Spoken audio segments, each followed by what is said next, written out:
Tonight's the night.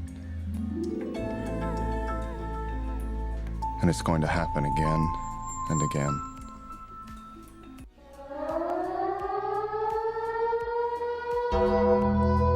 They told us not to go to YouTube. They told me not to buy a new camera. They told me not to wear a dress and dance around like I was in Fable. But here we are, ladies and gentlemen. We are live. It is MAGGCAST. It is time. Let's party. Here we go. How's it going, everybody? How's everybody doing out there? That's what I'm talking about. You're going to see HD Mag from now on, ladies and gentlemen, let me tell you. And it's a little bit terrifying because, first of all, there's no more drag, as you can see. And I don't mean drag as in like me wearing a dress like I was earlier today. I mean there's no drag in terms of like, you know, the visual quality, okay? So yes, we are using a DSLR camera now. What do you mean leave the dress? You want me to leave it on the floor?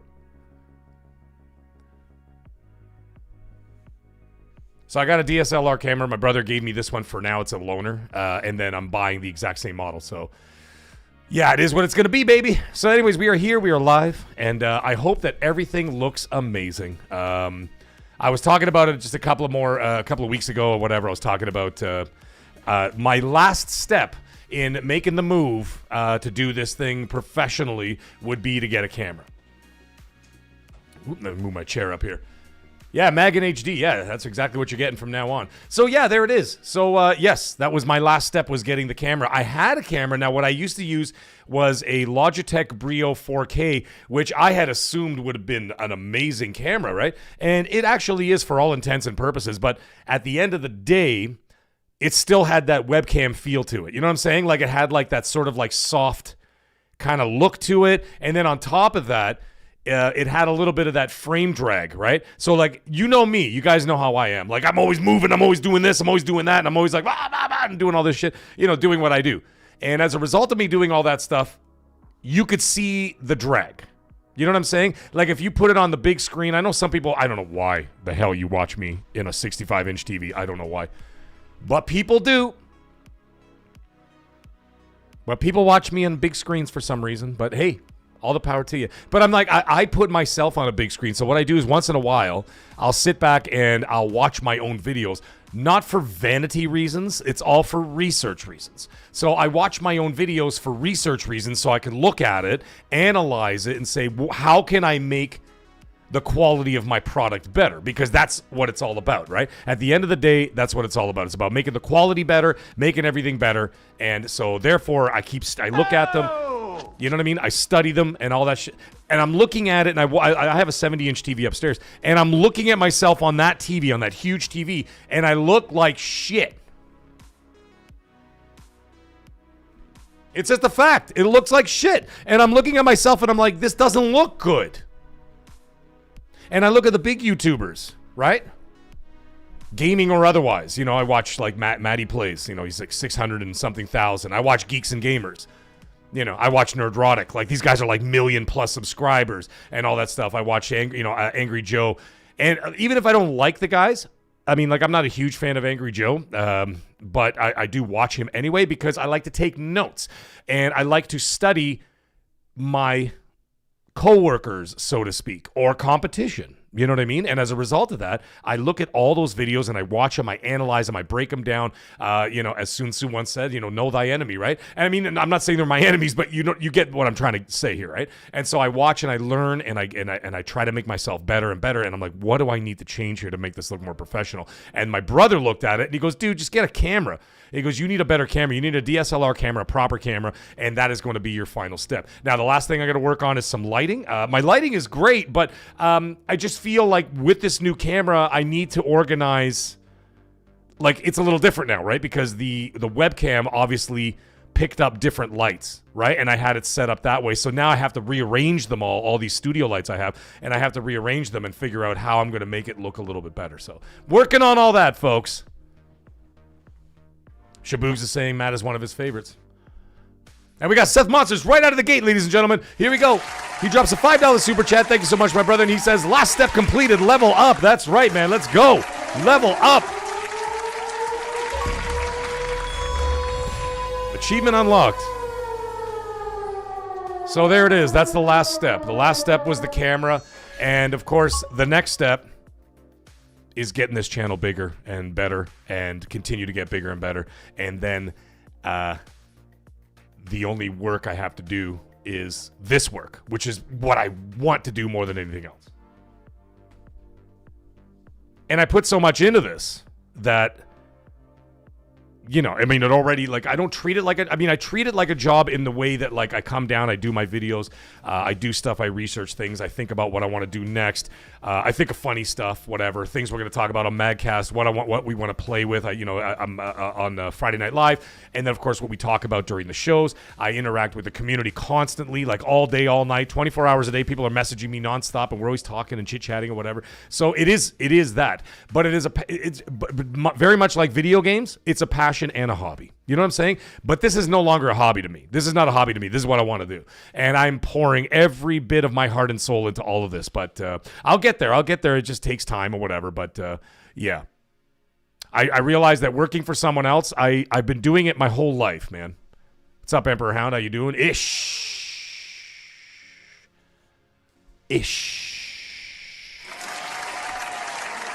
How's it going, buddy?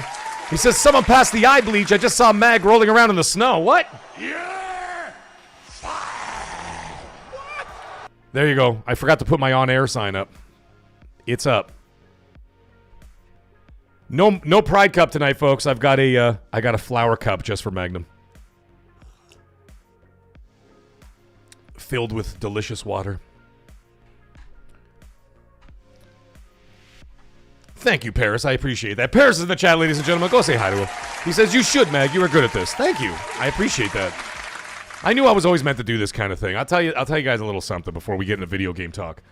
But when I was much younger, I used to perform all the time. No joke. I know this sounds crazy for some people, and a lot of people just don't know it. And I actually used to be a concert pianist. I was a professional piano player. I went to university for it, the whole 9 yards. I used to play like 40-page concertos, all that kind of stuff or whatever. Funny enough, my youngest brother picked up the mantle and became a doctorate in music, and now he's a professor at University of Toronto, as well as a professional musician. So there is all that. But I was always meant to perform in one way or another. I just knew that music wasn't it, outside of like singing and stuff. I love to sing. And doing karaoke and all that stuff. Love it. But I knew that there was... And then I used to be in drama school. I used to be in drama camps. I used to do, like, stage productions. I've been on TV a bunch of times for cooking and stuff like that, doing my chef thing and all that stuff, whatever. And I just always knew that I was supposed to be in front of people. You know what I'm saying? Like, I just always knew. And it's funny how life kind of comes around, you know what I mean? It goes like almost full circle, and all of a sudden I'm 50 years old, and I'm like, this is it, man. And I think it came to the realization that this is it because, let's face it, man, the clock is ticking. I'm not going to be, I'm not going to be around forever. None of us are. But I realize, like, now's the time. And I told my wife the same thing. I'm like, honey, if I don't do this now, I'll never do it. Like, what am I going to do when I'm 60 years old? Like, hello, welcome to the Mag Show. Although I will still do it when I'm 60, and I'll still be talking to all you guys, because guess what? You'll be in your 50s. So if people want to poo-poo this kind of thing and be like, oh, well, you're too old. Yo, what's up, LOS? How you doing, man? Iron Storm, Santo, Cyber Gunter, Emperor Hound, Panther. I'm going to start putting some He-Man sound effects in here, folks. I'm going to put some He-Man. So anyways, I realized this is the time. I got to do it now. And I told her, I said, I got to do this now. I have to do this now. I can't do this later. Apollo Creed said it best, ladies and gentlemen. There is no tomorrow. There is no tomorrow. You do it today. And here I am. Hey, Brandon, how you doing, buddy? And he's saying the same thing. He goes, it's an old man's game now. Yeah, but you know what? That's the funny thing. See, the thing is people saying, well, you're going to get too old to talk about video games. Some people already saying that now. They're like, you're too old to talk about video games. I'm like, all right, smart ass. Well, listen, when I was in the arcades in the late 70s and playing Pong at my aunt's house and all that shit, there were literally millions of people doing the same thing. And into the 80s in the arcades playing Miss Pac-Man and Defender and Rolling Thunder. You guys remember Rolling Thunder? Rolling Thunder, one of the best arcade games ever made, let me tell you. Arrow Nation, how you doing, buddy? Bobby's in the house. So yeah, so that's the thing. So I'm thinking to myself, I always thought to myself, I'm like, well, you know, I call myself the Mag. I'm the middle-aged game guy, whatever. And then I thought about it, and I'm like, wait a minute. I'm not the only middle-aged game guy or game girl out there in this world. There are millions of middle-aged game guys, and maybe not millions, but let's say thousands, or maybe even the hundreds of thousands of middle-aged game girls out there. And I'm like, there's an audience there for that. Do you think, okay, let me ask you guys in the chat right now, even anybody listen to it after the fact, okay? Are you going to sit there and listen to one of these 19-year-old shitheads playing fucking Poppy Playtime? Oh, I already started swearing. We're 12 minutes in, folks. That's it. You know, you're going to sit there and watch them screaming into their microphone with all the feedback as they're playing Poppy Playtime? Sure, they get like a million views on that stuff, but like, that's a whole other generation. Like, my 10-year-old daughter watches that stuff. You know, but are you going to watch that? No. What you want to watch is someone who's your age, who's been through it all, seen it all, seen 9 generations of consoles and PC and gaming and 4, 5, almost 5 decades of gaming and all that stuff.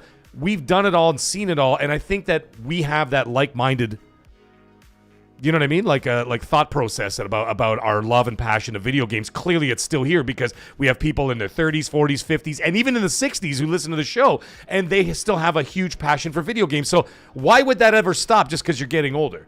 I did the Trump hands for a second. Did you guys see that? I did the Trump hands. Why would you ever stop playing video games? They're magnificent. They're unbelievable. Video games are unbelievable. They're the greatest thing ever. And, you know, I'm doing the Trump hands. Magnificent, perfect, amazing.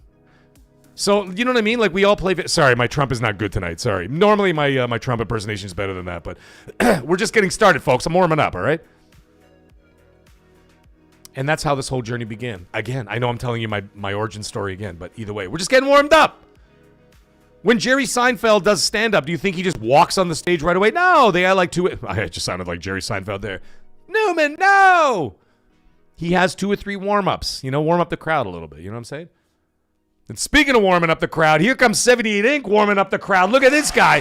He's coming in, drops a $10 super chat. Hey, 78. You're amazing. He says, cheering for you, my brother. I pray this works out. You don't have to pray, man. You don't have to pray. I already did. But let me tell you something. God doesn't give nothing for free. The only thing that he'll give you is an opportunity. He ain't going to hand you shit. Remember that, folks. Anybody who's religious out there, remember this. Whatever God you pray to, if you do pray to any God, he or she don't give you nothing. All they do is present you the opportunity in your heart and in your soul that you want to do it yourself.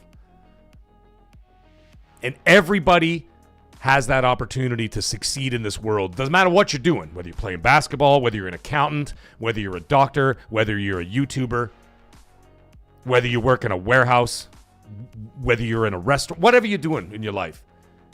The opportunities are always there. It's up to you to do it. The only thing that man can do, or woman can do up there, is open the door for you. You got to be the one to walk through the door. Ain't nobody going to push you through the door.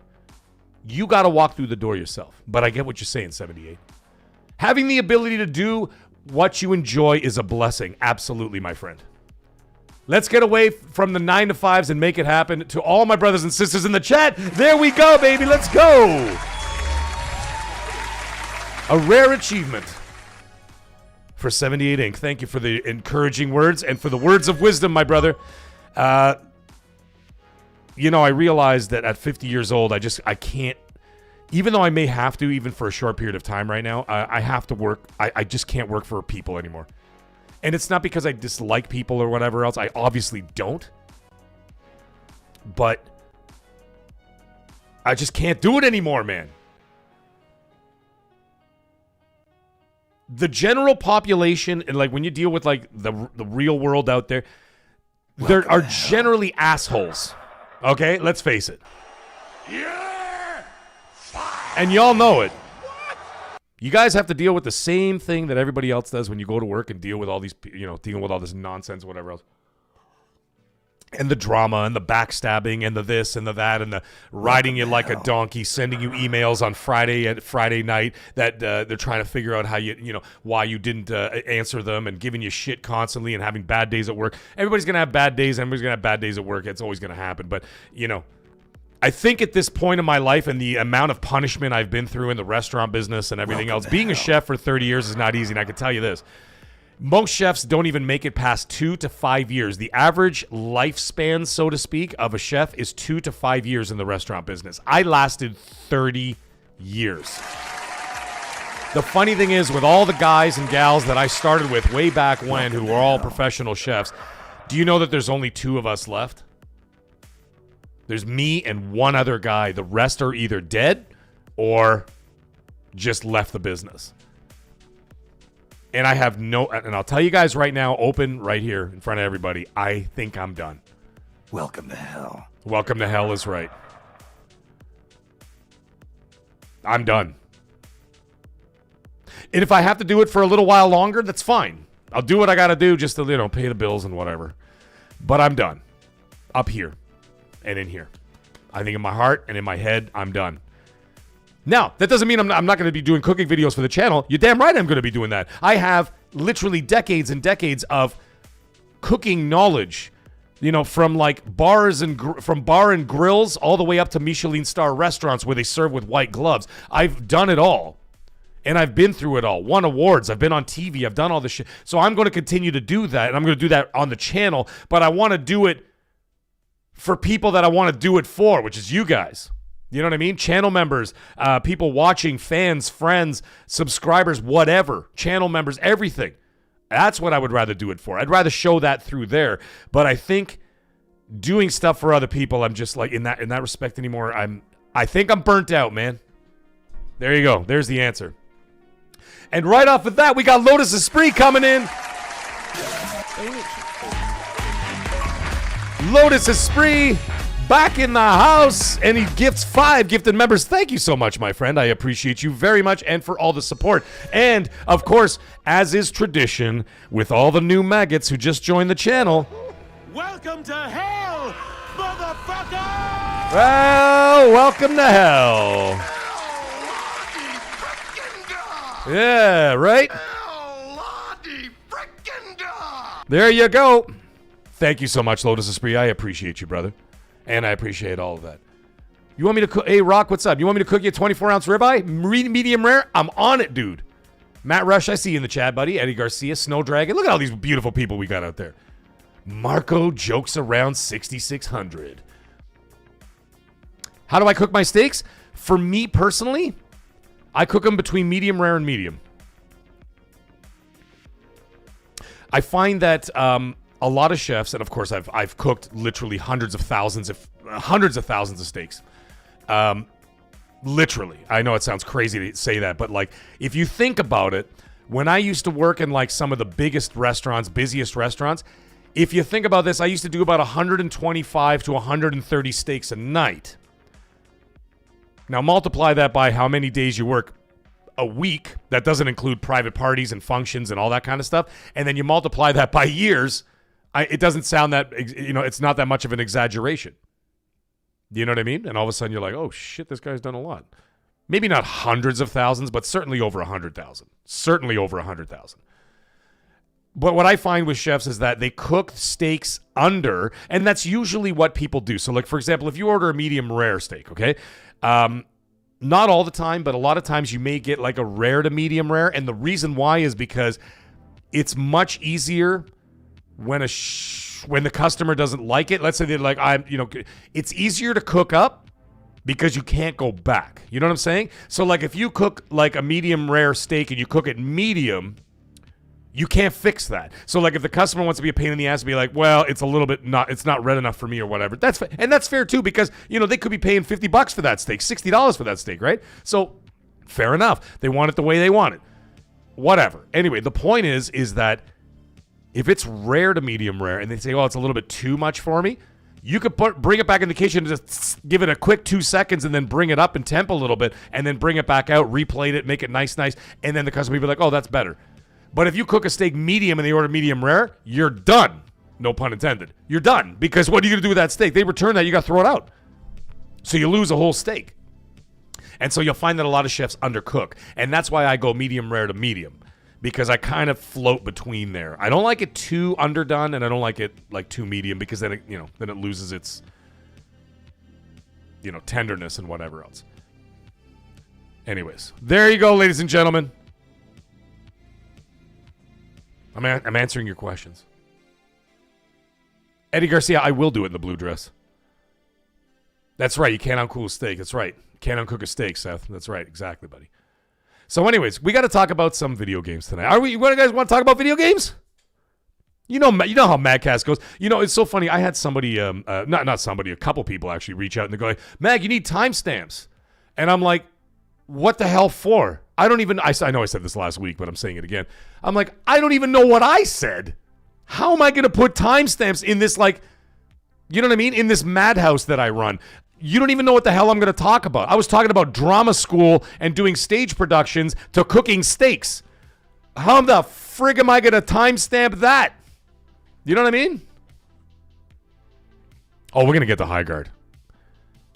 However, I want to talk about something. I'm already getting annoyed and pissed off. And I'll tell you that right now. I'm getting pissed off. Because this Grand Theft Auto news is just going to not stop until this game comes out. And I have a feeling, just let me know in the chat if you guys feel the same way. We're going to be so burnt out on this thing that by the time the game actually comes out, we're going to be exhausted. We're going to be exhausted from it. I mean, we'll be exhilarated because you'll see it unlock in front of you at midnight or whatever day of the week it is, and all that kind of stuff. Yeah, me Puppet. How you doing, buddy? High on Life is actually a really fun game. My life, Jesus Christ. My wife enjoys it as well. She enjoyed that game as well. Yeah, it was good. Funky Playbox, how you doing, buddy? So, you see what I'm getting at here? Like, this Grand Theft Auto thing is starting to get really annoying. It's just like, every day there's a new rumor. There's a new this. There's a new that. There's a new... And I'm just thinking to myself, I don't know how much more I can take of this, because... It's just like it's like going in circles. It's like a dog chasing its tail. You know what I mean? Like, these stories seem to go nowhere. And the reason why I'm bringing this up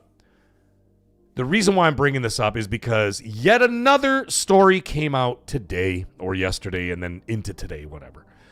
And it was about how there's going to be a Sony State of Play, which there will be, by the way, the Sony State of Play. And they're like, is GTA 6 going to be there? Is GTA 6 going to be there? Is GTA 6? And I'm like, I can almost guarantee you absolutely not. But the problem is, every time it comes up, now I know that Sony has the marketing deal with Rockstar, and they have the marketing rights for the game. I'm not saying Xbox doesn't. Xbox will be allowed to market the game, but the actual marketing production is with Sony. The bundles are with Sony. Maybe, just maybe, Microsoft may be allowed to bundle as well, because what the hell does Rockstar care? However, Sony has all the principal marketing rights for the game and the bundling rights for the game as well. So, and then I would imagine too, it'd be like, pre-order on PlayStation and you get like you get a stupid hat and you get a pair of slacks and you get a sombrero or some shit. I don't know. So you know what I mean? So like there is all that, but like every time, and this is where I'm getting annoyed, is that every time because that's going to happen, and I could guarantee you this, there will be a showcase and Sony and Rockstar will do something together in terms of a partnership of advertising for the game, and they're going to put the PlayStation logo splashed in the front of it and behind it, whatever, and all that jazz. That's going to happen. But the problem is now for the rest of 2026, because this game is presumably coming out November 21st, right? We have to listen to this horse shit for the rest of the year. And I am so sick and tired of it. Every time someone mentions Sony, I got to hear about some GTA 6 shit that just never comes to fruition. Yeah! Oh, shit. Here we go again. Oh, shit. Here we go again. You hear what CJ just said? That's what I say every time I click onto social media like Twitter, YouTube, Instagram, whatever. Blue Sky. I'm just kidding. I'm not on Blue Sky. You know what I mean?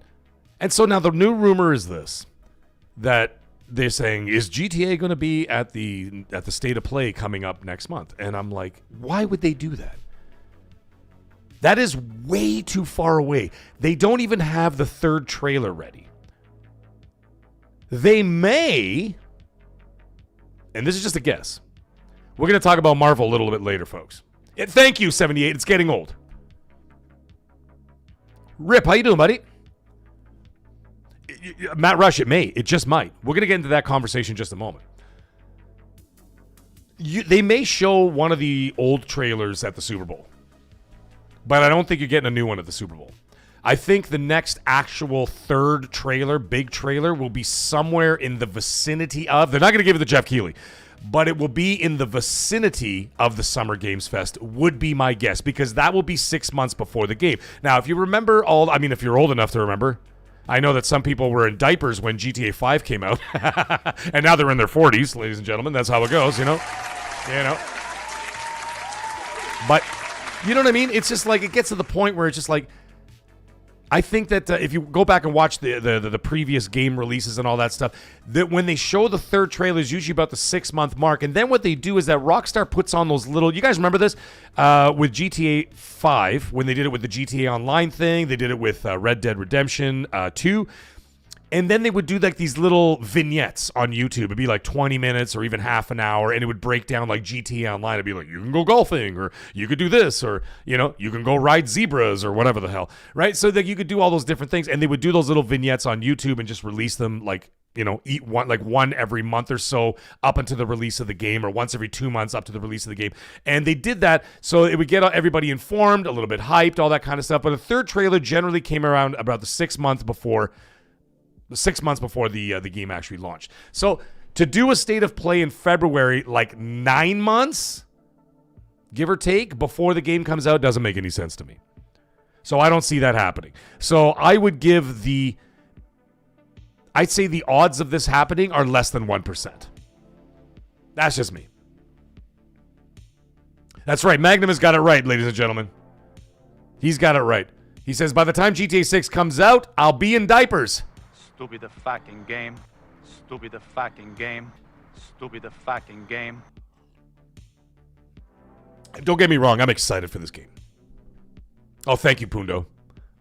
I get a lot of people in the chat actually talking about how happy they were to see my Fable short. We're going to be talking about Fable a little later in the show tonight. However, what we're going to do right now is I'm going to actually share this out to Twitter. Get some people in here and get some people excited. We're going to be talking about some stuff tonight, folks. I have a third monitor, but unfortunately it's like all the way over there, so I kind of have to like look over there. So unfortunately, you guys got to look at the back of my head for like 1 second. But it's just the way it goes, man. But you know how the crowd is. The crowd is fickle, brother. The crowd is fickle. I'm going to put this all in capital letters. Get in here. Do not come. What? Do not come. What? I'm gonna come. What? Who said that?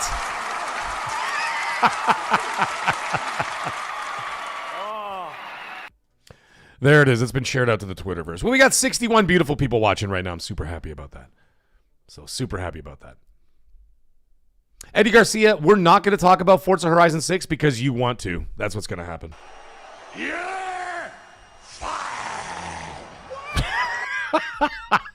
Of course we can talk about it. We can talk about whatever you want. This is MAGGCAST. We can talk about whatever. We're going to talk about some Marvel stuff later, okay? I'm going to put a fake spoiler alert thing on the screen. What's up, PS Vet? How you doing, buddy? Emperor Hound, I'm not even sure. Oh, 62. We got 62 now because PS Vet joined the chat, ladies and gentlemen. Here he is. He's here. He's in the house. He's in the house. There you go, PS Vet. That's just for you, buddy. So anyways, there's all these rumors and stuff about this GTA 6 whatever and all this stuff with the State of Play and next month and all this. And I'm like, I'm telling you right now. Hey, listen, if I'm wrong, it would be a very happy thing to be wrong about. Very much like how I said that if Fable came out in 2026, I'd be very happy that I was wrong about that. I'd be very happy if they showed GTA 6. But do the math, figure this out, look at it, look at the situation. There's no way they're going to be showing that at a state of play 9 months before the game is supposedly going to be released. Someone in the chat asked me earlier, do you think, it's Matt Rush was asking. He goes, do you think GTA 6 could be in 2027? Now, we talked about this before, and I talked about it in one of my videos. I'm not the only one to talk about this. The fiscal year for Rockstar ends in March of 2027. So technically, if they feel that they're not ready to launch this game, they actually could delay it into December, January, or February, okay? And it actually won't affect anything on the financial front in terms of its investors. So that is something. You know what I mean? Emperor Hound is saying, I'm tired of GTA 6, to be honest. When it comes out, it comes out. Yeah, and that's the other thing too. When it comes out, it comes out, and it is what it's gonna be. But what I'm trying to say, Emperor, is that even though I'm kind of bringing it up tonight, but I just wanted to address it. I am so sick and tired that every time something is mentioned about something, and whether it's Sony or whether it's whatever, or a state of play or this and that, the first thing that everybody says, or there's a big event coming up, is GTA 6 gonna be there? Is GTA 6 gonna be there? Is GTA 6 gonna be there? I'm like, it's getting annoying. And I have a feeling that me talking about it is probably just as annoying. So I'm going to stop talking about it. That's it. We're going to stop talking about GTA, okay? We're going to stop talking about it. And we're going to move on to something else. See, Matt, the thing is, though, I think that March 2027 is too late. I think it has to be in February before March hits. And then I think maybe March 1st is their end of the fiscal year or whatever. But if they could do that, then it should be fine. You know what I mean? Infernal Earth, how you doing? Yeah, he says I can wait. Salza, how you doing, buddy? Yeah, that's the other thing, Salza. You know that the Sony's going to have a lot of pressure being put on them. Not on themselves. And then there's going to be a lot of pressure being put on Rockstar from Sony. They'll be like, listen, man, you know, you delayed it once, you delayed it twice. We need these things out before Christmas. So even if they delayed it a month, they may delay it, or maybe like whatever, a couple of weeks. And be like, oh, we're coming out, I don't know, December 7th or this and that or whatever. And of course, those bundles, we're going to talk about that in just a moment as well. I know I said we're done with GTA 6, but we kind of sparked something. Lotus Esprit's got it right. He said it's coming out actually in November 2032, ladies and gentlemen, with the PS6 and the Xbox Magnus. There it is. The other thing is that's right, exactly. Grandpa Barbecue, how you doing? He says the state of play after this one could be shown as would only be about 3 to 4 months before. Yeah, that would make a lot more sense. You know what I mean? That would make a lot more sense. But anyways, we'll see. We're going to have to see. The other thing is that there is a rumor which has kind of been confirmed, but not really 100% confirmed, but seems to be confirmed, is that there will not be any physical copies at launch. It's going to be digital only until about a couple of months later. Then you'll be able to buy a physical copy of the game. And so those bundles, I would imagine, is very much like what, you know, the other bundles are. You just get a digital code in the game, and then that's it, right? So you get that digital code in the game, whatever. You get like your little piece of cardboard, and you just scratch it off, and you whatever, and then you get the game code and just put it in. So there is that. So yeah, there is going to be that, and the reason why is because what was happening is in the other releases for Rockstar and other games, not so much like GameStop, although some of them, depends on how corrupt people are, they usually get the game a little early. Some of them get deliveries of the game like a week before it comes out, sometimes 4 days before it comes out, 5 days, and someone will come in and be like, listen, I'll give you $1,000, give me a copy of the game.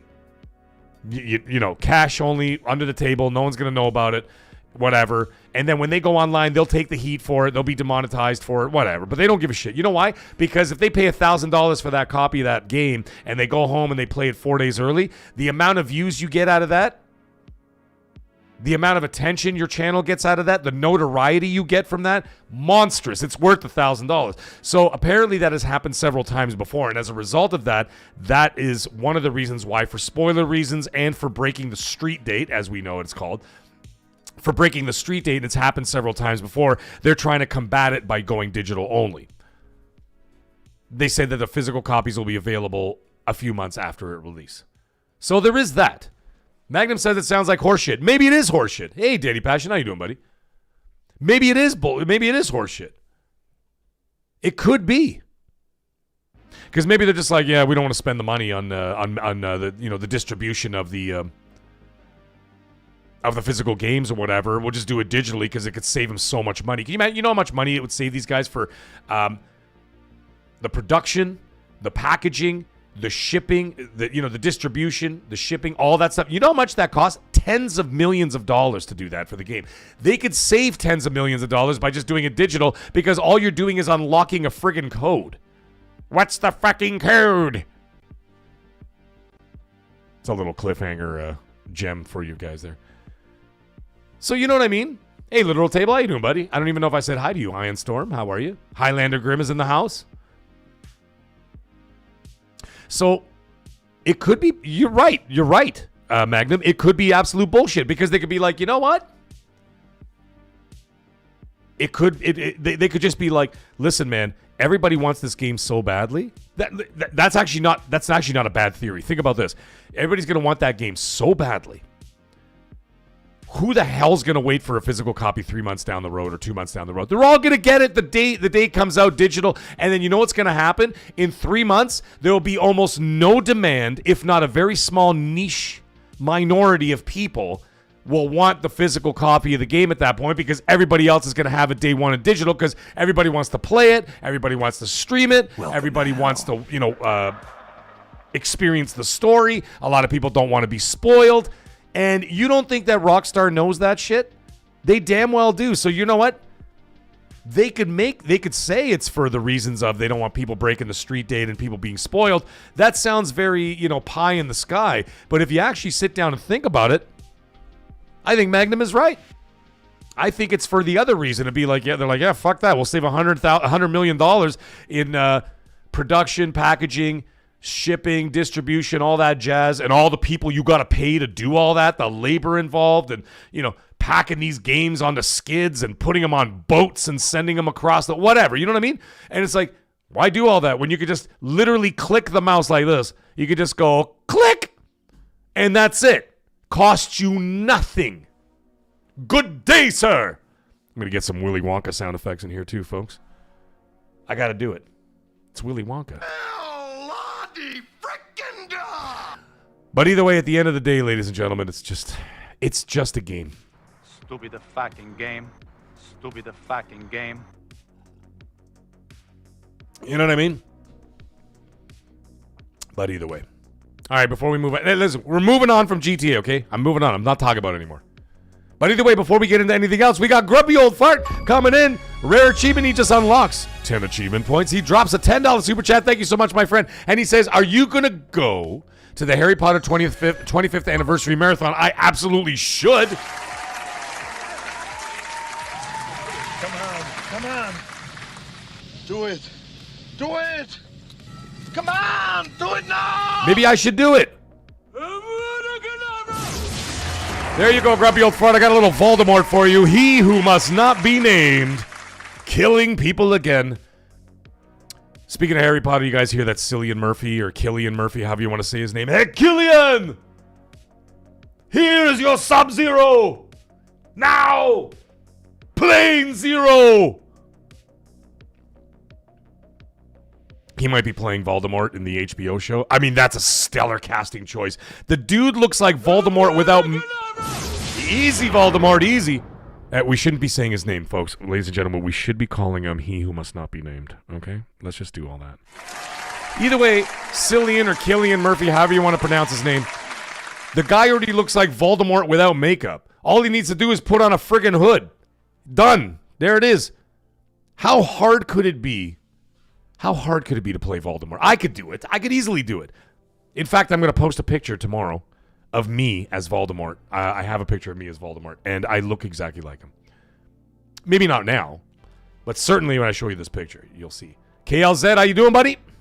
He says, hey, Mag and Maggots, welcome to the chat, buddy. Welcome to hell, motherfucker! Welcome to the chat. How you guys doing out there? We got Blue Marvel coming in, a member for 2 months of a top-tier maggot. Whoa, let's go, buddy. Blue Marvel comes in. Thank you so much, my friend. And he says in his member chat, he says, thank you, my brother. Thank you. I appreciate the support, man. And he says, Mag, Much love, brother. Keep telling the truth. That's the only thing I'm doing on this channel. I don't care about anything else except for us.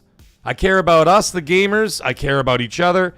This community. I mean, I'm excluding like family and stuff. I'm talking about like here in this space. I don't give a shit about any of these corporations. I don't care about Microsoft. I don't care about Sony. I don't care about Nintendo. I don't care who works what and what works where. I'm not taking pictures with the executives. I'm not doing any of that shit. And if I go to Summer Games Fest, which I might, I'm on the razor's edge right now.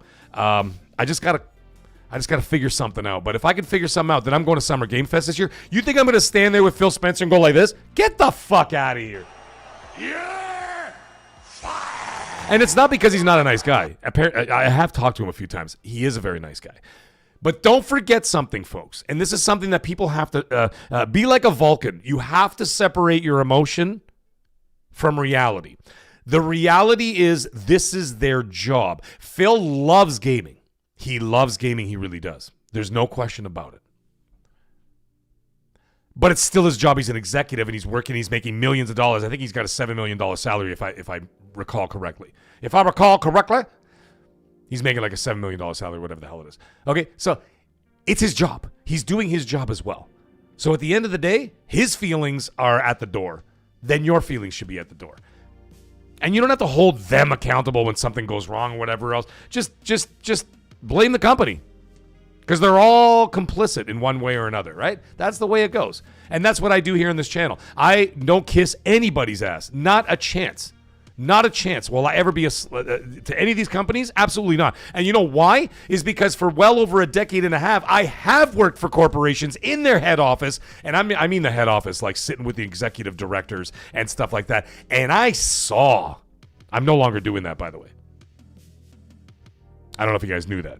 But in the end of the summer, I was done. I walked. So the thing is, I saw all the inside baseball. And I saw what really happens behind those closed doors. I saw how Microsoft works. I saw how all these companies work. They don't give a shit about you. All they care about is your money. And that's why in this channel here, you won't see me bending over backwards and jumping through hoops and doing mental gymnastics to protect these people. I will absolutely not, because you know why? They ain't protecting you. Do they give a shit about your wallet or what your situation is? They don't. All they're there is to make money so they could buy their third vacation house in Malibu on the beach while they're driving their convertible Maseratis and all this other shit, while people are squabbling on Twitter in their mother's fucking basements.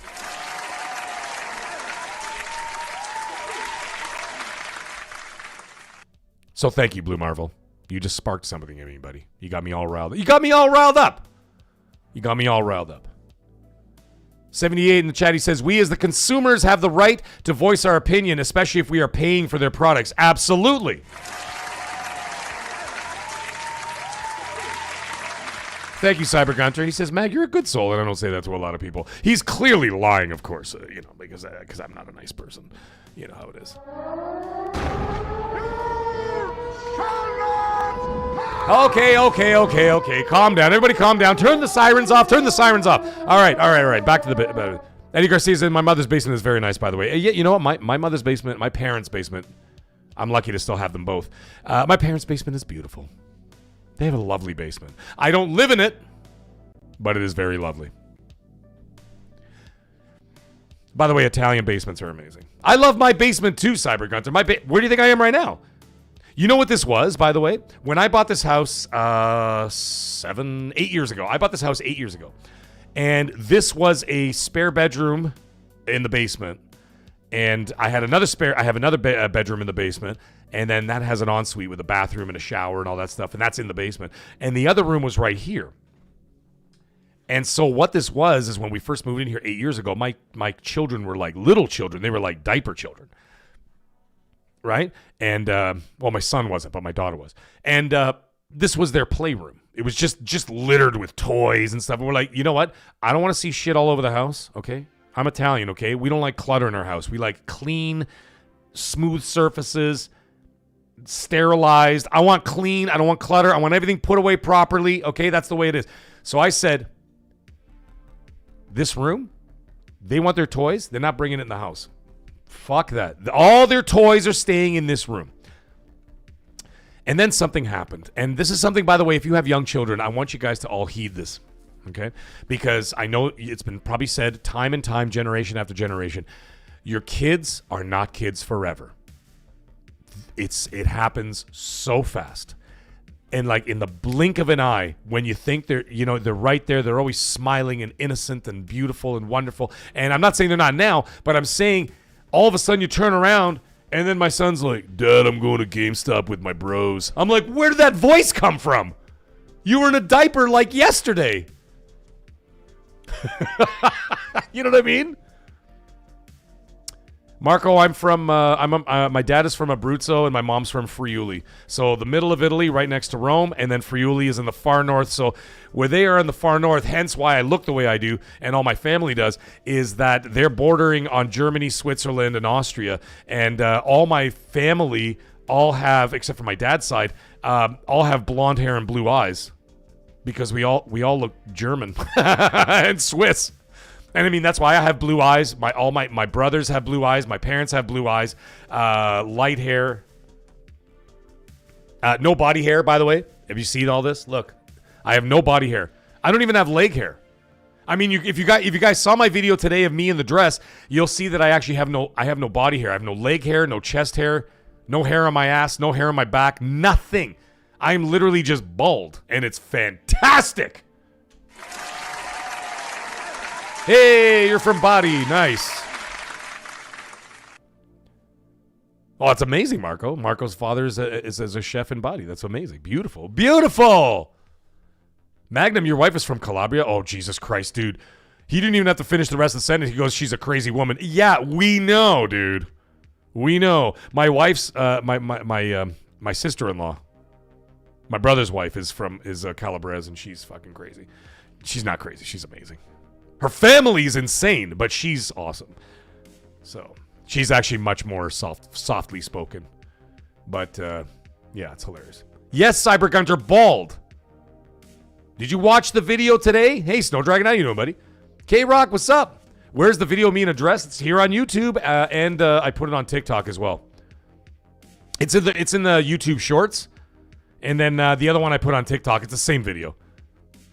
So it's out there. So yeah, there's like me with like a dress on, and like if you look at it, you'll be like, oh my god, this guy does not grow any body hair. It's actually pretty funny. Yeah, it's the newest short on my channel. Yeah.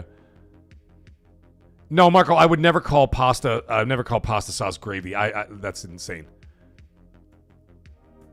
Yeah, rip. No kidding. Eh? Yeah. So, anyways, getting back to all that stuff. What the hell are we talking about? This room. So then they grew up. And then they abandoned the room. So it just sat here full of toys for month after month after month, turned into a year, turned into like another year. And then I said to my wife, I'm like, honey, these kids are not using these toys or this room anymore. And then she goes, okay, what do you want to do with it? I'm like, I want to turn it into like a game room. I want to turn it into an arcade. And like, I told her the whole idea. I said, you don't have to do shit. I'll do it all myself. And so that's what I did. So what I did is I gutted the room, and then she took all the toys that the kids weren't using. She donated them to either charity or she sold them. There's some store called up here. It's called Once Upon a Child. Actually, very cool idea for like young parents. And what you could do is you could like, you know, kids grow out of shit in like one day. You know what I mean? Like they have a jumper and all of a sudden they don't fit in a jumper anymore. You know those one-piece jumpers when they're infants? And then you could take all that stuff, fold it up real nice. You wash it all, fold it up real nice, putting in baskets, and you bring it over to the store, and they buy it. They buy it. Same with toys and stuff, so that younger families who don't have like a lot of money will go there, and then they buy used toys, used jumpers. What the fuck do you think the 1-year-old cares about the jumper, that it's used? He's not going to sit there and go, oh, I don't know, this is not Dolce & Gabbana. I'm not sure about this jumper. Like, you know what I mean? They don't know. So, anyways, we gutted the room, and then I painted it blue. I sterilized it, scrubbed it, repainted everything. I did the trim, the doors, all that stuff, and whatever. And then I started I had a big screen TV back there where I had all my consoles and stuff. And then I started gutting that out. And I'm like, you know what? I want to build an arcade. So I started buying one by one, like once every 6 months to a year. Whenever I could afford it, I would save up enough money or enough scratch, and I'd buy a cabinet. So then I ended up buying cabinets for the thing here. I got a bar table over there. I got a bar in the right in the other room there, which we're going to tap into later, folks. That's what I'm talking about.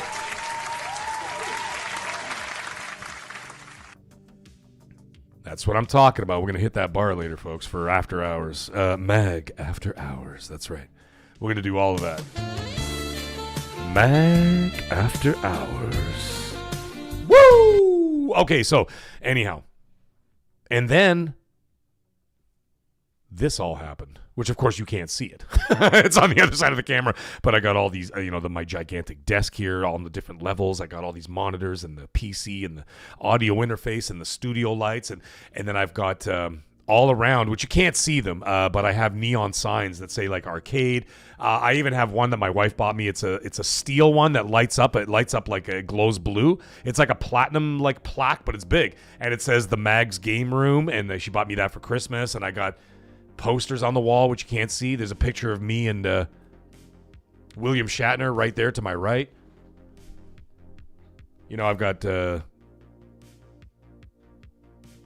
I've got controllers hanging up, or not controllers. I got headphones and stuff hanging on the walls and stuff, and it's basically an arcade. So what you can do is you can go to my bar, you can go grab a couple of beers or some whiskeys or whatever the hell you want to drink, and then I got a high top table back here. You can put with coasters and stuff. You can put your drinks on. You can play arcades, do all that stuff. The only thing that is absolutely hands off is the YouTube side. The YouTube side of the room, I'm like, you guys can have the arcade, the bar, the high top tables, whatever you want. You can play with all the neon signs. I got 6 of them, which when I turn them on, this place looks amazing. But the thing is, I'm like, do not touch the YouTube. The YouTube side is for the maggots. And the maggots alone. And me, of course. Anyways, back to video games. I don't know. Someone in the chat mentioned earlier. I'm so sorry that I forgot who said it, but they wanted to talk about Forza. And I don't think there's really much else to say. There is one thing I was going to say about Forza, though. I did notice, if anybody has the exact prices, hit me up, because it wasn't something I was going to actually talk about tonight. But it is interesting to note that the pre-orders of the special editions and the limited, whatever they call the elite editions or whatever, they've gone up in price quite significantly. And of course, on top of that, there's no discount anymore. If you're a Game Pass Ultimate subscriber, which I told you guys was going to happen. I told you the days of discounts and them trying to give you deals are over. You are going to get charged like you're buying lunch at Disneyland. You're effed. What's up, Ghostbusters? How you doing, buddy? Ghostbusters, you do not touch my drum set. What an idiot. Oh, what a loser. There you go. I had a little Will Ferrell for you, buddy. I just happen to have Will Ferrell right here. He's right here in the room. What's that, Will? What an idiot. Oh, what a loser. Lottie frickin' da! Holy shit. Aero Nation, $99.99 for the deluxe premium upgrade, $59.99 for the premium edition, $119.99. Holy shit, bro. Oh, God. Yeah! Woo, that is expensive, bro. Why do you say this to me when you know I will kill you for it? That is incredibly expensive. No, it's not Funky Playbox. That wasn't Transformers. That was a Gundam, because it was in it's Japan, right? So it was a Gundam thing, that whatever. So one of the cool levels in the game is going to be that Gundam whatever. Like, you know how they had like the Halo one, which was awesome. That was one of my favorite racing things I ever did. And then they have the other ones where they had like, you're chasing a train, or you're racing a train, and then you're racing a jumbo jet and all that stuff. So I have a feeling one of the races is going to be against like some Gundam robot thing. That's so dope. Base game is $70. Yeah, that hasn't changed. We will talk about that, actually, speaking of which. So Colt and I talked about it a few times, and, him and I don't always see eye to eye, and I don't mean that in a bad way. I mean that we don't always see eye to eye in terms of, like, if I say, you know, I think this is going to happen, and he might be like, well, I'm not sure about that. I actually think this is going to happen or whatever, right? But there's one thing that Colt and I absolutely agree on, is that starting in the fall, not Forza Horizon 6, mind you, and I don't think Fable either, but I think Call of Duty and GTA 6 are going to be $80 games, and that's going to be the start of $80 games moving forward. I think that that's going to be, you know what I mean? That's the signal right there. There's the okay? They're cranking the air horn right now saying $80, here it comes. And I think it's going to start with Call of Duty. And I think that Microsoft, being Microsoft, is not going to say shit about it. But they're going to get busted anyway. It's not like we're not going to know. But they're going to put it in a tweet at like Sunday at 3:30 a.m. You know, when like no one's on Twitter except for like Australians. That's about it. Because for them, it's like, you know, 2027. But I mean, you know, like they're like a day later or whatever. So like they'll be the only people on Twitter. But everybody else will be asleep Sunday at 3 in the morning or 3:30 in the morning. They'll put out a tweet saying, hey, pre-order now. By the way, it's $80. You know what I mean? Like it'll be like one of those. I just have a feeling, and my gut feeling is this. The reason why is because we already knew that $80 games were coming because the companies were saying $70 was not feasible. In fact, a lot of companies saying that if they want to make the profit margins they used to make in the last generation, they would actually have to be charging $100 per game. Yeah! That's right, Ghostbusters. I'm going to bring up Nintendo in a moment. And so that's what they're saying. They're saying that because of the ballooning salaries of developers, these ballooning budgeting costs and all this kind of stuff, the inefficiencies of the companies to work to get these games out in a timely manner, which is costing even more labor. You can start looking. Hey, listen, we can argue all day about work ethic and all that stuff. I'm not saying anything about work ethic. I'm just saying that, you know, they have this, you know, with all the union stuff, they're fighting against the crunch thing and all that kind of stuff in the last 6 months of the game and blah, blah, blah. And then as a result of that, well, the development times are taking longer, which is costing companies more money. How long, let me ask you guys a question. How long do you think that shit's going to last?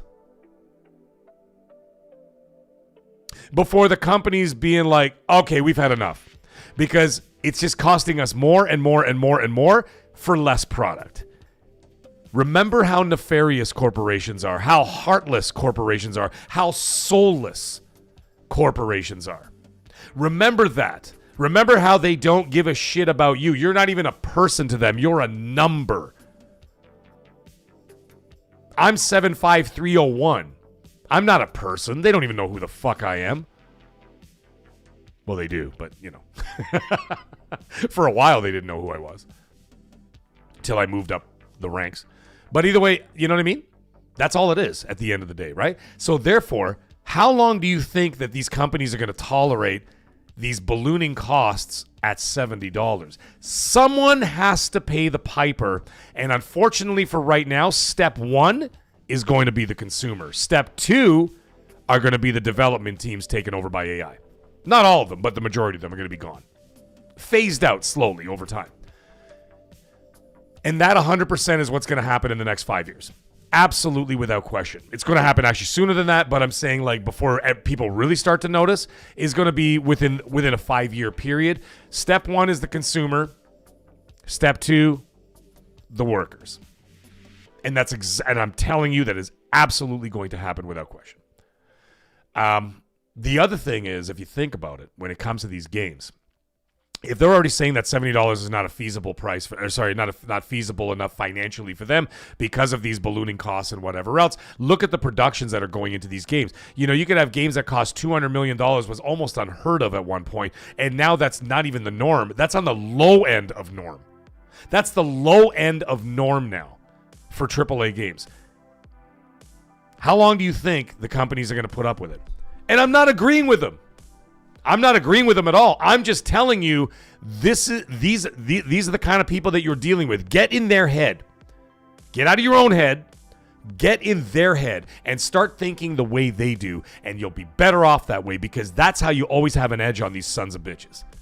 You'll always have an edge on them because you think like they do. I'm not saying that you have to think like they do all the time. I'm just saying when in regards to them, think like them, and then you'll get your answer. In your regular life, be a nice person, be a wonderful person, be heartwarming, and be kind to your fellow man and woman and child. You know what I mean? But when it comes to these guys, get out of your own head, get out of your loyalties, start thinking like them. And then you'll understand and you'll see the path. It's almost like when Neo first sees the real world. He's like, what the fuck? You know what I mean? Welcome to the desert of the real. And then you'll see it. Then you'll see the forest through the trees, and all of a sudden you're like, holy crap, you're going to have that awakening, and you'll be like, this is what they're doing. So I think that Call of Duty is going to be that first game. Now, the reason why I think they can get away with it, well, sorry, not think. The reason why they're going to say they're going to get away with it, they're going to be like, well, you know, it's a current gen only game because apparently it is. There's no more PS4 and Xbox One. So they're like, well, you know, it's an only current gen now, so it's a premium product. It's a PS5, PS5 Pro Enhanced, Xbox Series, PC only. No more PS4, Xbox One, so you're getting a premium Call of Duty experience with Modern Warfare 4. We worked really hard on this. They're going to show it well with nice trailers and an Eminem song, which, you know, like how old is that shit getting? I love Eminem, but I mean, my God, every Call of Duty game, it's either Eminem or fucking Kendrick Lamar or some shit, and I'm just like, ugh. And then they time the beats to the guns. Did it. As they're shooting the guns, I'm like, I'm so sick of those trailers. But anyways, the point is that that's exactly what they're going to do. And they're going to utilize that it's current gen only as an excuse to charge $80. Now, the thing is, Ghostbusters in the chat said it. You know, Mario Kart was $80. Why? Because they could get away with it. And they wanted to charge that anyway. The other companies are just kind of biding their time, and I think they were all biding their time waiting for GTA 6, because I think GTA 6 will also be an $80 game, and they can get away with it because people will buy it. Call of Duty did not do so well this year, but the game was not good. However, for all the naysayers out there, by the way, I heard that Ghost of Yotei outsold Call of Duty on PlayStation. That's pretty abysmal, folks. That's pretty abysmal. Because you got to remember that 80-something plus % of people buy Call of Duty on PlayStation. The fact that Ghost of Yotei outsold it. Yeah! You know what I mean? But anyways, it doesn't matter. If Call of Duty comes back strong next year, everybody who was shitting on it that year, they're all quietly still going to buy the game anyway. It might do incredibly well, but the game has got to actually be good. It cannot, and I'll tell you right now, that was a warning signal. Black Ops 7 was a warning signal, even though I'm playing it. My son loves it. My wife loves it, and I play it just because it's fun. I mean, it's stupid fun, but it's still stupid. I mean, like, I'm running around with a fucking candy cane gun. Like, give me a break. That I was awarded during like some event. You know what I mean? And I haven't played it in like 3 weeks. I completely dropped it because I've been doing single player stuff. But, you know, I'll get back to it. I'll just, have some fun and do some pew-pew action, right? But anyway, the point is that that was a warning shot for Activision being like, hey, smarten up. So, you know what, the Activision executives, and not just the executives, the investors, because the investors are the ones who really make you call the shots. That's another thing people don't realize. They're the ones who call the shots because they're the ones who are putting in all this money. And so they actually have a lot of say. They're the ones who go to the executives and be like, hey, I have X amount of dollars invested in this company. What the fuck are you guys doing? And that's exactly what's going to happen. And I'll tell you, that's exactly what happened with Black Ops 7. And you don't think that, now technically they didn't lose $300 million. They didn't lose anything with Black Ops 6. That was a projection if they weren't utilizing Game Pass, right? So that was a projection that's saying, well, based on previous games, our projection shows that the game should have made this much, but it made $300 million less than our projections because of Game Pass on PC and on Xbox. And I'm like, well, you didn't lose, but the way they acted like as if they didn't win. You know what I'm saying? So it's kind of hard to describe, but that's kind of how it goes. So already they're pissed off with that. Then you come out with Black Ops 7 and they're pissed off with that. Even more so. So now you look at the situation and now you're going, you don't think the investors, and of course shit rolls downhill when it goes to corporations. Y'all know this, okay? Shit rolls downhill. It starts from the CEO, works its way down to the executives, and the investors and all that stuff. Then it goes down to the middle management. Then it goes down to the employees and all the way down to the janitors, right? And whatever. That's how it goes. Shit rolls downhill. So what's going to happen here? They see how Black Ops 7 was performing and this and that or whatever. They're going to say, get this game and you better make that next game. I don't give a shit if people die at their desks. They're not going to leave until that game is perfect, and it better be amazing because we want this, that, the other, whatever. And that's exactly what's going to happen. So I have a feeling that that Modern Warfare 4 is actually going to be a good game. I think it's going to be a very good game. Because there's no way after Modern Warfare 3, then Black Ops 7, Black Ops 6 did well, and it was a great game. I enjoyed it very much. And then Black Ops 7, and then you're gonna release another stinker. You can't do it. So I think Modern Warfare 4 is gonna be a great game. Anyways, as a result of that, you know what they're gonna do? $80 right out the gate. I'm telling you now, it's going to be $80 game. Why did you say this to me? I don't know. When you know I will kill you for it. I'm telling you, that's what's gonna happen. And then GTA is gonna follow suit 1 month later at $80, and then I have a feeling after that, folks, all the games moving forward will be $80. $79.99 US dollars. I'd like to add. Hey, Mohammed, how you doing, buddy? Feet on lands, how you doing, bub? The Sows is in the house. Did I say hi to you, Sows? I thought I did. Maybe I did. So, anyways. That's where I think things are going to head. And you know, the thing is, people are like, oh, I don't know about that. Nintendo's already doing it, for God's sake. You know what I mean? There's yeah, exactly, Aero Nation, yeah. He's saying Switch too. Yeah. It's already happening now with Nintendo because Nintendo corners their fans like a rabid, like wild dog. Because they know that Nintendo fans will just buy whatever they need to buy. Although, I don't know. We'll see about Nintendo. It doesn't always work in their benefit, but certainly, you know, they know how to gouge, and they're really good at it. I mean, you can go back and buy a Switch 1 game. You could buy a Wii U game, and it's still full price now. It's ridiculous. Although, ironically, the best deal out there right now, it was something I pointed out actually to Mooch. I was talking to Mooch last week, and Jez, not Jez Corden, the other Jez, Grindhouse Jez. I was talking to them, and I said, guys, did you see for the Switch 2 that they've got this Legacy Edition Resident Evil coming out on the 27th of February? And they said no. And I'm like, okay, dude, you guys got to check this out. This is an amazing price. This is an amazing price. So this Legacy bundle that's coming out from Capcom that day, I'm buying it day one, by the way. Day one. I don't care. I'm going to buy it. Even though I'm getting Resident Evil Requiem for the PS5 Pro. We'll talk about some of those specs. That sounds amazing. So, and I would imagine PC. Sorry, I was just talking about from console, console point of view. Anyways, back to that. So this Legacy Edition that's coming out for the Switch 2, it's going to be Resident Evil 7 Biohazard Gold Edition, which is like the deluxe edition with like all the bells and whistles and all the DLC and everything else. By the way, the DLCs for those games are just great. Both games are just amazing. And then it also comes with the gold edition of Resident Evil Village. So you got Resident Evil 7 Biohazard, Resident Evil Village Gold Edition with all the DLCs, including Shadows of Rose, which, by the way, ladies and gentlemen, we will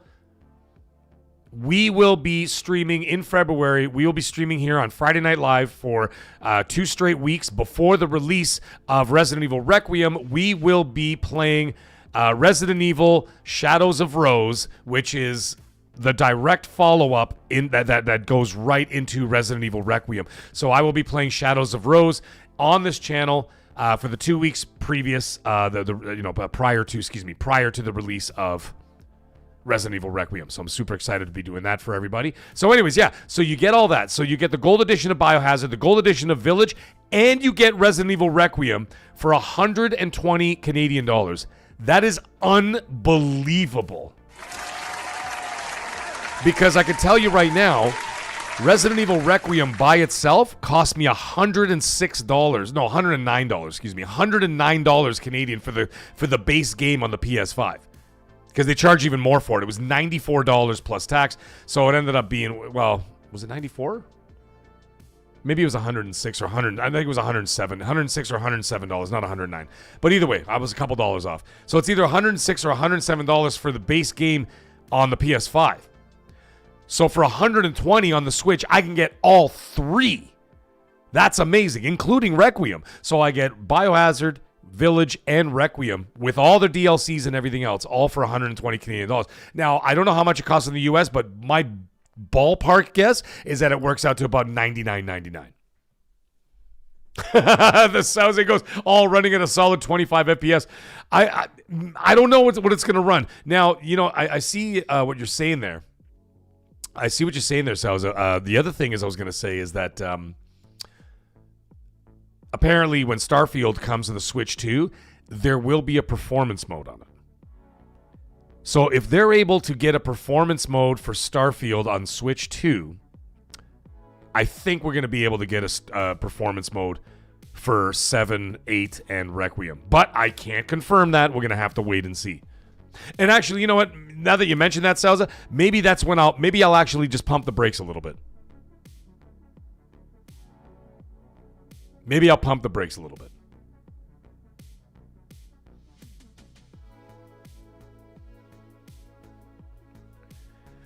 Maybe I'll wait to see how the performance is first. Maybe, instead of just running out there and buying it if it's going to be shit. But, like, if it's, like, at a 60 FPS, with, like, even if it's, like, 1080p or something, or 1440 for the older games and 1080p for the new one at 60, I'll still play it. Because you're playing on a smaller screen, 1080 still looks basically 4K. Phantom Thief, how you doing, bud? No, okay, now here's the thing. There's no trophies or achievements for the Switch, but the games themselves have in-game trophies and achievements, or whatever the hell they want to call it. And they're in-game. So, like, there's a list of them, but they're in the game, not from Nintendo. There you go, Fuzzy Tomato in the house. He said, hey, how you doing, bud? And he says, Starfield has a performance mode in the Series S is now, so it's not that too surprising. There you go. That's right. Actually, that was something that was mentioned actually last week, is that Starfield does have a performance mode on the Series S. So the fact that they'll have a performance mode on the Switch 2 is not that far-fetched, considering the power is fairly similar. So, I said fairly, not exactly, but, But anyways, yeah, so apparently the game Phantom Thief, apparently I saw some Reddit threads about it. They're like, yeah, Nintendo doesn't do achievements or trophies, but some games have in-game achievements, so like you can go in the game and they'll have them in there. And for me, that's just as good, because I'll do that and I'll be like, you know what, I'm just gonna get in there and I'll get 100% on all those games anyway, because that's what I do. Hey, McLovin, how you doing, buddy? Welcome to hell, buddy. Welcome to hell, motherfucker! There we go. Maggots are crawling in. There we go. Maggots are crawling in. I know, yeah, I know. The South Eagles is not the same. I want achievements on Switch, and when they pop, I want Mary to say, "Let's go." That'd be hilarious. Every time it pops, let's go, let's go, let's go.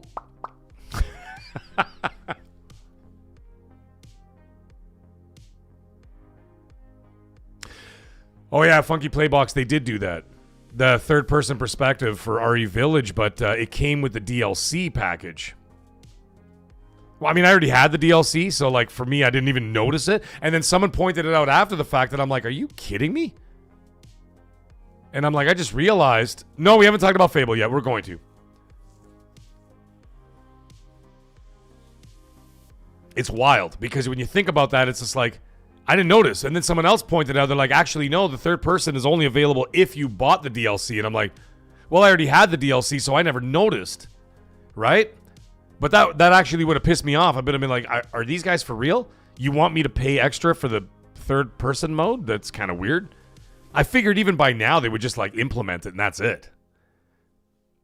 But the thing is, they did listen though, Funky. They did listen. And the reason why I know they listened is because Requiem, you can choose to play between first person and third person for both characters right away, right off the bat. And you don't have to purchase anything else otherwise. It's literally baked into the base game. And so at any moment, you could change between first and third person when you're playing Requiem. So they did listen in that respect, but I'm actually surprised that they didn't retroactively unlock that third person mode for people to play Village at any time. Unless they did change it, and I just don't know about it.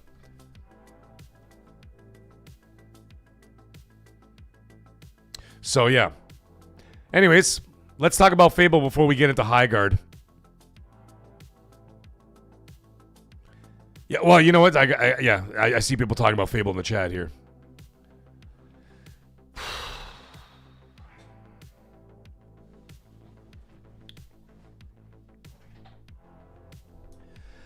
Let's talk about Fable.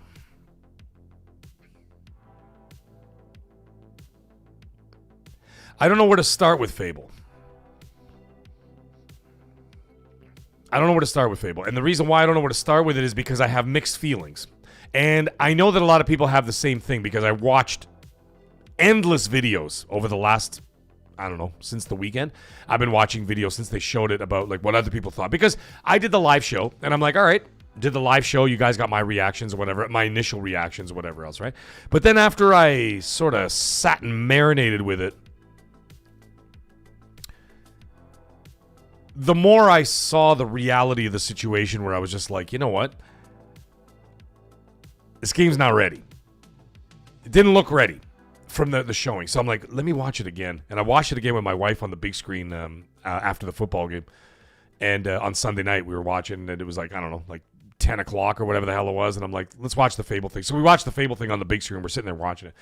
And the more I watched it, I'm just like, yeah.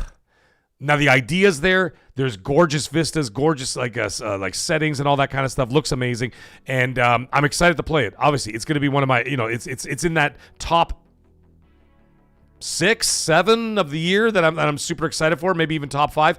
But I mean, let's face it. I mean, Resident Evil is like right up there with GTA 6, right up there with Wolverine, right up there with Call of Duty. Yeah, maybe I put Fable in there too. Forza Horizon's around the corner.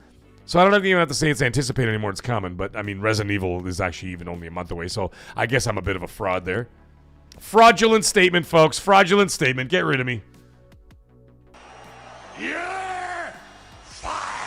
I know. Why do you say this to me? When you know I will kill you for it. It's true. What an idiot! Oh, what a loser! So anyways.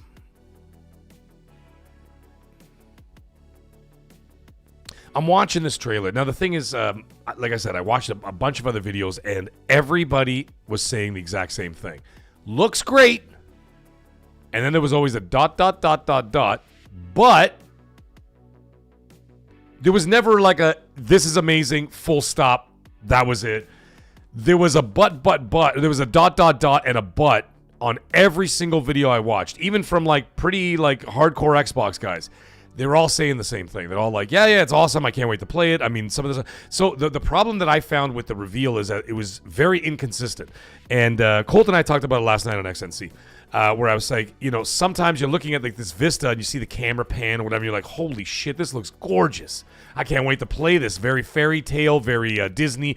If anybody didn't watch XNC last night, what I was saying is like, it has that sort of soft, rounder look to it. So it's got that fairy tale, gingerbread house kind of vibe, like early Disney, like let's say 60s, 50s and 60s Disney look to it. And I'm like, this is awesome. The aesthetics are like perfect. I'm like, that's exactly what I want. It has like a little, it's got not a touch. It's got a heavy touch of like a Hogwarts Legacy look about it as well. And I'm like, all right, I'm sold on this. And then I see some of the stuff happening and I'm like, ooh. So I saw her get on the horse and I'm like, Jesus Christ, this looks like it's like 25 frames per second. Why would you show that? And then I talked to some other people saying, and they're like, well, you're going to put it in fidelity mode because you want it to look the best because they did the presentation at 4K.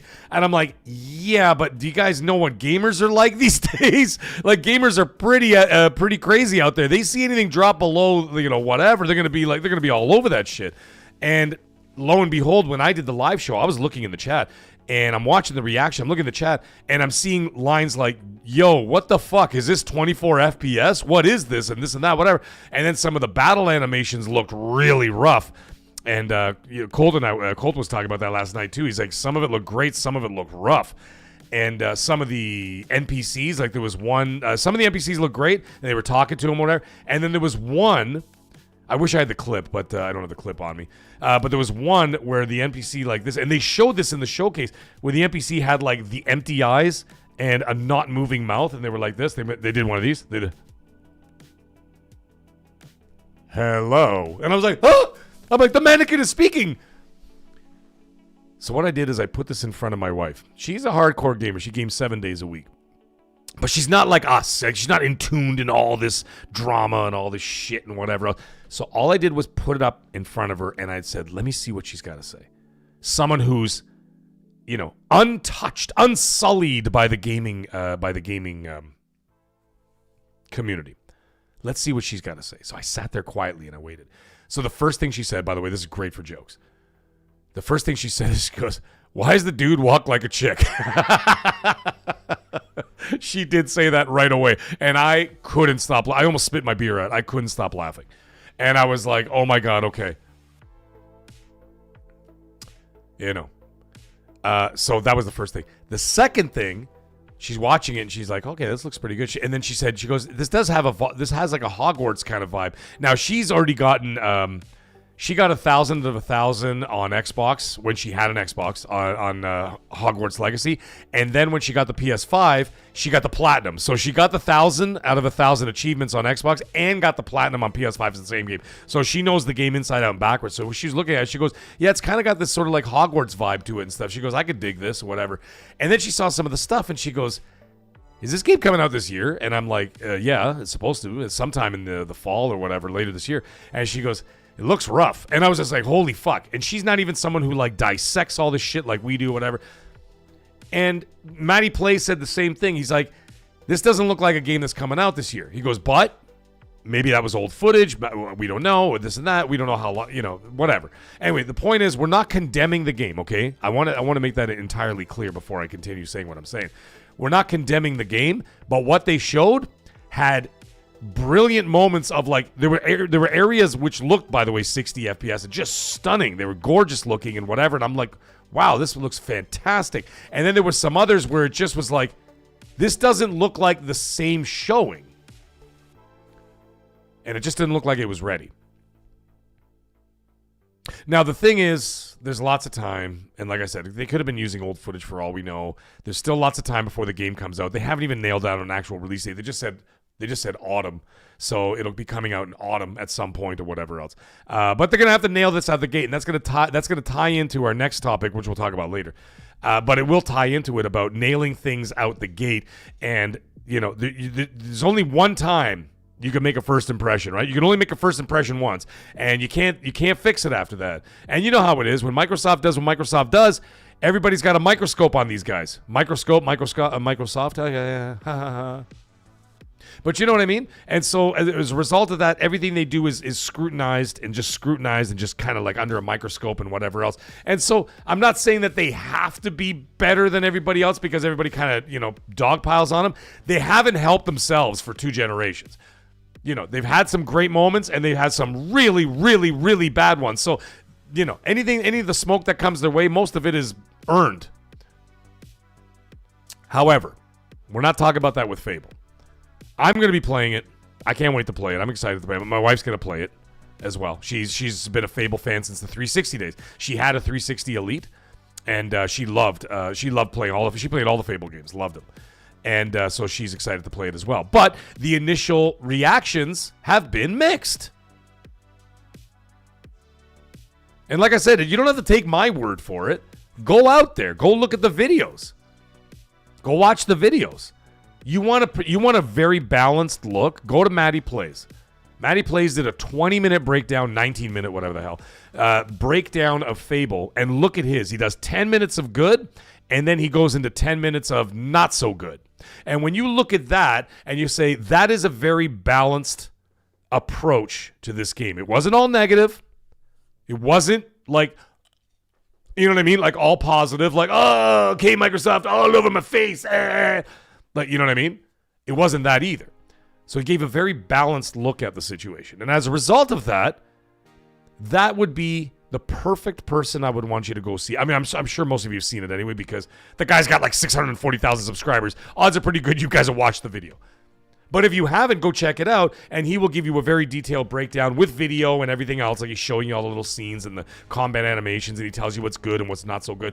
And like I said, in the end, it wasn't a negative thing, but it was a very balanced look at something that even he was unsure. He's like, I don't know. I mean, like it's supposed to come out this year, but it doesn't look like it's coming out this year. And he didn't say it's not coming out. He's just saying the appearance of it looks like a game that's not ready for 2026. Other people have said the same thing, right? And so when you look at that, I'm just like, oh, okay. But like, I'm just putting my hands up like this. I'm like, listen, man, you guys do your thing. You guys cook. You guys take care of business. All right? I'm not going to get involved and I'm not going to shit talk you, but I'm pointing out some pretty obvious things.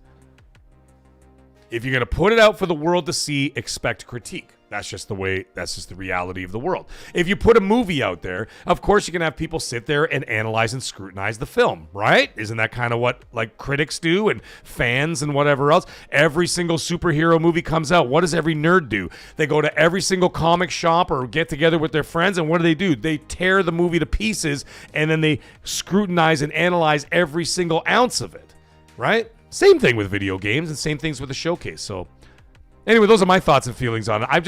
I'm gonna remain hopefully optimistic. I'm gonna just be like, hey, you know what? Maybe Summer Showcase will give us a more polished look at it. That's still like 3-4 months away. So you got another 4 months of heavy duty polishing and work and bug fixes and all that kind of stuff. So at the end of the day, they could absolutely do it.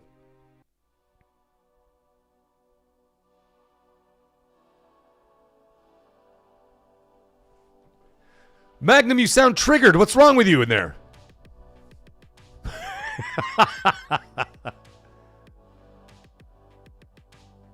Fuzzy Tomato, why would you do that? Watch the video. You don't have to agree with what I'm saying. But I'm just saying, we all have the, especially here, you guys know how this channel rolls. You all have the ability to agree or disagree on what we say, right? And you could say that in the chat. Be like, Mag, I don't agree with you. And that's totally cool because everybody's opinion matters here. But you know how some people are. Some people are going to take like what I say and they're going to dogpile all over it. And they'll be like, they'll be like, oh, he didn't just slobber on Microsoft's knob about Fable. I didn't say anything bad. I didn't say anything bad. It was pretty fucking obvious. Just watch the video again. If you can, like, you know what I mean? Like, you could see it with your own eyes. That's all I'm pointing out. But people do that because they get in their emotions, They're not Vulcan in nature like we are.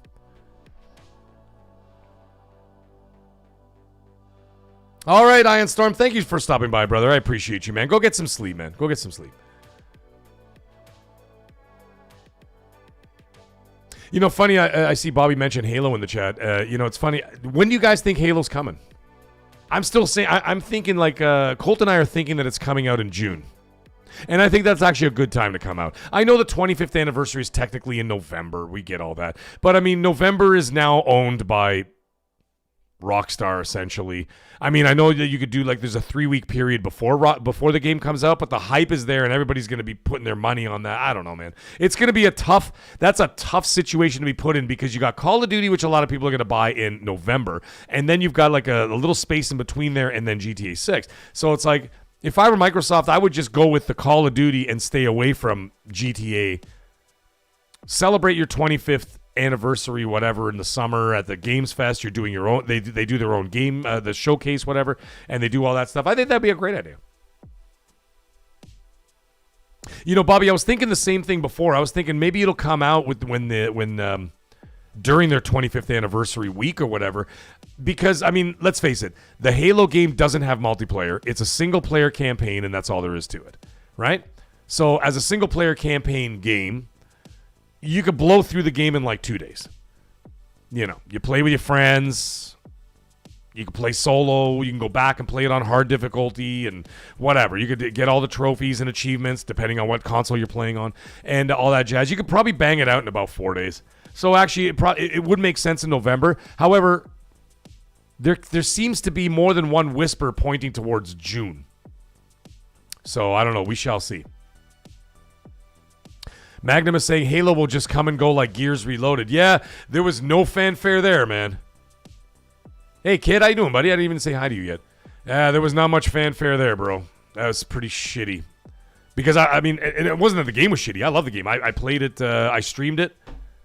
on the channel. I played through the entire campaign with my wife. We had a blast remembering how amazing Gears used to be. Like, I mean, story-wise and, like, the atmosphere and stuff of Gears. It was just awesome. It was just a shame that nobody else played it because everybody on Xbox was playing Helldivers. Because Helldivers came out the same day, and it sold 1 million copies on Xbox. So, like, there you go. All the shooters were, all the, people that play shooters were all playing Helldivers. And PlayStation sales weren't that great. But, whatever. What are you going to do?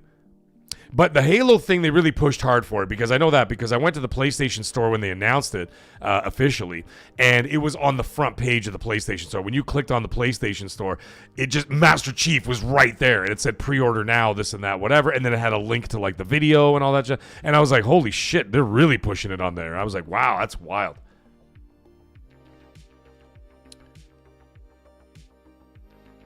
So apparently they're also remaking the other Halos. There's a Halo 2, Halo 3 being remade as well.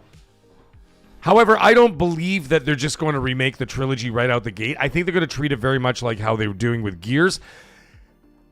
I think they're going to wait to see how the performances of Halo campaign evolved.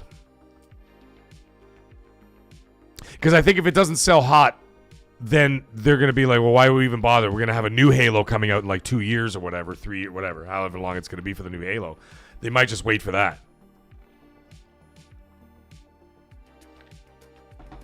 Because doing these remakes in the Unreal Engine 5 or doing the paint job on them and all that kind of stuff and, jazzing up the gameplay for more modern gameplay and then everything else and they do with that.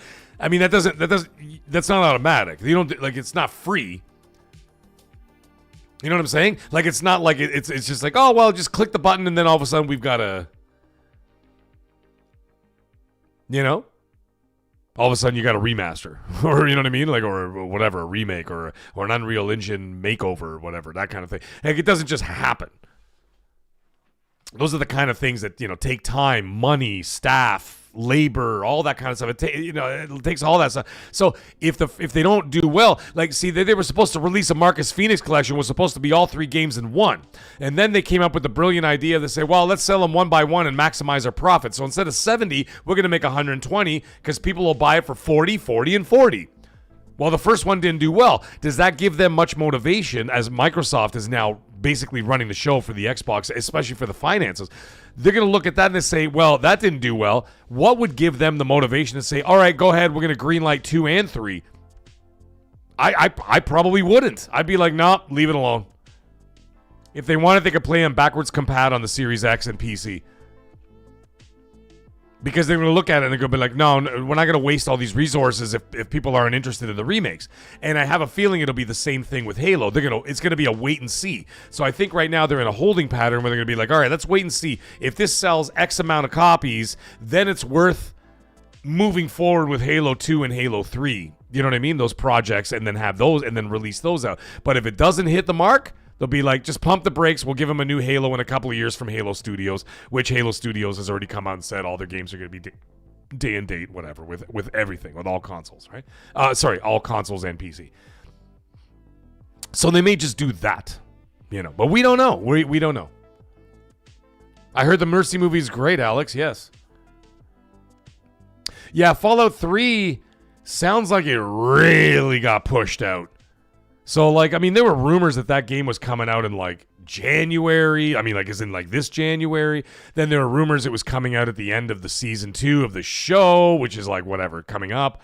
Or if it already hasn't happened, I'm not even sure yet. And then there's that, and then there's rumors it's coming out as a shadow drop at the developer direct. That didn't happen. And then there's there's a talk about it being shadow dropped at the Summer Game Fest or whatever, the Xbox showcase there. And and then we did XNC yesterday. And I'm not saying it's fact. I'm just saying, like, Colt's prediction. He goes, yeah, it's gonna be next year.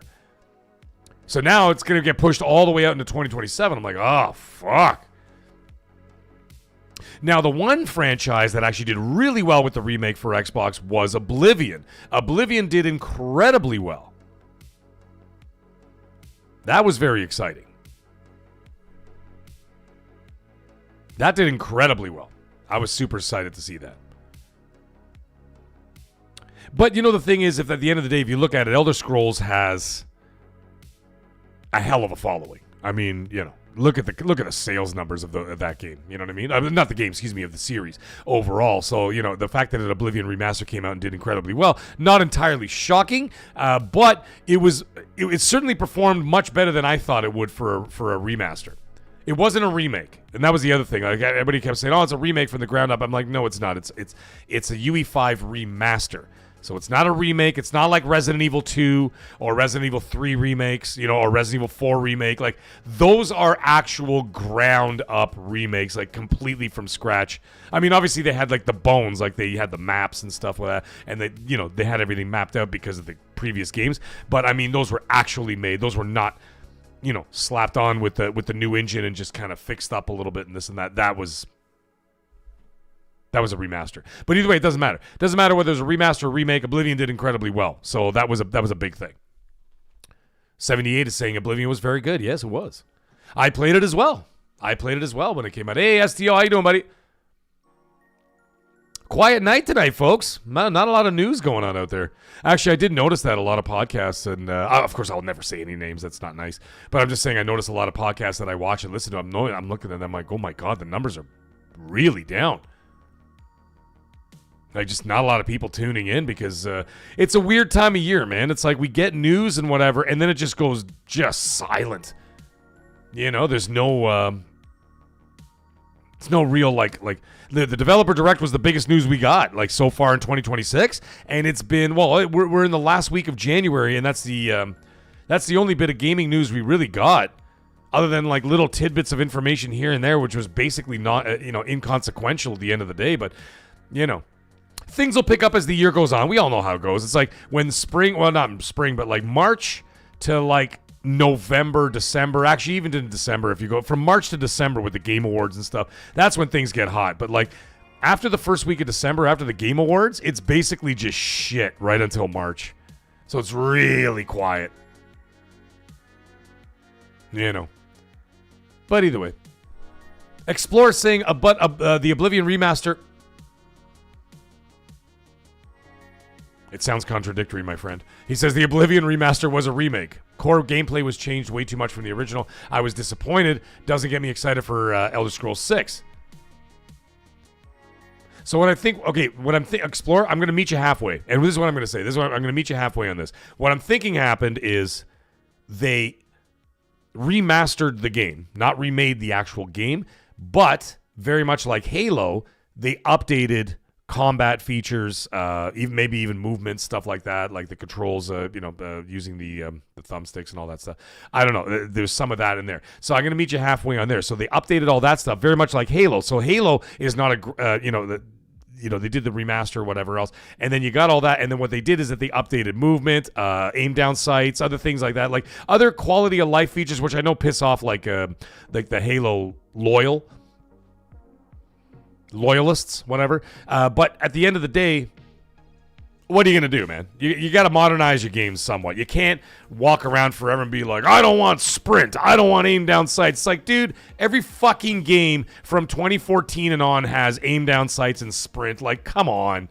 Don't be ridiculous. If you want to play the old Halo, it's in the Master Chief Collection. You can play it right now on your PC and your Xbox.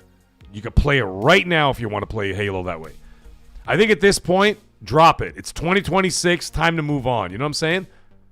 And it's not like Halo's been setting the world on fire lately. So it's like Infinite, loved Infinite, by the way. Enjoyed the hell out. I love that game. But it didn't set the world on fire. It dropped off a cliff in less than a month. That pissed me right off because I thought the game was hot. The multiplayer, I enjoyed the hell out of it. I really liked it. And I actually like the story. I like the idea of the open world. I thought that was very cool. The greatest addition to Halo was that grapple gun. I got to say, ladies and gentlemen, that grapple gun. Greatest add-on to any Halo game in the history of Halo. The grapple gun where you could just grapple onto an enemy and just full all-out Batman, like punch him in the face. Boom! Like mid-flight. Was the most amazing thing. I was literally zip line punching dudes in the face nonstop, man. I loved it. Kid is saying, mad question. What are you most worried about when it comes to Fable, and what are you most excited about? Sorry to put you on the spot. Not at all, dude. I'm excited for the open world, like the fairy tale open world. I'm a huge fan of that all the way back from the King's Quest days. So if anybody played King's Quest way back when, you guys remember that? I used to play PC when I was a kid because my dad had a PC in 1982. That's just crazy.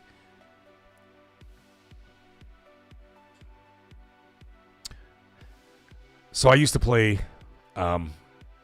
King's Quest. And King's Quest was set in like fairy tale worlds, right? You'd be walking around, right? You'd be walking around and then like Little Red Riding Hood was there. And all of a sudden you'd go around the corner, there was a gnome there. And there was like a leprechaun. And there was like a troll. And there was Dracula. If you went to King's Quest 2, there was Dracula. There was like mermaids with King Triton and all kinds of cool shit like that. In fact, when I go to bed tonight, I'm going to sit there and watch a playthrough of King's Quest 2, my favorite King's Quest of all time. And I used to play all those games, and it was all like fairy tale lands, right? And so like you would have to like, oh, how do I do this? Or else you go to the grandmother's cottage, right? And you get there, and the grandmother's in bed, and then you realize it's the wolf dressed up as the grandmother, and I'm like, ooh, fairy tales. So to answer your question, I'm excited for a 2026 version of a fairy tale world. Super excited for that. Give me all of that. So that's what I'm really excited for. I love open world games. I love open world fantasy. I love open world light RPGs. I don't want them like too heavy RPGs with like the endless like dialogue branches. Fuck off with that. I don't want to be sitting there talking to you forever. I don't mind like a couple of them. Like I think that like games that like Mass Effect did it perfectly, where it was a few options and fuck off. Like I don't need to have like an entire Encyclopedia Britannica breakdown of all these dialogue trees that go on forever and ever. I don't care that much about you as like the characters. I don't care that much about the NPCs to sit there and talk to them for like 10 minutes. It's ridiculous. Just a waste of time. But I love RPG light. You know what I mean? I love the combat in that game. Like Witcher. Witcher could sometimes drag a little bit here and there, but Geralt as a character was so compelling that I would go through those motions and and I would go through all those little dialogue things. But that's what I'm most excited for. What I'm not excited for is what I had previously mentioned when I saw the showcase, when I was kind of talking about how, from what I saw, some of it looks magnificent and some of it just didn't look ready. So I'm a little, you know what I mean? I'm kind of like I said, I'm hopefully optimistic that they work everything out and the game comes out super polished and ready to rock. We get our performance mode and all that jazz, and it's totally awesome game, and there's no complaints and no problems, and it scores well, and the customers are happy and the gamers are happy. That's what I'm hoping for more than anything. Yeah. And I'm not hoping, I never want to see a game. I don't want to see games fail, nor would I want them to fail. You know what I mean? I wouldn't want to shit on something because for the sake of shitting on it because it's, not my, my preferential play place, so to speak, my console of choice, my ecosystem of choice or anything like that. It's ridiculous. That's silly talk. The sounds that he says, Avowed. Oh my god, that's so funny. He goes, Avowed actually has an encyclopedia in the dialogue, Mag. There you go. 78 Inc. is saying that's why I can't get through games like Persona. Yeah, you're absolutely right, dude. I can't do it either, man. I can't do it either. The fucking talking and the talking and and this is coming from a guy who doesn't shut up. You know what I'm saying? I can't stop talking. I mean, but what am I supposed to do? I'm doing a one-man show. Of course I'm going to be talking. Infernal Earth is saying King's Quest was great. You goddamn right it was. Commodore 64. No, I had a PC Junior. I had a PC Junior, which is a Microsoft. Was it Microsoft? Yeah, that was a Microsoft PC. Back in 1982. Cost my dad a fortune. Leisure Suit Larry was on there too. Those were all the games from. What's the name of the company? Come on, help me out. It had the mountain. Sierra Games.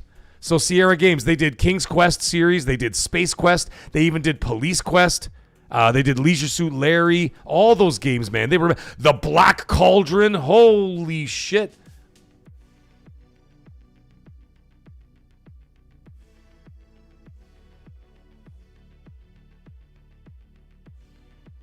Salza, what are you saying? 800 million. What are you talking about? Did I miss something in the chat?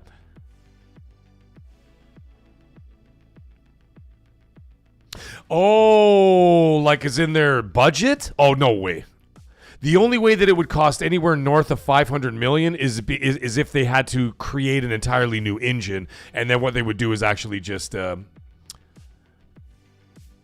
it's just that they would, like, remember how Halo Infinite, they're like, oh, this is a $500 million game and this and that. Well, it wasn't the game that cost $500 million. It was like, because they had to create an entirely new engine, the Slip Space engine or whatever. I can't even say it. Slip Space engine and all that stuff. So that was part of it, you know. But what are you going to do? Yeah. Anyway, we'll see. We'll see how that all goes. And listen, like I said, I'm hopefully optimistic that everything gets worked out. We get a release date and everything comes out amazing. Because I've been waiting for Fable for a very long time. I have played all the Fable games to completion, put in God knows how many hundreds of hours in those games, and I love them, and I'm been super excited since 2017 when it was first hinted at that Playground Games was being acquired by Microsoft. And second thing is that they were taking an open world game that they were already planning, and turns out that they were going to be that Phil had said, well, what about Fable? And they're like, you know what? That's a great idea. Yeah, Salza, it was a big loss for them, man.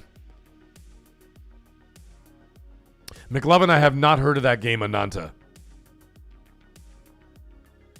Oh, Grandpa Barbecue. Hey, how you doing, buddy? He goes, what are your thoughts on that Pottery multiplayer game? I talked about it last night. I am not a party player, so to speak.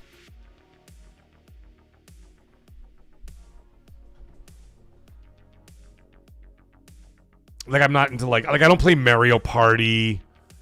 I don't play like Gang Beasts and like those other ones and Human Fall Flat, and like I don't like party games. I don't like those party games. I like the party. I like the party. Yeah. Okay, I like the party, but I don't like party games. It's not my thing, man. Like, I have Mario Party for the Switch 2. I know it's a Switch 1 game, but my kids have it, whatever. And, like, they play that all the time, you know, with all the mini games and stuff, and they got all the characters lining up, and they're blowing up balloons and all this other shit. Oh, whoever blows up the balloon fastest wins. And I'm like, that's not my thing, man. Good night, kid. Thanks for stopping by, brother. Thank you so much, man. Enjoy the rest of your evening, my friend. And thank you, of course, for being here. There you go, buddy. Rare achievement. Kid is going to bed. It's 3:34 a.m. for him. Yeah, so I'm not a party guy. So when I saw that game, I'm like, listen, man, no offense. I love Double Fine. I love Jack Black over there, the head of the studio. And I'm just like, you know what, man? I just can't do party games. I'm sorry. It's just not my thing. It's just not my thing. Like, why would I do something that's not my thing? You know what I mean? Like, to me, that's like a no-brainer. I was just like, nah, I'm not really like that. Oh, McLovin, that sounds hot. He's saying the mag, he goes, a game called Ananta is supposedly like GTA 6, but anime style. That sounds pretty cool, man. Maybe I'll check out a trailer after. I don't have my phone on me. It's charging behind me. Like, on the floor. But anyways. Anyway, so there's our talk about Fable and everything else. And, you know, hey, it is what it's going to be, man. We're just going to have to wait and see. I'm just giving you my opinion. And, of course, a lot of opinions. Like I said, when I did the live show, which, by the way, a lot of people came to check it out. Thank you so much for all that support. That was amazing. Is that when I watched the live show, I'm reading the chat. And the chat was saying all the same thing. They're like, oh, man, that looks awesome. And then all of a sudden, 30 seconds later, they're like, ooh, that looks rough. And then all of a sudden, it's like, oh, that looks awesome. And then all of a sudden, the next thing, they're going to say, ooh, that looks rough again. And it's like, there was no consistency to it. Right?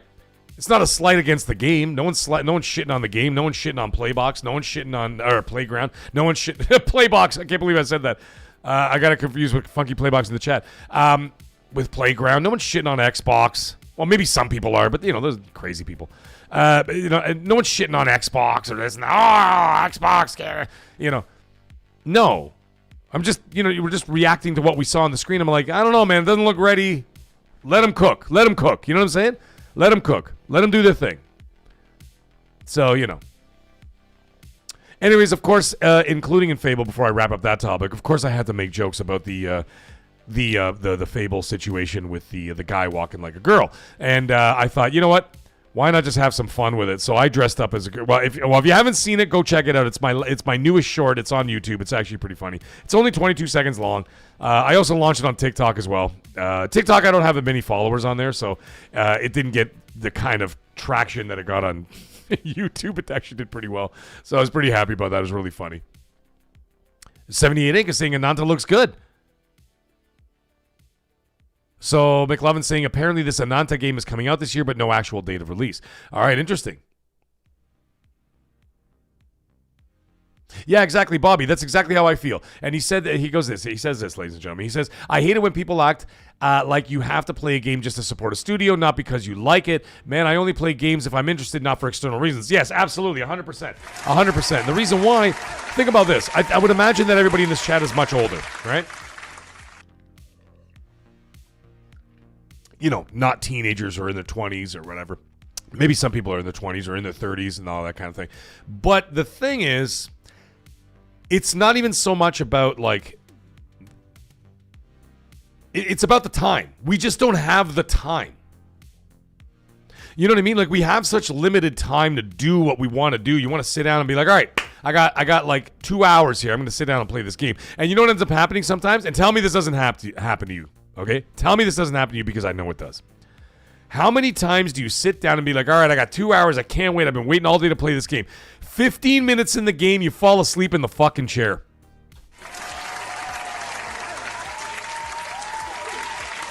And it's not because we're old or any of that bullshit. It's because we're fucking tired. You know what I mean? It's like sometimes you got a lot of stuff going on. You got your kids. You're up at the crack of dawn. It's now 10 o'clock at night. You've been doing shit for like 16 hours. Like, it's a lot, man. And then all of a sudden you sit down to play a game and be like, oh man, I've been waiting all day to play. And then you sit down in the chair and you're staring at the screen. You're going like this.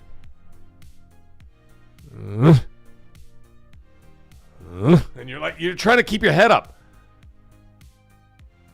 You know what I mean? You're trying to keep your head up and you're like, oh, fuck this. You know what? Forget it, man. And then you just turn it off and you go to bed and all of a sudden there's another day gone. So the thing is, when you're talking about all that stuff, are you going to waste your time playing a game that you don't want to play just because it happens to be available on a service or it's by a company you like? You like Tim Schafer. I love his games, but I'm not really into it, but I'm going to sit there and... No, because you might save that day or that weekend for something that you really want to play because you want to get in there because you don't know how long it's going to be before you get to sit down and game properly.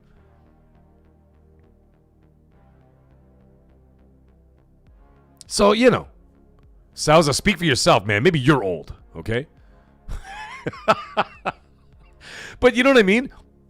We have such limited time as adults, on a regular basis. You're taking care of your family, your kids, your job, whatever you're doing with your life, right? You're doing all that stuff. Like, for example, we've been here tonight, okay? We're here. It's already been 2 hours. We've been here tonight. I did the videos earlier today. By the way, I also released my Code Violet video today.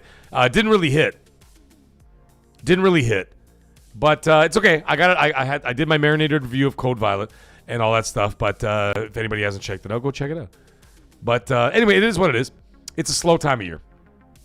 Anyway, that being the case, there's only so much time in the day. I don't get the game tonight. After this, I go to bed. Right? Then I got to get up and do the whole rigmarole all over again and whatever else. And then, maybe tomorrow night I get some time.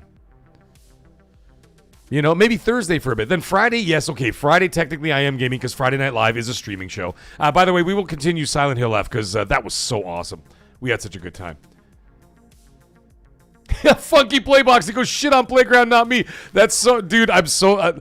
it's like I must have scanned the chat and saw your name and I said Playbox. And I'm like, oh, shit. No, wrong thing. I meant Playground and Xbox. And then, of course, I said Playbox. Anyways, yeah. So, you know what I mean? Like Friday night, we do Friday Night Live. So I get to actually sit down and do that or whatever. And I'm dedicated to playing the game for anywhere from 3 to 4 hours, however long I can last playing the game. You know what I mean? And then the weekend comes. All of a sudden, you got weekend stuff going on. Oh, we got to go here. We got to party over there. We got to go deal with this. Oh, it's this one's birthday. We got to drop by here. We got to do this. The next thing you know, it's Sunday. Sunday football. Okay. Well, not this week. So maybe this Sunday I'm actually free. I actually can do something. You know what I mean? I can actually play some games. But I'll probably be so hungover from Saturday, I'll probably be asleep on the couch half the friggin' day. And there you go. Now you're back to Monday again. And on and on and on, right? So are you going to waste your time playing something that you don't want to play? And that's why, as a consumer at this point in my life, I'm so cautious, not only financially, but I'm also cautious because I'm not going to buy something that I'm just not going to play. That also doesn't make any financial sense if you think about it. Never mind just the time. It's just like when you get it, you're like, this is not really for me. So why did I buy why did I pay $100 for it? The games are $100 in Canada with tax. You know what I mean? It's expensive. It's a very expensive hobby. So if it's not a surefire hit for the mag ain't buying it. Except for when Grumpy Old Fart comes around. And Grumpy Old Fart, he donates games to the channel. The guy's out of control, man. Right? And then he donated Code Violet, and then we ended up playing it on the channel. We played the game for 2 nights. Had a great time. You know what I mean? Grumpy Old Fart, did I even talk about the Harry Potter 25th anniversary marathon that you were talking about? Or did I just kind of like glaze over it because I went right into the Voldemort talk? Because you did send me a $10 super chat. He goes, "You're going to go to the Harry Potter 25th anniversary marathon." I absolutely would. I watch the movies all the time. My wife bought all the books on Audible. Well, there's only 3 available right now. There's Philosopher's Stone, Chamber of Secrets, and Prisoner of Azkaban are all available on Audible. Excuse me, and it's awesome. They're so good. And there's the full cast one. It's got sound effects, got music, it's got everything else, full production. And I got to tell you, man, it's great. The casting that they did in that in the audiobooks are absolutely mwah. And I look forward to owning all 7 of them. I can't wait.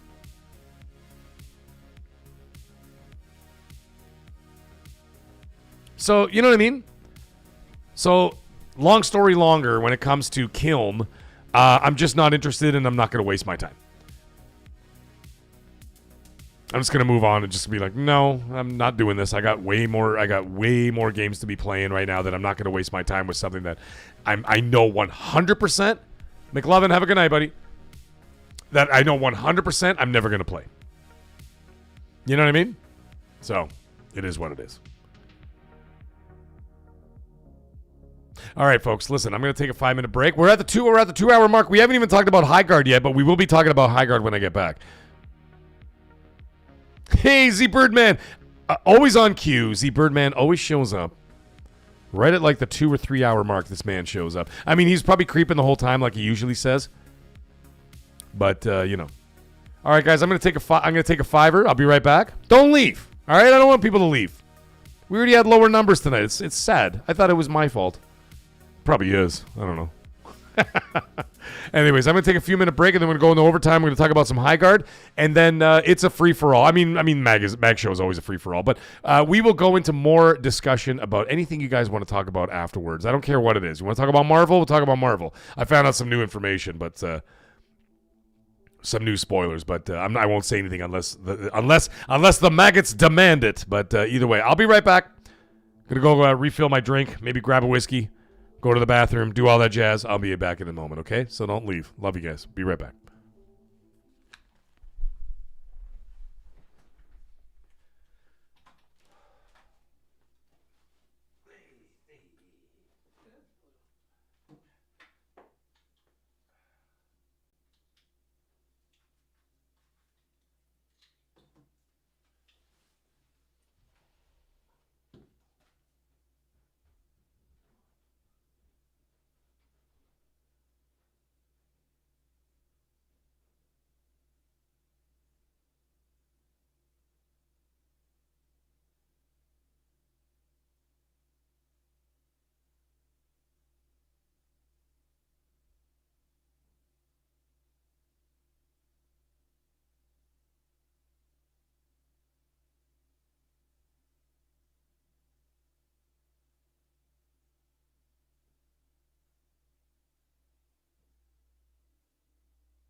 All right, ladies and gentlemen, I am back.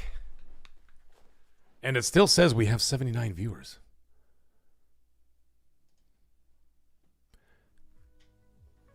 And here's his beautiful face. I mean, beautiful to me only. However, I decided, hey, Grandpa Barbecue, have a good night, buddy. I appreciate you, man. Great Wah, I finally showed up. Where the hell have you been? Daniel Manlick. What a great name. Manlick. That's what I'm talking about. There we go. You get a little bit of George Michael for you there, bud. All right, I decided against tequila. Against whiskey. I went with tequila. Hey, grumpy old fart, there he goes. He comes in and he drops another $5 super chat. My goodness, grumpy old fart, how you doing, bud? I mean, I know I talked to you earlier, but I'm saying hi to you again. And he drops a $10 super chat and he says, MAGGCAST Extended Edition. Thank you, Mag, for being you. Don't change.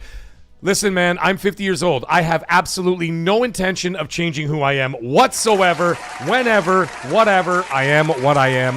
I think Popeye sang about that, didn't he? I am what I am. This is what you get.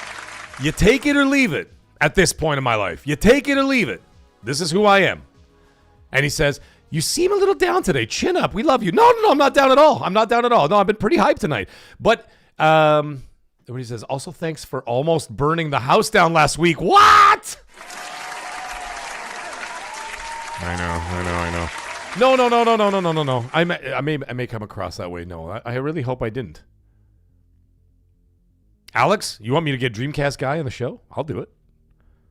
I'm going to start doing that very soon, by the way. So I'm going to start doing some guest shows with people.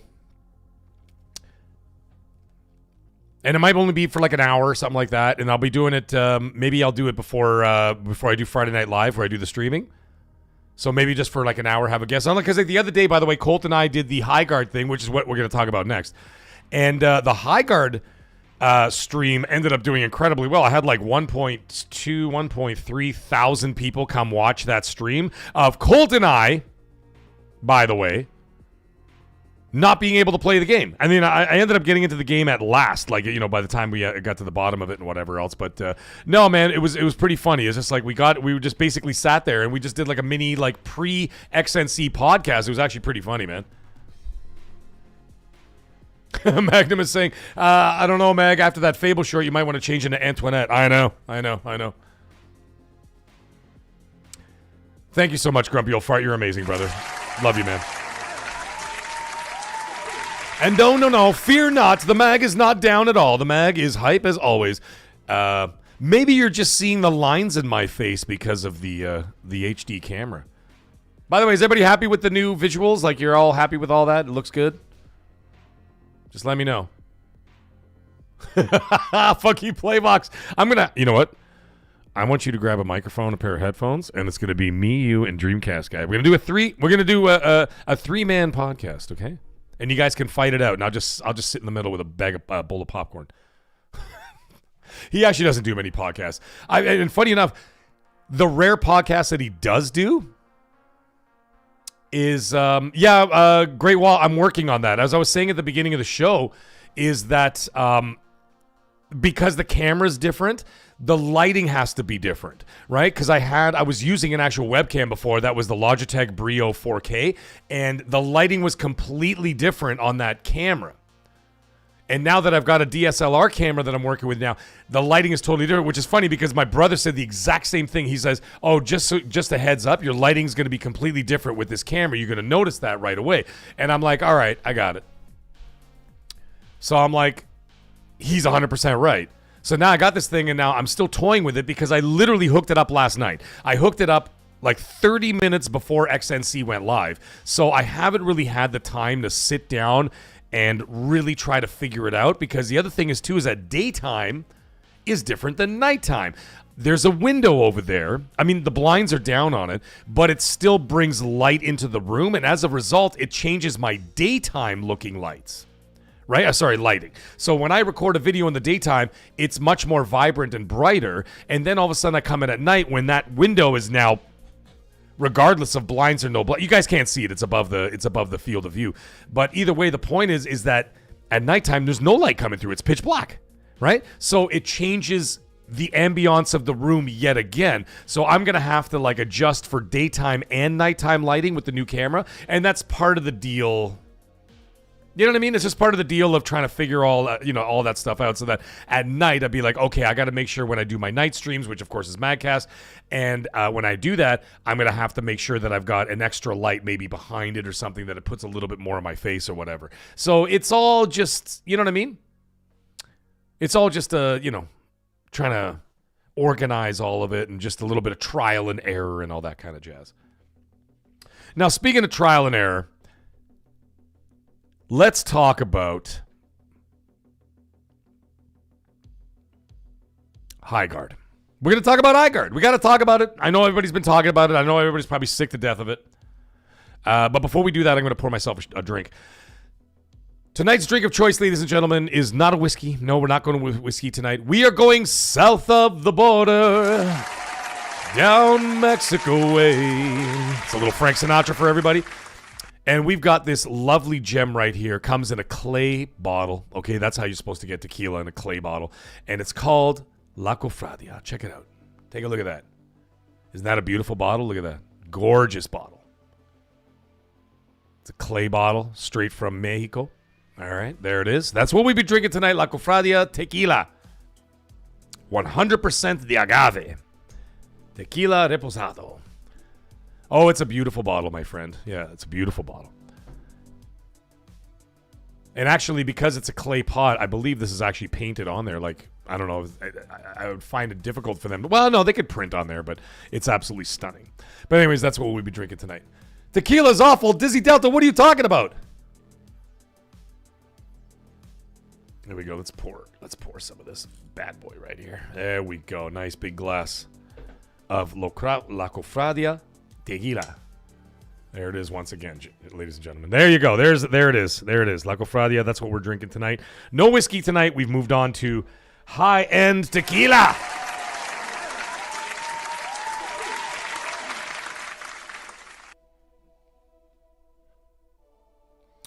Anyhow, let's talk about Highguard. You want to talk about trial and error. You know, the thing is, at the end of the day, when it comes to a lot of people liken this situation to Apex Legends. When they released Apex Legends, it was a bit of a mess. Not that the game was a mess. It's just that the launch was a bit of a mess. People couldn't get into games, and they're comparing it to that, right? And it's like, well, you know, it happened before with that. But the problem is, and here's the problem. The problem is, and I talked about this on X&C last night, is that they kind of got set up either by themselves or by Jeff Keighley. I'm not really sure. But the problem is that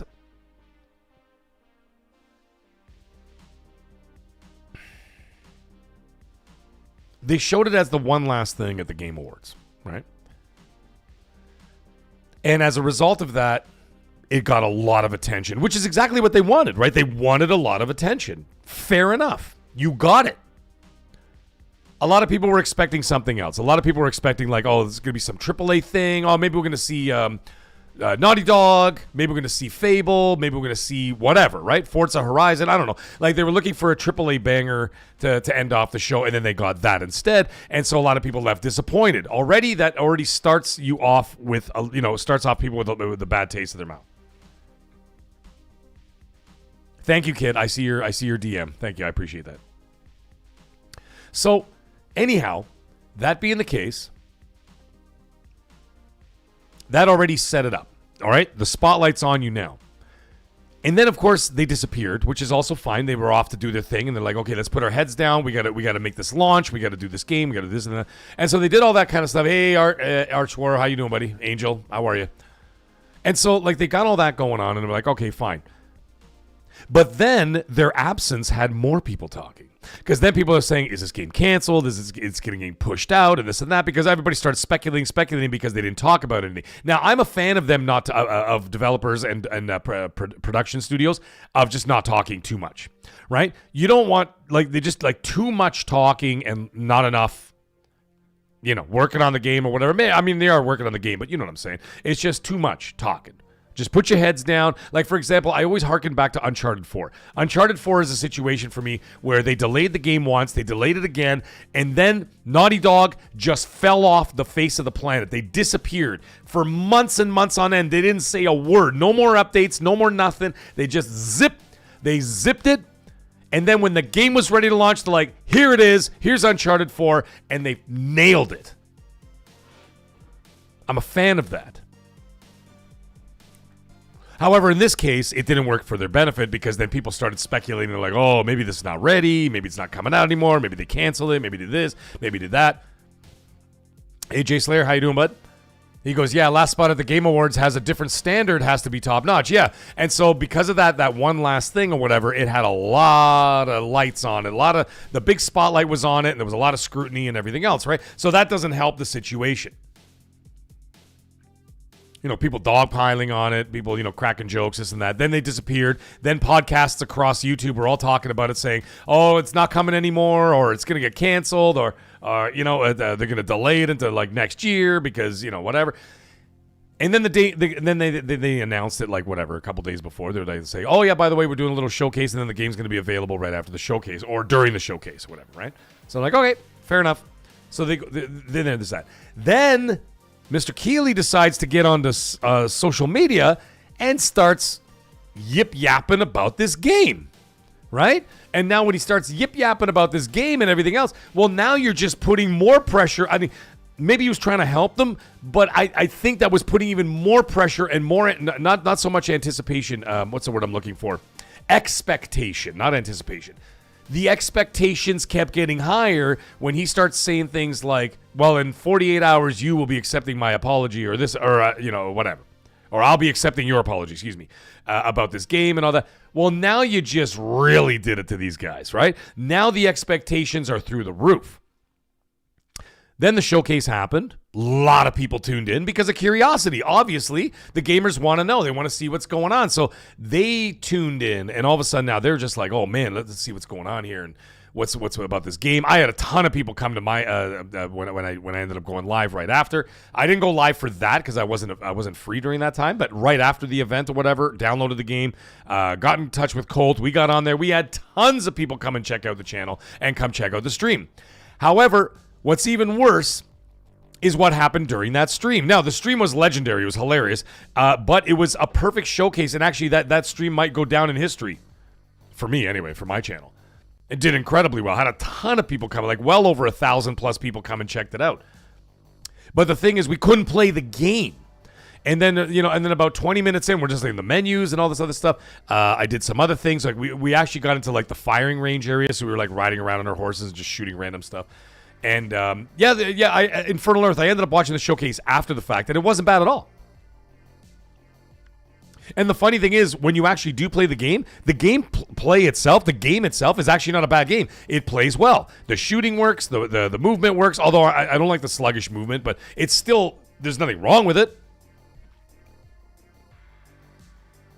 You know what I'm saying? And so, like, the horse, the integration with the horse riding and stuff, that was great. It was all good. The music's good.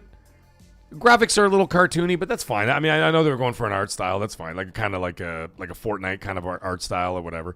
And I was okay with all of that. And the actual gameplay is sound. It actually works. Like, it's not like the game itself is broken. Everything around the game was broken. Like, so, for example, I ended up doing, like, for example, they're saying, people in the chat, when we were doing the live stream, they're like, oh, by the way, you can't play this unless everybody has done the tutorial. And I'm like, well, it would have been nice to fucking know that. Like, would they actually say that? Put it on the screen and be like, by the way, if you want to play online, you have to do the tutorial first. It's mandatory. I don't know. And so when Colt went back and did it, and then I went back and did the tutorial again, just so, like, the audience had something to watch, then it was, great. Wow, that's great. It had that Immortals Phoenix Rising sort of graphic style. Yeah, you're right. More so Immortals Phoenix Rising than Fortnite. Thank you for that. And so that being the case, I looked at that and I was like, okay. We did the training. We did not to the training grounds. We did the training grounds, and then I did the tutorial again, so the audience had something to watch. And then all of a sudden, it was like letting us team up again. I'm like, oh, look, it's working. So then we started going into the game. It was myself and Colt. Couldn't get in any games. None. The entire stream, we couldn't get into one game. It would load, say match found, and then it would bring you right back to the menu. Then we saw that Highguard was trending on Twitter. And then you go into Twitter and you're seeing everybody was taking like little videos and like little screen captures of the exact same thing. Match found, kicked back to the menu. And then all of a sudden, then they're like, oh, well, no, you can't do it with 2 people or whatever. You have to do it either solo or you have to have 3 people. All right, cool. So then I invited Bobby into the mix. Bobby's in the chat tonight. I invited Bobby into the mix. So it's myself, Colt, and Bobby. We're in there. We couldn't still get a match going. I'm like, okay. Then finally, after an hour and 13 minutes, I think it was, I said, okay, guys, I'm booting you both out. And I booted Bobby out. I booted Colt out. I'm like, let me see if I can go solo. I went solo. I ended up playing the game for 2 rounds. And there it is. But it just shows that from the aspect of the matchmaking, squad filling, seeing that this is literally an online-only game, it was broken in that respect. You know what I'm saying? It was broken in that respect that, like, how can you have a multiplayer game, but you can't get your multiplayer players to link up together and play a game? You have to go play solo, and then that's how it worked yesterday. I never went back to it. Now, the thing is, at this point, I don't think I am. And as we were as we were playing, Colt's saying that there were 100. When we started the stream, there were 100,000 people on Steam playing the game. By the time I ended the stream, the 100,000 went down to 16,000 players. That's bad. Yeah!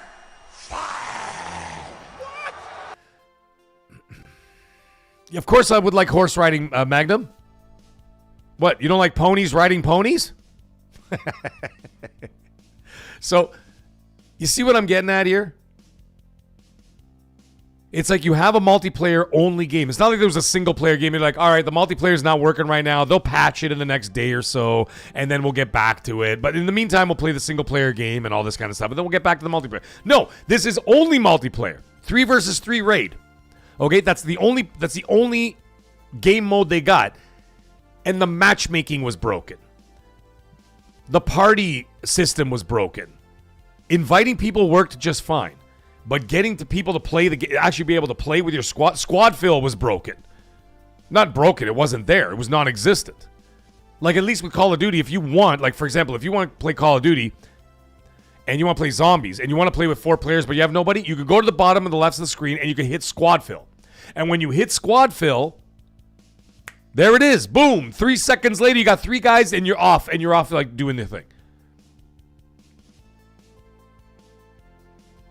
You know what I mean? So if you have a multiplayer only game and everything around the multiplayer doesn't work, you got to classify that as broken. Sorry, that's just the way it is. And as I said 2 hours ago, you only have 1 chance to make a first impression. 1. And they fucked it. They fucked it. That's all there is to it. There's no other way to put it. It's like that Australian guy. Oh, he's fucked it.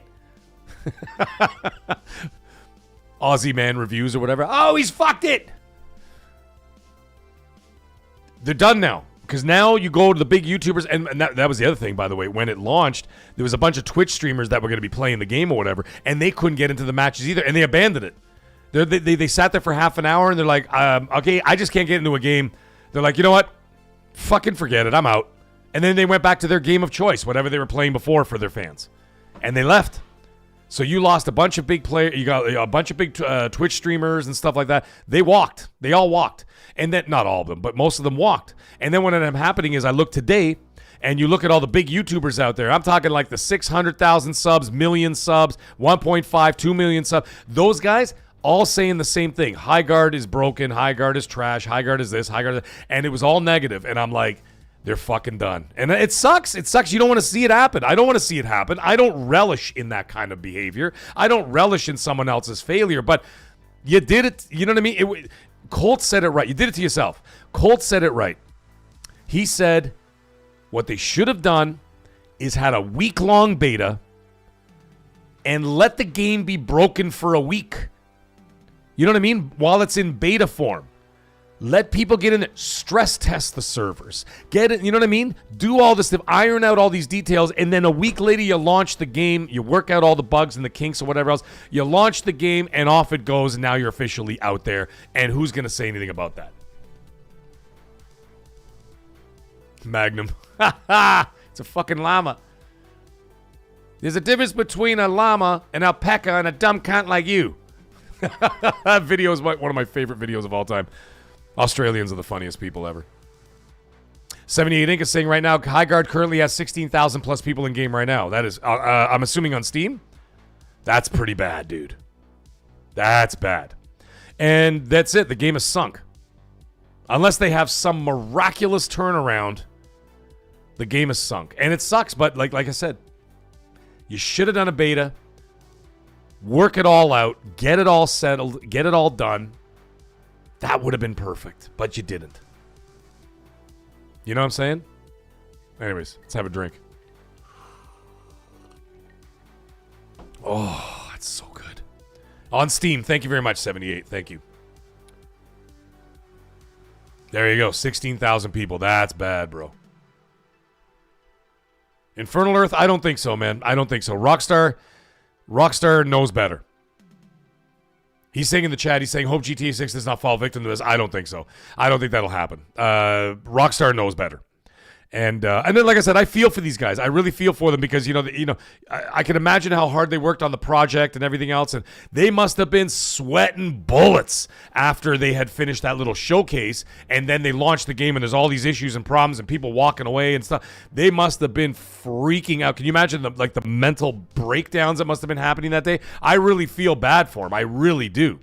I'm not going to sit there and shit all over these guys, but I'm just saying it is what I told you is exactly what I said about Fable. I'm not taking any of that back. I'm just saying what's directly in front of my face. And what I saw and what you saw, I got proof right there. You go to my stream and I got an hour and a half stream with Colt Eastwood where we couldn't play a single fucking game together in a multiplayer game. That's not on me. That's not on me. So I'm just telling you what happened. That's the truth. I'm not coming out here saying the game is shit, the game is this, the game is that. It's not. The game is actually good. I played one round, and I actually kicked ass, by the way, just so everybody knows. I just kicked ass. In one round, I killed like 4 guys, 5 guys. I was rocking the house, man. And then when you break inside their fort or whatever, you have to take out their little furnaces or whatever, their energy sources. I took out 2 of them and killed 4 guys in their base. That's what I'm talking about. But anyways, back to Highguard. Like I said, it's not on me. It's not on me. I'm not dogpiling on the game. I'm dogpiling on the way it came out. Sorry, I'm not even dogpiling. Sorry, excuse me. Let me rephrase that. Jesus Christ, it's not what I meant to say. I don't have enough tequila in my system, folks. I gotta get more tequila in there. Clear my brain out. I got brain fog. I'm not dogpiling on the game. I'm criticizing the way it launched. There you go. That's what I was trying to say. Sorry. What an idiot! Oh, what a loser! What an idiot! Oh, what a loser! Oh, Lordy frickin' da!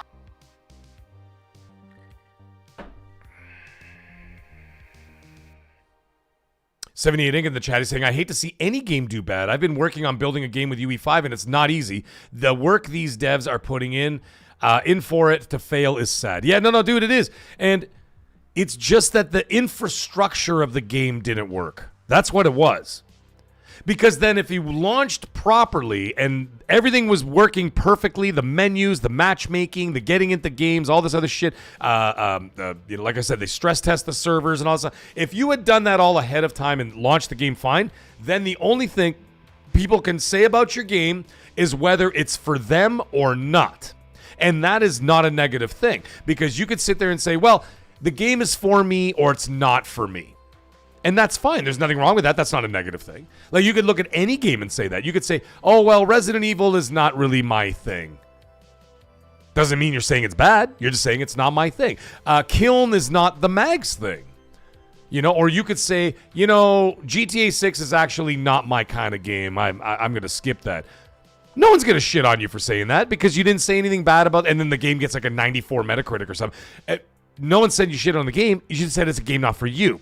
So if they had launched everything and launched it properly, then the only thing that people can say, you've taken that negative power away from people by doing that, right? So that the only thing that they can say is it's for me or it's not for me. To be or not to be, that is the question. Whether 'tis nobler of the mind to suffer the slings and arrows of outrageous fortune. Yes, I know Shakespeare. I read Shakespeare. And I know soliloquies. Yeah, it's pretty wild. Pretty wild. I know the mag is not just a pretty face, folks. You know.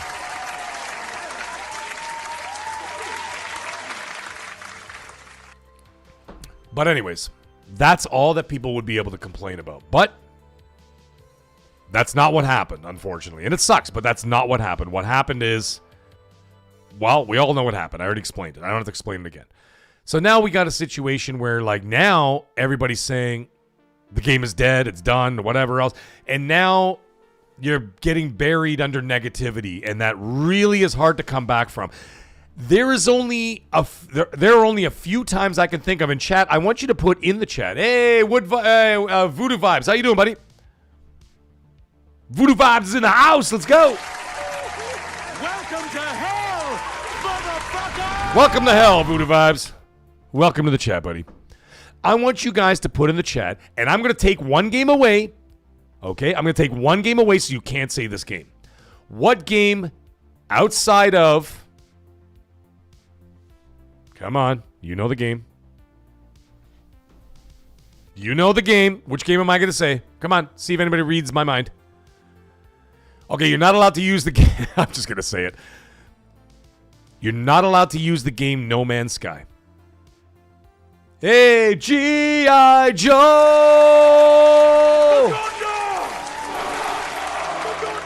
Vagondo! G.I. Joe's in the chat, ladies and gentlemen. No need to worry. He is here at the 2.5 hour mark, folks.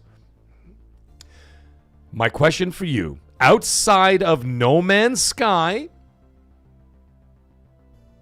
what game has had a massive comeback from negativity to positivity and to an actual success? I want you guys to put them in the chat. El Nini's in the house. What's up, El Nini? Look, the maggots are showing up all of a sudden. I've been missing you guys all night. Okay, you can't use No Man's Sky because to me, No Man's Sky is the biggest comeback story next to Rocky Balboa in Rocky 3. That's what I'm talking about. Eye of the Tiger. Let's go.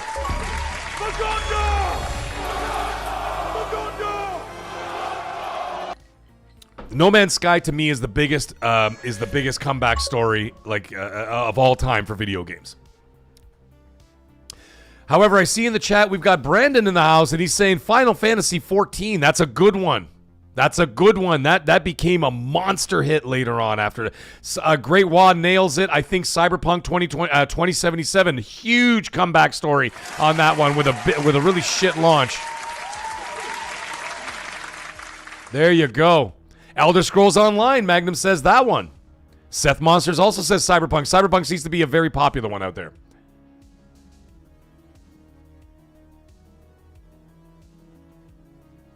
So there you have it. I mean, I'm sure there's going to be more in the chat as I'm talking. But what I'm trying to say here is that it's interesting to see how few comeback stories have happened in gaming. Right? It's very rare. Seth Monsters, don't be hilarious, okay? He put Halo Infinite. Although Halo Infinite, the multiplayer really picked up, but the problem is everybody already left the party. So all of a sudden, like, everybody left the house party and they all went to another party, and then the DJ showed up 3 hours late and starts spinning tracks. And he's spinning tracks and he's looking around and everybody fucking left. The house is empty. And then Microsoft's like, guys, the DJ's here. The DJ's here. And everybody's like, bro, we left like 3 hours ago. We went across the street to the other party. That's like, you know what I mean? So they tried, but they didn't do it. They failed. G.I. Joe saying Starfield? I respect your opinion. But for now, I'm disagreeing. Because we have to see what this Starfield 2.0 that they're talking about, we have to see how that thing plays out. Because that might be hot, man. All of a sudden, if you launch a Starfield 2.0 and the thing is just absolutely amazing or whatever else and it sells well on PlayStation, then I'm going to call that a comeback story. Although it really didn't fail, per se. It didn't hit the mark that the customers wanted. The user scores are pretty low. But it would be interesting to see how a 2.0 works out. It's also launching on Switch as well. So it's coming out to PlayStation 5 and Switch. So it should be interesting and see what happens there, man. Grumpy Old Fart is saying Assassin's Creed Unity. That's another one. Very good, my friend. That's reaching back. Assassin's Creed Unity shit itself right out the gate and really did a comeback story with that one. They really fixed up the game. And in fact, if I'm not mistaken, they also did some more performance improvements to that game right now. It was just in the news like a day ago. G.I. Joe is saying bad launch. I do not like Starfield, either do I. But it has the fan base to slowly pick up. Yeah, it might have the chance to do so. You know what? G.I. Joe, you nailed this one. Ladies and gentlemen, he gets an award for this one. He gets a rare achievement. There you go. G.I. Joe, you get that one. He said Fallout 76, absolutely.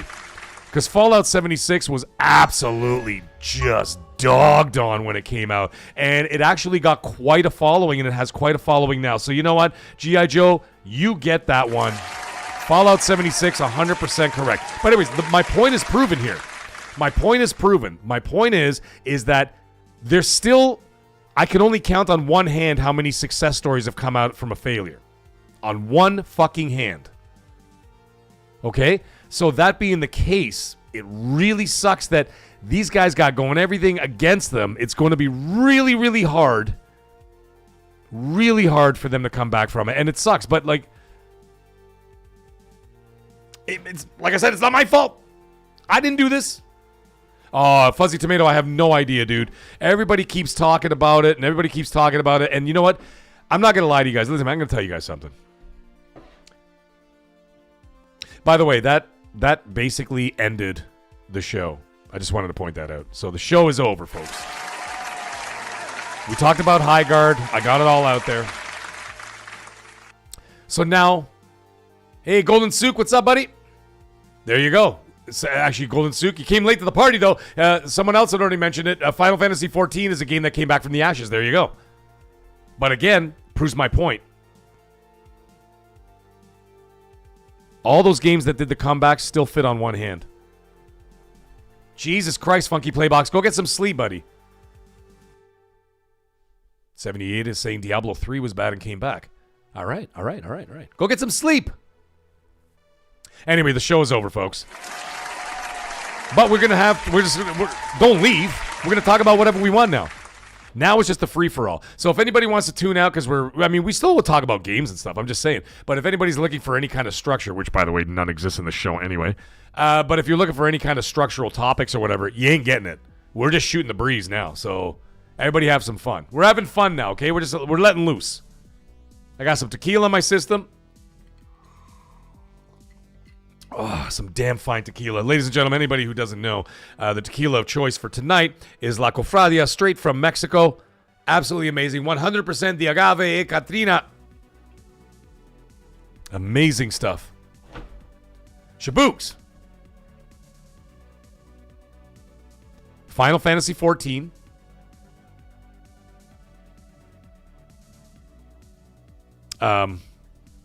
No Man's Sky. Which I said you weren't allowed to use, but we're using it for this. Final Fantasy XIV, No Man's Sky. Shit, where is it? I had the list right here in front of me. God damn it. Where did it go? Oh, Fallout 76. I'm giving it that one. Assassin's Creed Unity. I'm giving it that one. That's 4. I mean, I know we kind of joked about Starfield. That's it. 4. Oh, sorry. And Cyberpunk. Sorry. My bad. And Cyberpunk 2077. 5 games. That's it. Those are the 5 games right there that the chat has kindly put forth, as well as, I put No Man's Sky in the mix, and then the chat has pointed out 4 more. That's 5 games. Maybe you can find a 6th. Maybe you can find a 7th. I'm sure there's something out there. But I'm saying, from what us brainstorming, with me brainstorming, and of course this chat brainstorming, we still have 79 people here, right? The point is, it's very few. So unfortunately, they've got everything going against them. I'm not like cheering that on, and I'm not supporting that. I'm just saying they got one hell of an uphill battle, and I feel bad because they don't have a choice. It's not like they could sit there and go, fuck it, and just close it down like Microsoft did with that game. What the hell was that game? That games as a service game they had with those fucking skateboards. Remember that? The floating skateboards? Jesus Christ.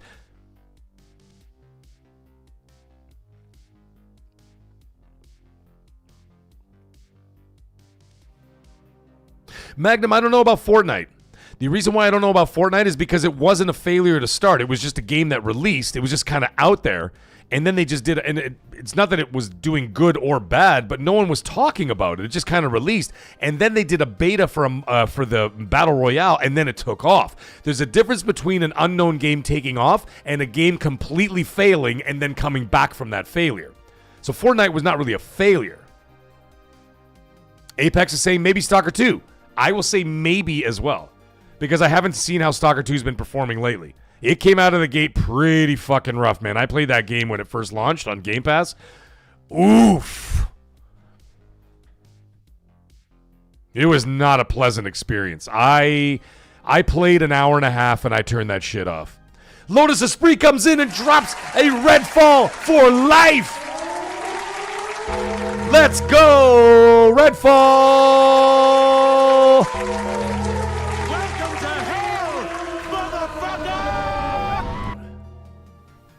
Z Birdman, we're not going to talk about Avengers. We're not going to talk about Avengers spoilers just yet. We'll save that for later, if anybody wants. Hey, the Bean, what's up, buddy? Man, you look so different without your signature long hair and dress. I know. What can I say, man? What can I say? What an idiot! You know? Oh, what a loser!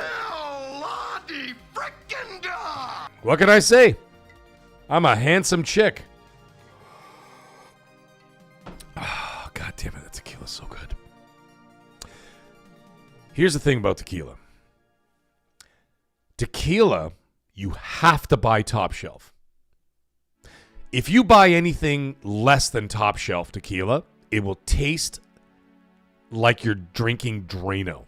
And that's why you see the college kids and the university kids, they put the salt on their, like here on their hand, and then they squeeze the lime in their mouth, and they lick their hand, and then they squeeze that. Because you're drinking like chilled cow piss. That's why. But if you drink a top shelf tequila, mwah, chef's kiss. There's no burn. There's no heartburn. There's not like, as soon as you drink it, you know, like you feel like you're going to die. You know what I'm saying? Like, you don't feel that feeling when you drink top shelf tequila. That's why you could drink it either straight from the bottle.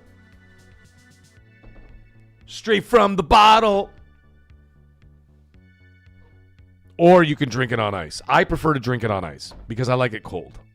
Even my whiskey, like I don't even drink whiskey at room temperature. I could, but I'm like, I'm not in a fucking saloon in 1837. Okay, I want a little ice in my whiskey. I like to have whiskey on the rocks. That's the way I like to drink my drinks. Because I like to drink cold beer, right? And if you're going to give me whiskey or tequila or anything, I want them on the rocks. And trust me, people say, oh, well, it waters down the flavor. Motherfucker, do you think that the whiskey or the tequila lasts long enough for the ice cubes to melt? Me? I'm drinking that shit so fast, you don't even know what happened. I'd be like, watch it. Give me another one. That's how it works. Yes, Magnum, I have totally drunk cow piss before. Listen, I was a college student once too, you know. All right? Drinking 99-cent shot tequilas. Trust me, I know. This shit is awful. G.I. Joe said he's got to be out of the freezer for me. Hey, fair enough. It's basically on ice too.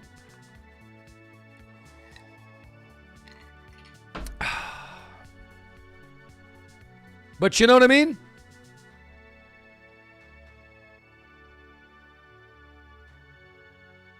Anyways. So like I said, the Highguard situation is pretty upsetting. But you know, what are you gonna do? And the other thing is too. Actually, you know what? I am gonna circle back into this topic a little bit, unless anybody has something else in the chat. Listen, we're gonna get back to the Avengers stuff in a minute, there, Z Birdman. We'll talk about that, but we're gonna put up a warning, spoiler warning for anybody who doesn't want to know. But if you guys are fine with it, you just put it in the chat. And say no, fuck it, go with it. But I will give you guys like a 10-minute heads up that in 10 minutes I'll probably do spoiler stuff about Avengers Doomsday because, well, I can't tell you why, but I can tell you. Bean. I will tell that story to people who don't know it. I will tell that story. I'm going to circle back to Highguard about something else. The other problem is with Highguard, and it's not really their problem. It's just bad timing. Is that, and I said it last night to Colt Eastwood, and I said, guys, I don't think that 2026 is the year you want to fuck up. And the reason why is because every 5 feet you're tripping on a AAA banger. Okay? Every 5 feet you're walking on the side, but whoop! Oh, I just tripped. Whoop! I just tripped on another AAA banger. Oh man! And then you get up, you dust yourself off. You go, man, what the hell was that? Oh, that was Resident Evil Requiem. Shit! And then you fix your shoes. You dust off your nice shirt that you're wearing, and then you take 5 more steps. Whoop! And then you fall on the ground again. You go, oh fuck! What was that? And you go, oh man! I just tripped on Crimson Desert. Shit! You brush yourself off. Brush the dirt off your shirt. Start walking down the sidewalk again. Whoop! Saros. Whoop! Forza Horizon. Whoop! Lego Batman. Legacy of the Dark Knight. Whoop! 007. Whoop! Halo Campaign Evolved. Do I have to keep going? I can whoop all day long. You know what I mean? I can. There's no room in 2026 for you to fuck up, and that's the problem. And that sucks. And like I said, what a shitty time. If this was like, I don't know, 2022. Microsoft released nothing the whole year. Absolute embarrassment. Sony had nothing for like the first half of the year, I think it was. And then they released a couple of games after that or whatever. So like there was, and even third party was kind of shit in the bed in early 2022. You guys remember that? That was a fucking horrible year. There were a couple of good games in there, a couple of gems in there, but like it was so sparse that, you know, you had like 6 months in there where you could have released something. No, sorry, it wasn't 2022. My bad. It was 2023. My bad. It was 2023. Because 2022... Oh, no. It was 2022. See, no, fuck that. No, they fucked up. Microsoft fucked hard. Fucked up hard, not fucked hard. 2021, they won Publisher of the Year. I'd like to point that out. And that's where Microsoft released, by the way, my personal... thus far, because the generation's not over. Thus far... Microsoft released my Xbox game of the entire generation, which was Psychonauts 2. Psychonauts 2 was the Xbox game of the generation for me, for the Meg. I absolutely adore that game. Now, I like to say thus far because they're not done. They got a bunch of games coming out, and we're gonna have to see what's what cooks and what doesn't. And but so far, Psychonauts 2 is my Xbox game of the generation. I adore that game. I adore the game so much that I got 1,000 out of 1,000 on that on Xbox, which by the way was tough. Tough, let me tell you. But I didn't mind doing it because I enjoyed the hell out of that game. You don't believe me? Go check my stats. It's right there, 1,000 out of 1,000 for Psychonauts 2. I got that one. And I downloaded it for free on PS5 because they offered it as a game, whatever, PS Plus game or whatever. I downloaded it again, and I started playing it again because the game is so fucking good. So anyways, let's just say it's 2022, and you released Highguard there, and it was a little fucked up at the start of this and that. It probably wouldn't have gone all that noticed. I mean, mind you, even the Game Awards, like I said earlier, didn't help. But the problem is 2026 is not a year for you to mess up. And the reason why is because you're tripping on, like I said, a AAA game every 5 feet. They're going to forget you, bro. Because no one has time to sit. No one has time to breathe in 2026. 2026 is literally just one banger after another, after another, after another. And it's coming from everywhere. Microsoft is pumping out AAA games like motherfucking madmen. They're madmen to this year. Love them or hate them. And you don't have to like the console. You don't have to like the ecosystem. But Xbox games are fucking cooking this year. They're doing hot. Okay? They got some stuff going on. They got some serious stuff going on. It's going to be a hell of a year for Xbox games. I like to be very specific, by the way. I didn't say for Xbox. I said for Xbox games. Microsoft Gaming is a publishing arm is going to do fantastic this year. Microsoft Publishing of the Xbox division is going to do incredibly well this year. You're going to make billions of dollars this year. Xbox games are going to do incredibly well this year. Everything else, we'll have to wait and see. But either way, the point is, this is not the year to mess up. So that when you get something like Highguard and you fucked up, well, everybody's forgotten you already. You know why? And it sucks. Like I said, it sucks. But you know what? Resident Evil's on the horizon. I'm sure you guys have some other games that are out here that you're going to talk about. Destructo, how you doing, buddy? Vicente, how you doing, my friend? There we go. We see some new faces in the chat. I'm glad to see that. You're wicked hot, finally. Where the hell have you been? There we go. You get all kinds of noises. Look at all these new faces we're getting in here. Vicente is saying in the chat, he goes, when is GTA 6 being released? I'm anxious. November 21st as it stands. As it stands, it's coming out November 21st. What, Mohammed? What are you gnawing right now? What are you gnawing? He said, nah, we shall see. Oh, maybe he's talking about the Xbox stuff. Pure agave, my friend. Yeah, it's 100% agave right here. Look at this. La Cofradia! Beautiful. You're wicked hot. You better be very appreciative. I gave you 3 sound effects just for you. Just for you. Oh, shit. Here we go again. There you go. You got 3 of them. But now you're going to get this one because, if you piss me off, you never know. Yeah, there you go. Destructo, he's saying, Mag, real talk, is GTA actually releasing this year? Okay, so I'm going to answer yours and Vicente's question at the same time. Earlier in the show, I talked about this, and this is something that actually falls directly into place with the investors. And I've spoken to investors, especially some top-tier investors who have a lot of money invested in Take-Two. And they said this to me. They said, and of course, this, by the way, this kind of leaked out to YouTubers, but it wasn't me. It wasn't me. But they did say this.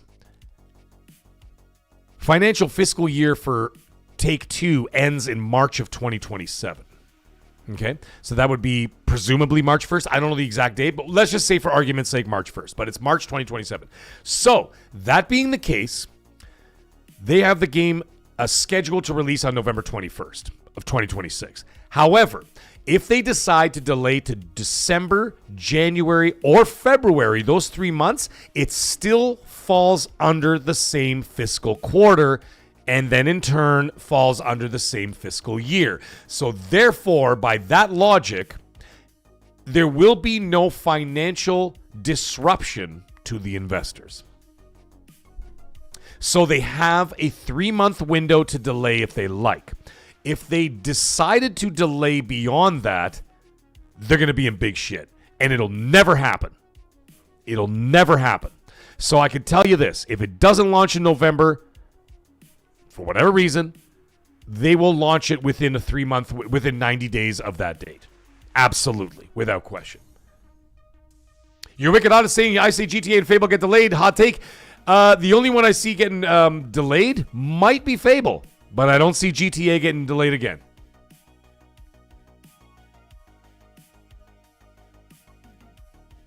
Yes, the Bean, there is a developer direct. It's coming very soon. Yes, coming very soon. Very soon. Hey, Grumpy Old Fart is back in the chat. He says, Legend of...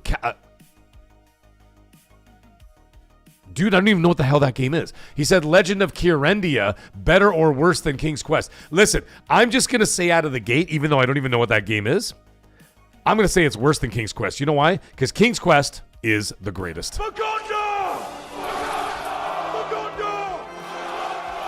Because it's the greatest. King's Quest is just... That just reminded me. Thank you very much for reminding me about that, by the way. When I'm in bed tonight, I'm going to watch a playthrough of King's Quest 2 because it'll just bring a tear to my eye, man. And the Rambo's saying Fable is not getting delayed. Listen, man, I just said it was a guess.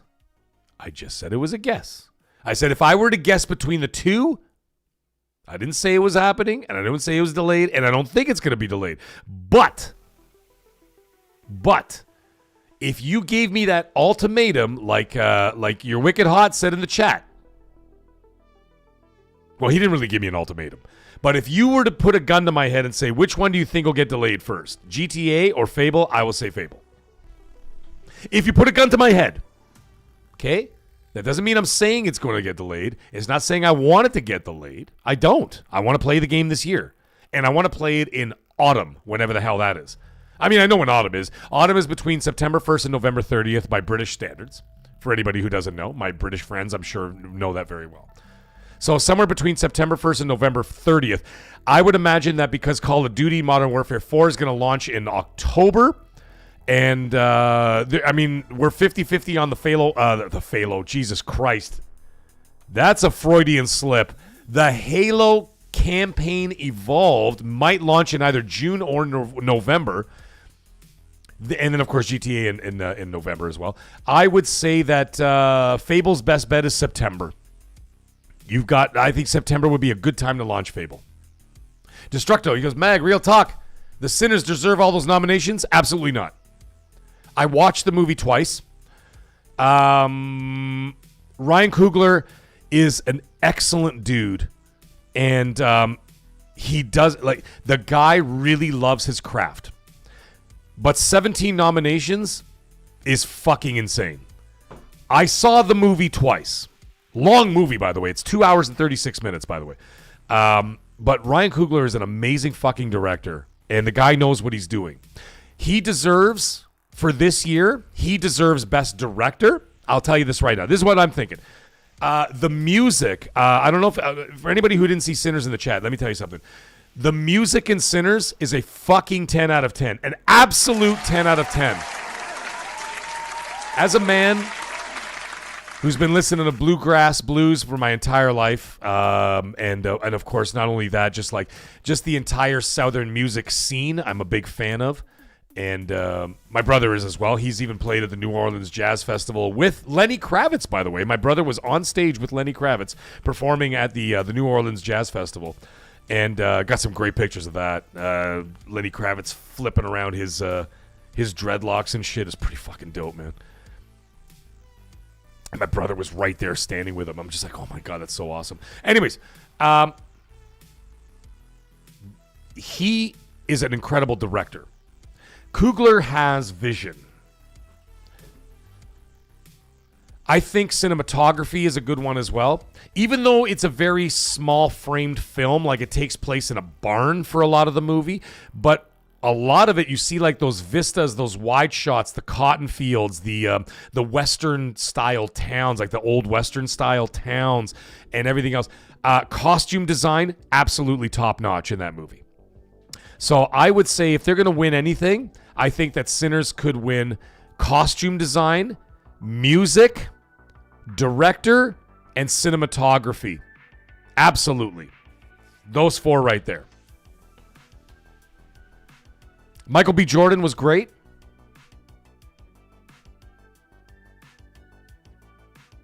He's an often overlooked actor. He was a little bit, when he first started his career, which is understandable, of course, he was a little bit juvenile, had too much, like when you're an actor, you have to drop your personal character, right? You have to but he was acting like Michael B. Jordan when he was doing some early work, like some of his earlier films. And when you get, now he's passed on through many films now, and then all of a sudden you see him now, he's no longer Michael B. Jordan, he's the character, which means he's matured as an actor.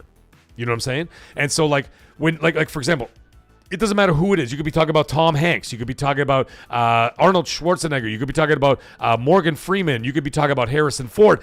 When you watch a movie with top-notch actors, Denzel Washington, another one, like big actors, okay? Tommy Lee Jones, another one. You take these big actors, and when you watch a movie, I'm not sitting there going, oh, okay, I'm watching Robert De Niro do something. No. Because they're so good, they get lost in there that you get kind of sucked into the character, so to speak, and all of a sudden you're like, that's not Robert De Niro, that's fill in the blank. That's not Denzel Washington, that's fill in the blank. That's not whatever, Joe Pesci, that's this character, or whatever, right? And so when they're good at their craft, they're that character. And so when I watch Sinners, and by the way, I'm a huge cinephile, by the way, if anybody didn't know that by now. Rambo nails it. Michael B. Jordan is now Michael Jordan. That's right. He is now the basketball star. He's the NBA star. He is upgraded. He is now the greatest basketball player to ever live. I'm a huge cinephile, and I love cinema. I love movies. I love bad movies. I love good movies. I'm not a fucking snob. I watch anything, and I said, man, that was enjoyable. I enjoyed that movie, or that movie was shit. I don't sit there with my nose in the air with some cheese and crackers and some fucking wine and sit there and go, well, that was subpar. You know what I mean? I'm not one of those guys. I can enjoy anything. One of my favorite movies is one of my favorite movies is The Last Dragon, for God's sakes. Who is the master? Show enough. Bruce Leroy. That's my boy right there. You know what I mean? And El DeBarge, of course. Let's hear it for the boy. Oh, no, sorry. That was the wrong song. To the beat of the rhythm of the night. You remember that song? Sammy, how you doing, buddy? Welcome to the chat. Yes, so anyways, back to... I'm going to answer that question in a minute, dude. He goes, what's the worst movie you ever seen? I'll get to that in a minute. So anyways, Michael B. Jordan. When I watched Sinners, he was no longer Michael B. Jordan being Michael B. Jordan dressed in a different costume, which is what I saw in different movies that he was in. I'm like, he's not there yet. He was getting there. And the closest that I saw him get to that was Creed. Creed 1 was, which by the way, ironically, of course, was directed by Ryan Coogler as well, was fucking fantastic. What a great movie from start to finish. And I believed him as Adonis Creed. So that's where you saw the seeds of excellence in Michael B. Jordan from there. Black Panther, I thought he sucked. I hate that fucking movie. I hated it. I thought it was boring. I thought that Black Panther was better in the other movies that he was in other than his own movie. I just didn't take to the movie. But I thought that Black Panther was the highlight of Civil War. I thought he was the best character in Civil War. But in his own film, I fell asleep 3 times. I couldn't stay awake in the movie. And I thought that Michael B. Jordan was not good as Killmonger in that movie. However, Michael B. Jordan as Adonis Creed was a fucking 10 out of 10. He carried the pain of not having a father. And not only because his father was dead, spoiler alert, Apollo Creed dies in 1984, 1985. It was because his father was never there for them because he was an illegitimate child.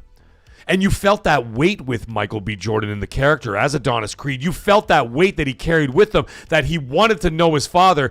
And then his father obviously had a big shadow, and that was a big shadow to live under, on top of the fact that he never spent time with his son because he was an illegitimate child. And you could see that you could see the pain in the way that he portrayed Adonis Creed, the way he interacted with Rocky. That he wanted to learn more about his father through Rocky because Rocky was basically now, and he even called him his uncle. And I fucking cry. Listen, I cry when I watch Rocky movies, okay? When I watch Rocky movies, I cry. I bawl my eyes out because a lot of people think it's just about punching and winning. It's got nothing to do with that. If you understand what Rocky's all about, it's all about getting over adversity and human emotion, and it's just so fucking heartbreaking to watch that entire series from Rocky all the way to Creed 2. Creed 3 I thought was a shit movie. Creed 1 and 2 were great. Creed 2 was not nearly as good as Creed 1, but Creed 1 was fucking excellent. That was Academy Award level winning movie. But that's just me. But you felt that. You felt how like Adonis Creed was like reaching out to Rocky because he was the only branch he had left. And of course, what's her name? Apollo Creed's wife, which was not his mother. Right? And he was asking her, like trying to find out who his dad was and everything else, like really to get a feel for it. And that's heartbreaking to see because he never really had the childhood that he wanted and whatever else, right?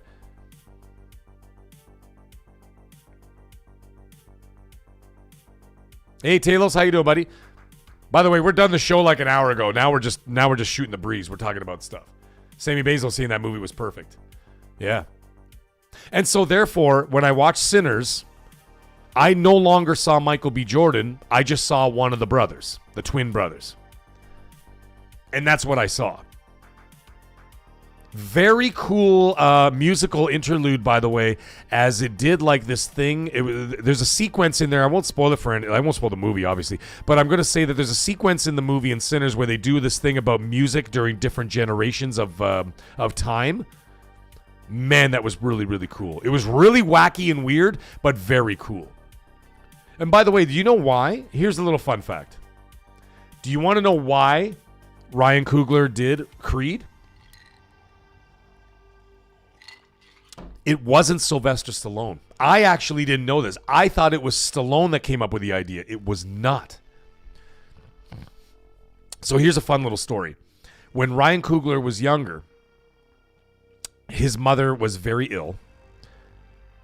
And as she was very, very ill, Ryan Coogler and his father bonded by watching Rocky movies to help them get through the pain of his mother / wife being very sick and the adversity of dealing with all that and everything else, and the pain and the emotional struggle and all that stuff of his mother being extremely ill. And as a result of that, Ryan Coogler and his father used to sit down and watch all the Rocky movies, and they bonded over the Rocky movies. And as a result of that, it never left Ryan Coogler's soul. It was something that he hung on to as like, this is something sacred to me and my father. And we bonded over these fantastic movies. Out of that, Ryan Coogler birthed the idea of Adonis Creed. From that pain and personal strife that he went through with his family, but again, bonded through the Rocky movies. It was the most positive thing in his life at that point with that stuff. And he created the story of Creed. Then what he did is he, not Stallone, he approached Sylvester Stallone and said, I have something I want to do. And when he presented it to Stallone, Stallone was apparently completely blown away. And he said, let's make this fucking movie. We're doing this. And Stallone approached his people, because obviously he has the sway and the pull. And he said, let's make this movie. And they made the movie. And there you go, ladies and gentlemen. That is the story. That is the backstory of how Creed came to be and how Coogler became such a prominent director in Hollywood. And he is a great director. I'll give him that. He is wonderful.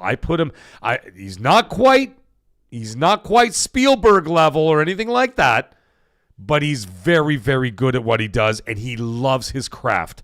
And he continues to get better with each movie he makes, which I would imagine he will continue to just grow from there and just become even more amazing as time goes on. So there you go. Yeah, see, a lot of people didn't know that. Hey, Brandon Butler, how you doing, buddy? Yeah, a lot of people don't know that story about Ryan Coogler. So very, very cool. By the way, we're going to pour some more tequila here, ladies and gentlemen.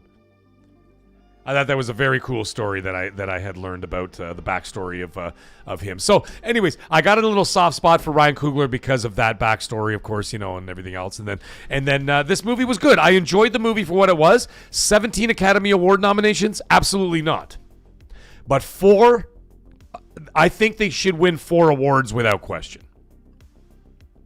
Because Sinners, let's face it. I mean, everybody can say have their own opinion. Sinners is no Return of the King. I'm looking at these other movies and I'm like, the movies that were the most nominated in history, right? If you go back and you look at it, you've got like Return of the King held the record until this week. I don't think that Sinners is better than Return of the King. Return of the King is a fucking masterpiece, period.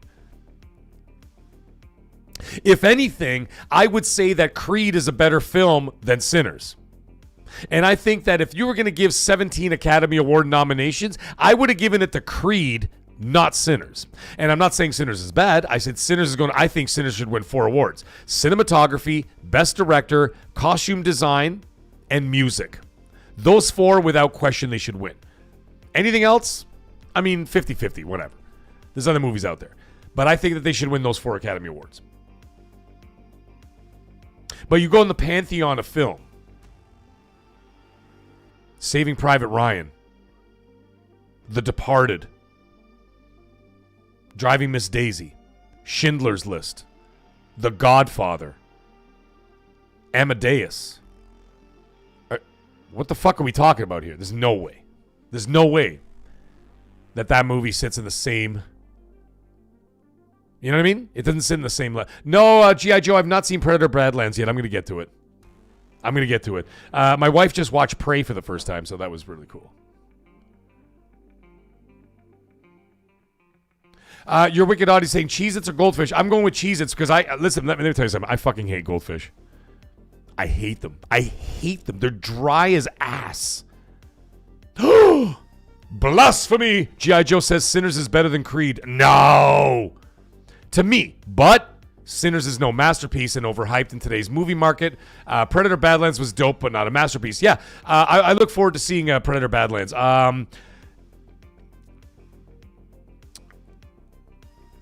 You could also say, in a way... No, I don't want to. Like, if anybody hasn't seen Sinners, I don't want to spoil anything. Shaboogs, I like the movie Juice. That was Tupac's movie, man. What are you talking about? Shaboogs, that was a great movie. You remember? I even know the last line of that goddamn movie. The Shining. Yes, The Shining. There you go. Shaboogs, I even know the last line of the movie Juice. Do you know that? That's how many times I watched that movie when I was younger. Yo, you got the juice now. That's the last line of that movie, ladies and gentlemen. That's right. The most useless trivia king in the history of trivia is the Mag. That's right. I remember the weirdest things.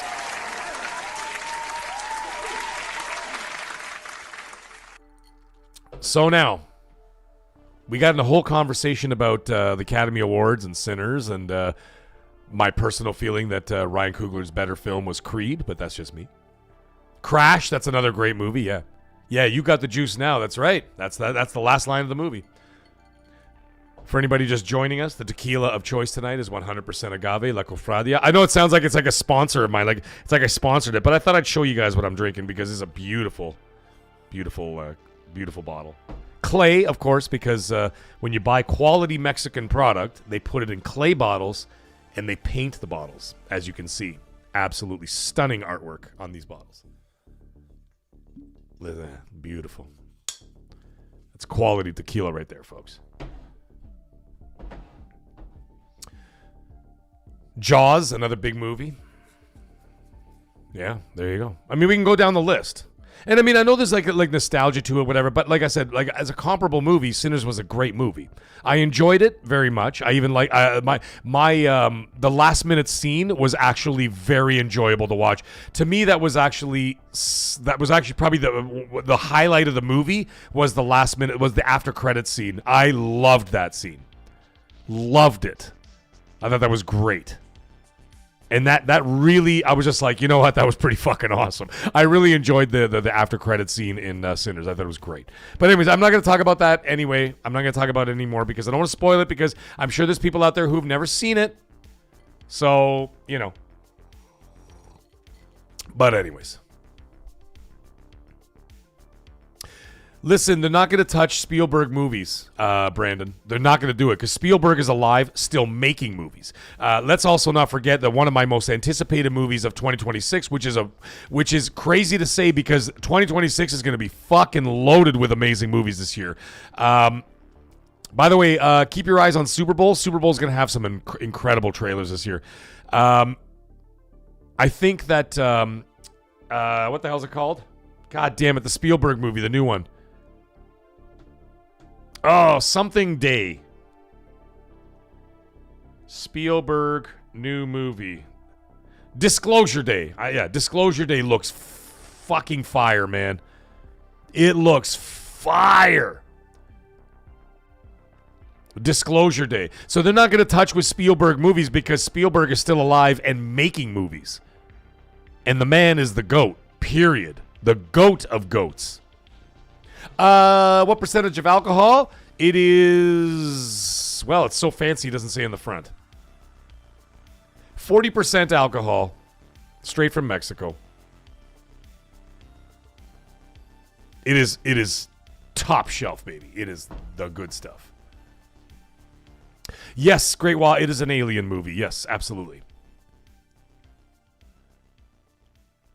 Yeah, Rambo, I saw that Bill Belichick got snubbed for the Hall of Fame. What a bunch of bullshit that was. Like, what are we talking about here? Are you fucking... How many fucking Super Bowls do you need to win? You know what I mean? Like the commissioner of the NFL should be fucking fired. First of all, he should be fired for two reasons. One, for fucking over the Buffalo Bills. That's number one. And then number two, you don't put Bill Belichick in the Hall of Fame? What an idiot! Oh, what a loser! Are you serious? G.I. Joe, you're just naming his 80s movies. Think about all the amazing movies that Spielberg did in the 90s. The guy won the Academy Award for Schindler's List. The guy wins the Academy Award for Saving Private Ryan. The Lincoln movie was actually really good, too. Then he did War of the Worlds, which in the 2000s, fucking fantastic.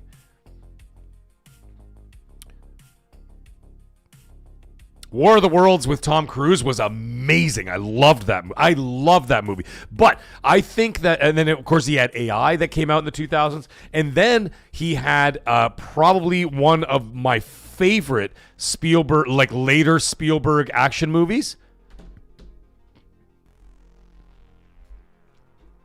Come on, you guys know the one.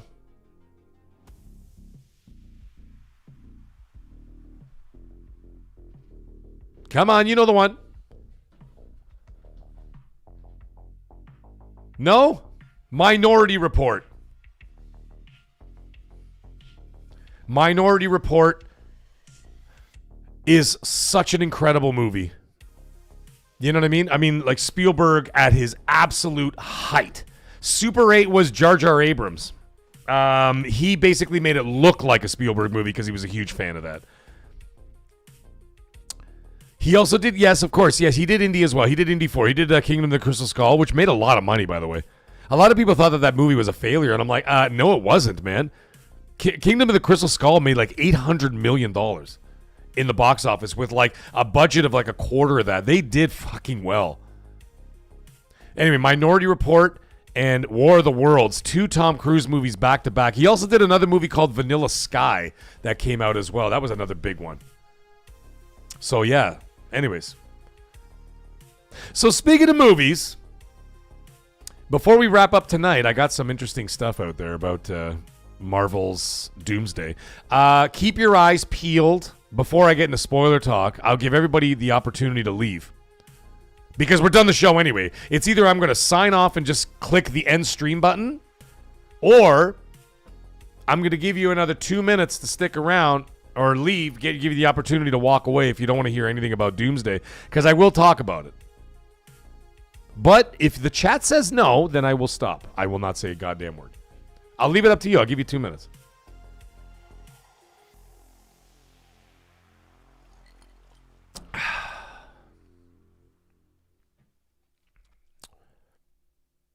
I'll give you 2 minutes. Well, now you got a minute and a half. And we're going to talk about some Doomsday stuff. However, I will talk about this before I get into the spoiler stuff, if you're interested to hear it. If you don't want to hear it, then I'll just shut my mouth and we'll just be like, all right, guys, well, we'll call it a day. We'll be back at it. I'll do some videos before the weekend. And, of course, we got Friday Night Live on Friday. Before we get into spoiler talk, I will say this. Be prepared to see the actual Doctor Doom trailer at the Super Bowl. I know that that's not really a big deal. Shaboogs, he's saying don't do it. Shaboogs, you might have to run, dude, because a lot of people are saying yes.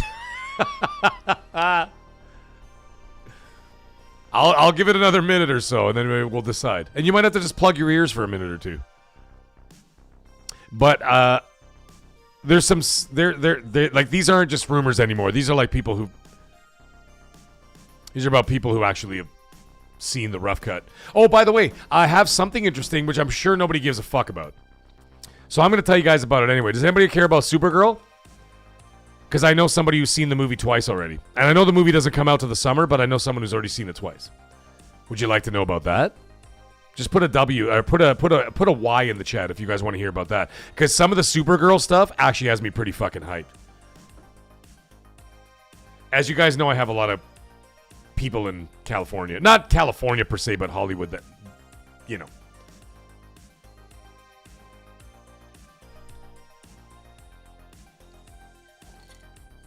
All right, so I don't know if you guys knew about. Yeah, okay, so I'm getting yeses in there, and nobody gives a shit. Okay, I'm gonna tell you guys this about Supergirl. Oh, I got an N from Sammy Basil. Plug your ears. Plug your ears, Sammy. Let me tell you something. Yeah, it's releasing this year. It's releasing this summer. Supergirl's coming out this summer. So as we know, you saw in the trailer, and by the way, there's another little teaser that came out that you actually get to see Jason Momoa as our boy. Lobo.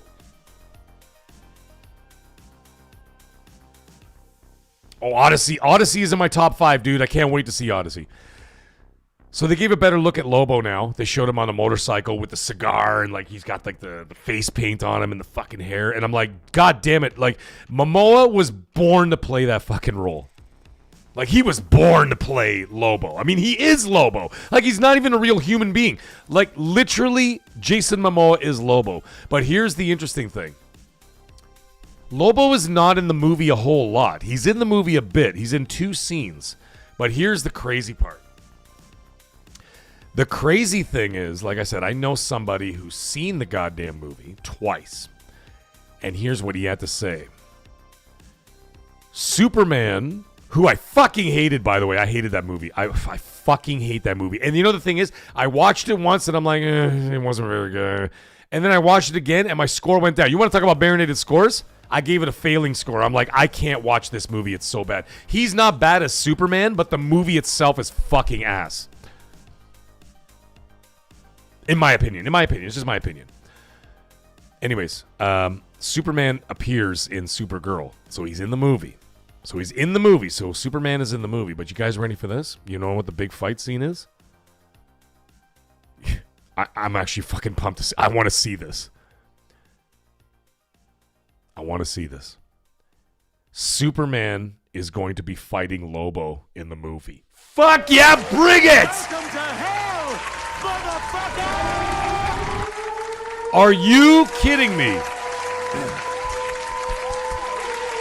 One of the big fight sequences in the movie is going to be Superman versus Lobo. I will see the movie just for that.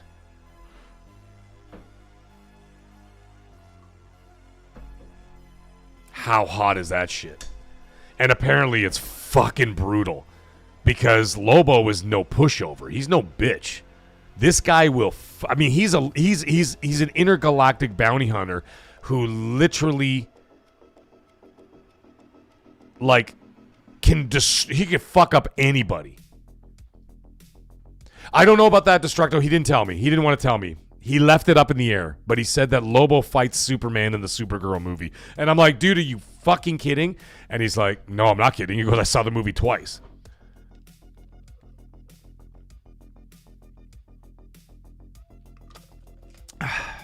The reason why I saw it twice is because he's in I can't say what position he has. It's a good thing I actually choked on the water, that I didn't actually spill the beans on what position he has, whatever. Because if I said that, I could have outed him, and that's not good.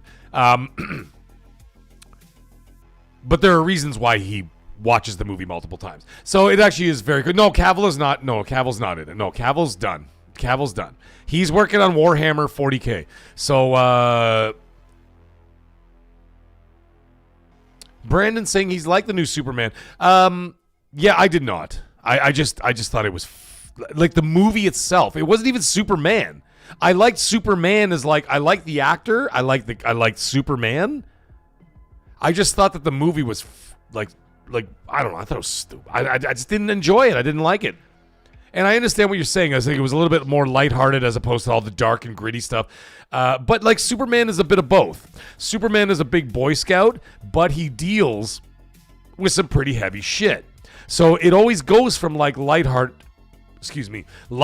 to heavy shit. And that's the way Superman is always going to be, right? So as a result of that, you got to have a balance of both. I thought that the last movie was like a fucking Guardians of the Galaxy without Raccoon in it. Or as Thor would call him, Rabbit. Good one, Rabbit. I'm actually not a rabbit. And he goes, okay, fine, rabbit. I love how he kept calling him a rabbit. It's so fucking funny. Come, rabbit. He's like, I'm not a rabbit. It's so funny. Okay, so I gave you guys way more time than you needed. So we're going to talk about some Avengers Doomsday stuff. Anybody who doesn't want to hear it, leave now. It doesn't matter. You don't even have to come back because after this, we're done. We're already at 3.5 hours anyway. So we're going to talk about Doomsday for a little bit. Look for the trailer at the Super Bowl. That's what the new word is, because there were 5 trailers. There were 5 trailers that released. There was the 1, 2, 3, 4 teasers we got. We got the Steve Rogers teaser. We got the Thor teaser. We also got the X-Men teaser. We got the Wakanda / Fantastic Four teaser. And then the final trailer is an actual trailer that will actually star Doctor Doom, which, of course, is our good friend RDJ.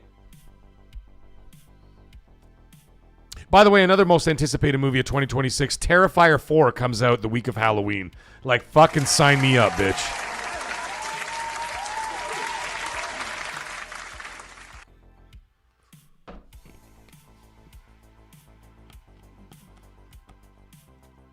So anyways, why does this movie exist? Everybody wants to know why. They want to know why because Endgame happened, and then 5 years of utter failure. The studios lost hundreds of millions of dollars. No one wanted to see these new characters. They fucking sucked. The shows fucking sucked. I'm actually on episode 2 of Daredevil Born Again because I didn't watch it, but I'm watching it now because apparently the Daredevil Born Again season 2 is coming out in March. So I'm like, you know what? I'm hearing good things about it. Let me go sit down and watch this show. So I'm on episode 2 right now, and I'm enjoying it very much. But Punisher and Daredevil were originally Netflix properties, which were Marvel properties, but still part of it. I enjoyed that. Spider-Man movies were not MCU movies. Those were Sony movies. So I don't put them in the category of Disney movies. They are not Disney movies. They are Sony pictures. And also, you have to say that Deadpool and Wolverine is a Fox picture, which is owned by Disney technically, but it's a Fox picture. So just like Fox and Sony, the best movies that came out of the Marvel universe were not made by fucking Disney. Disney fucked everything up. The Marvels lost $200 million.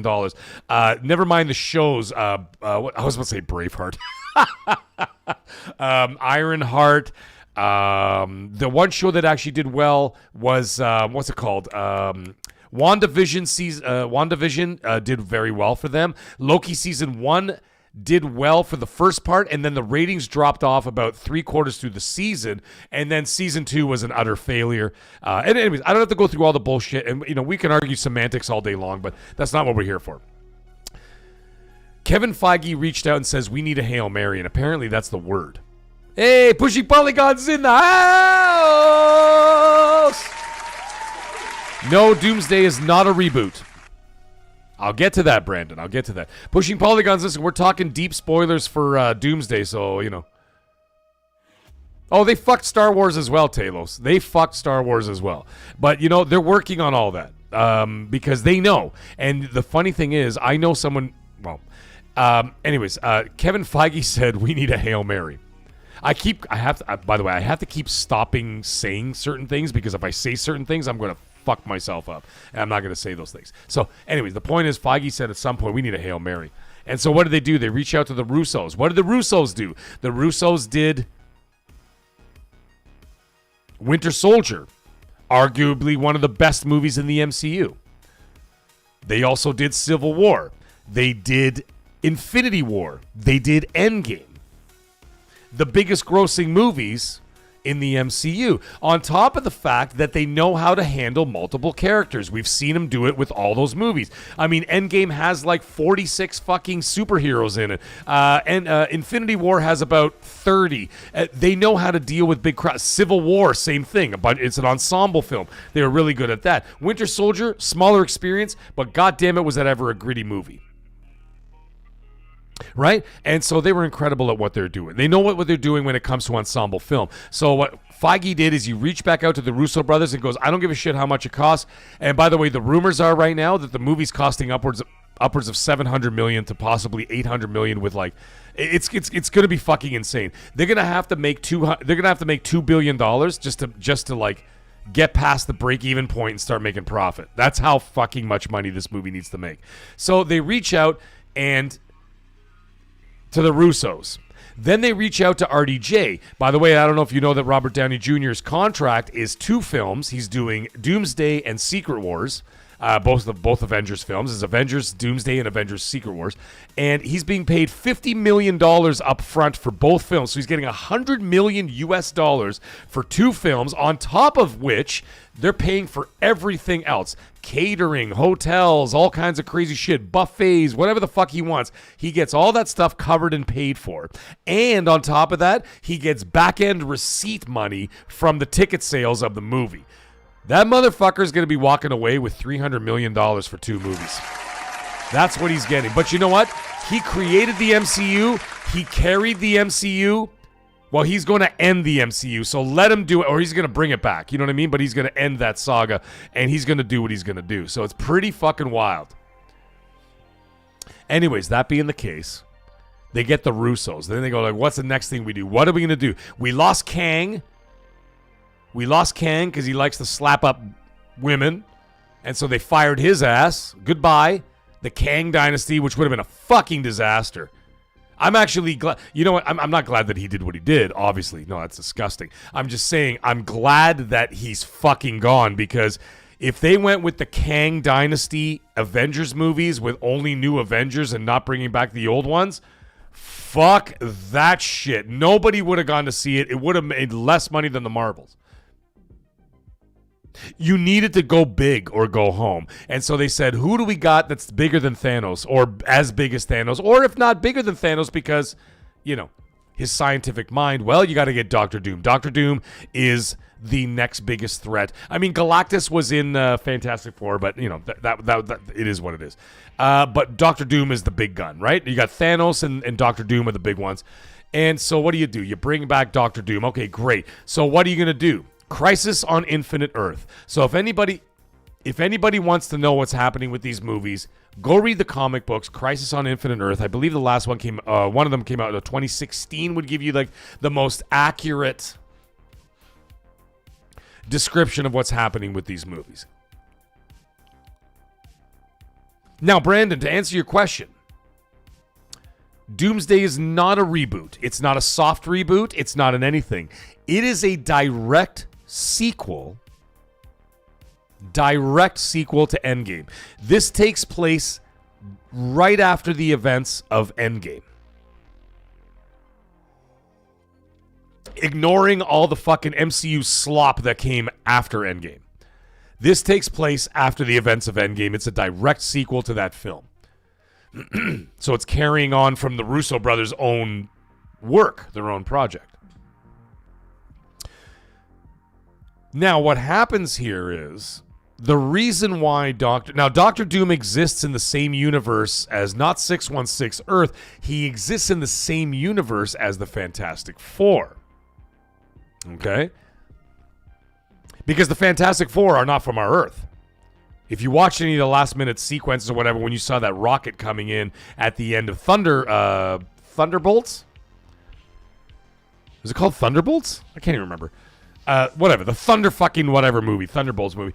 You see the rocket coming in the post-credit scene. You see a rocket coming into the, like it's saying something just crossed into our galaxy from another dimension or whatever, and you see the Fantastic Four's giant penis ship come flying in. It's like Dr. Evil's giant penis ship from fucking Austin Powers comes flying in.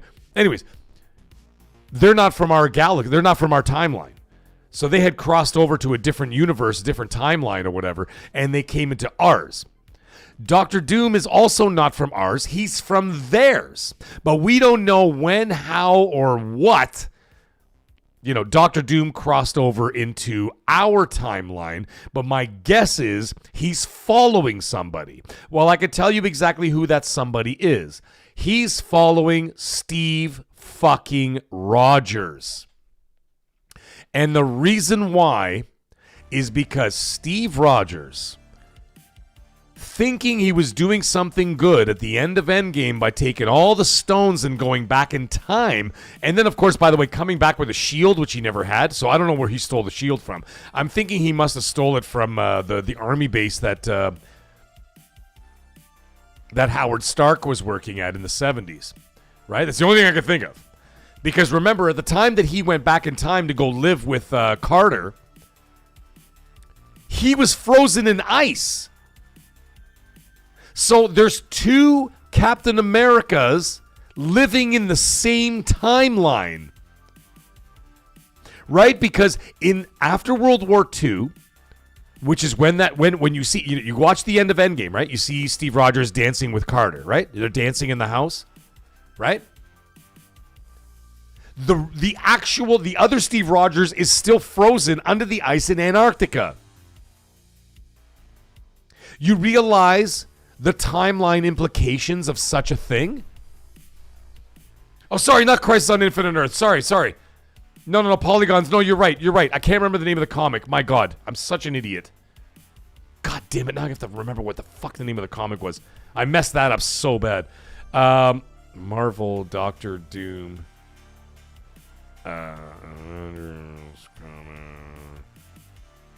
Shit. I had it just here. Not Crisis on Infinite Earth. You're right. I'm such an idiot. I was thinking of it.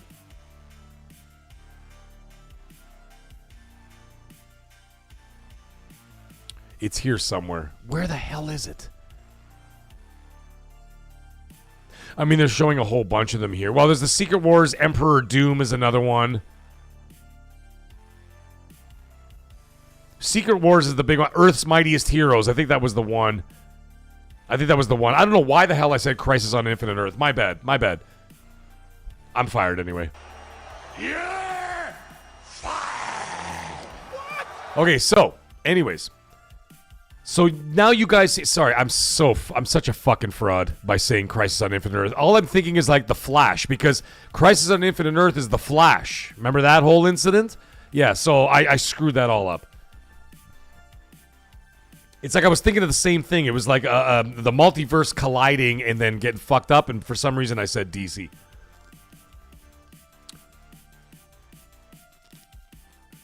Infinite Heroes sounds a lot better. Emperor Doom is another one. Those are the ones that would come to mind. Anyways, let's get back to this. So now you've got a situation where you've got two Steve Rogers living in the same timeline. You realize how fucked up that is? So now you got Rogers fucking Carter in this house doing his thing. And then you've got the other Steve Rogers still frozen in ice until 2000 and whenever Avengers came out. 2012, I think it was. 2012 when Avengers came out. So he's frozen in ice until like 2011 or 2012, whatever the hell it is. I don't remember what year it was. Man out of time, as they say, right? So what happens is Rogers fucked everything up by staying in the timeline to marry. I was about to say Coach Carter. That's Samuel L. Jackson. Although that'd be better. I think that'd be better. I think that it would be better if actually Steve Rogers married Coach Carter, Samuel L. Jackson. I thought that would be more appropriate for a modern audience. Anyways, in all seriousness, all joking aside, by marrying Agent Carter and having a baby with her, because if you watch the teaser, he's holding an infant baby and his Captain America uniform is still there, whatever else. But he has a baby and he knows, I think deep down he knows he fucked up. And because he fucked up, well, now he's screwed with the space-time continuum, all the timelines. Everything is getting out of whack. There's some kind of situation. I'm not going to say what it's called, but you guys can guess at what it's called. There's not an incursion. I'm not going to say anything, but there's a situation. But it gets the attention of Dr. Doom because what happens is, well, Victor Von Doom. What happens is there's a convergence of all the different planets. and the different timelines and everything else. And what happens is it's fucking everything up. And so it actually threatens his own world, and now he's going to have to go do something about it or whatever else, and somehow he travels or whatever, and then he gets over there. Now, the word is, I had originally talked about this, the word is that in Doomsday, there is very little, if not no mention at all, from anyone that Dr. Doom looks exactly like Tony Stark.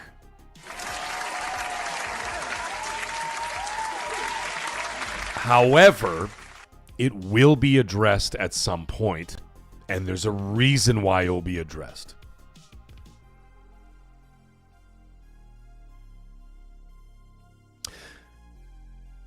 Because you can't ignore that.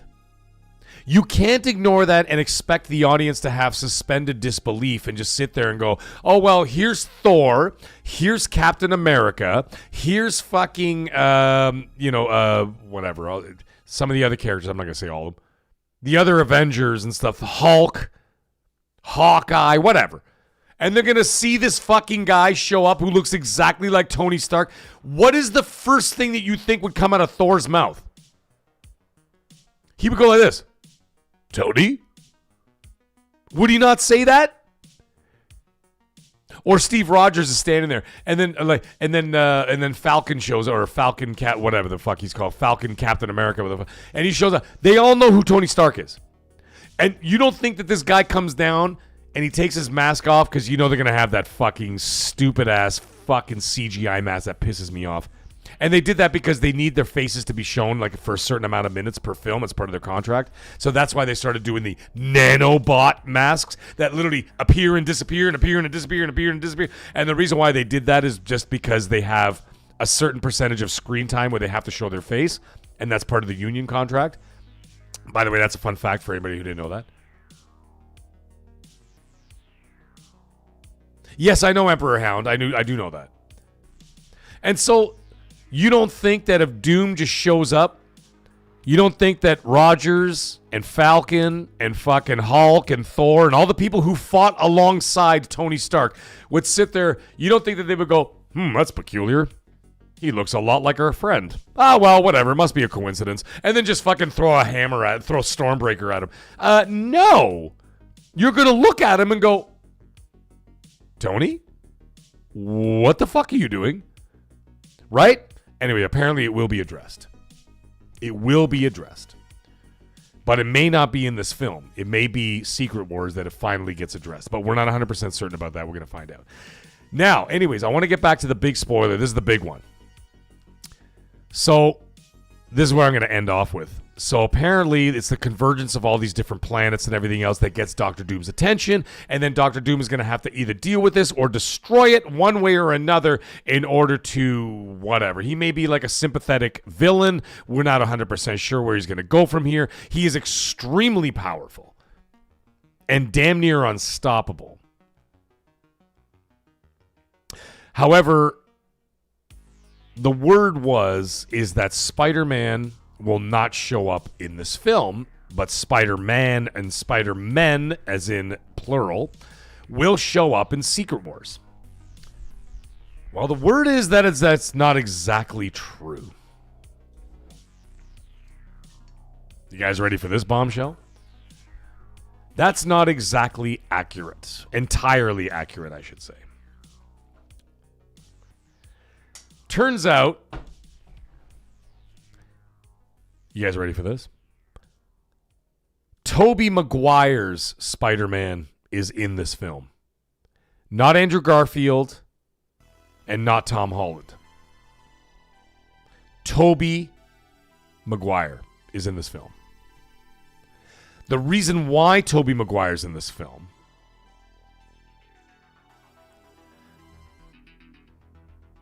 he will be with Alfred Molina's Dr. Octopus. So what's happening is, as the planets converge, it now becomes a fight to the death for each planet to defend itself against another planet converging with it. As a result of that, all the villains and heroes now have to work together from each respective planet or timeline will have to band together in order to basically save their world. So the word is that in the early parts of Doomsday, as part of the convergence caused by fucking Steve Rogers. Good work, Steve. You couldn't find another broad to fuck? You had to go back in time and fuck Agent Carter. You couldn't let her go. You couldn't just come back to the future. Or it's not back to the future, but you couldn't come back to the present and just couldn't find some other chick. You're Captain America. Any girl in the world would want to fuck you. You could go to Russia or Ukraine and find the hottest Barbie doll girls in the world and have babies with. But no, you had to go back to Agent Carter and fuck up the entire universe. Yeah!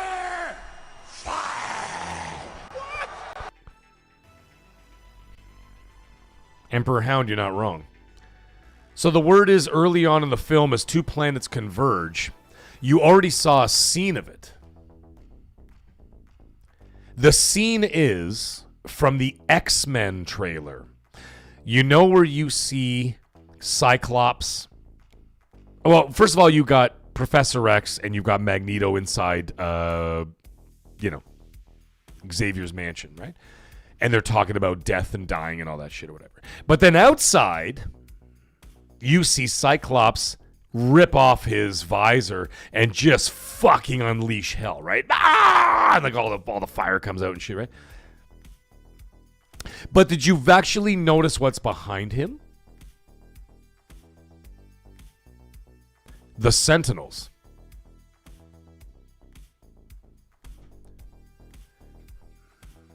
The Sentinels are behind Cyclops, not in front of him. So initially, when I saw it, I'm like, "Oh shit! The X-Men are fighting this. The Sentinels." Turns out, you guys are ready for this? This is fucking amazing. Turns out the X-Men and the Sentinels are now working together because they have no choice. Because otherwise, their entire existence is going to be wiped out of exist. Well, their existence is going to be basically wiped out. The X-Men and the Sentinels team up and battle against Tobey Maguire's Spider-Man and Dr. Octopus, among others. And the X-Men kill Spider-Man and Dr. Octopus.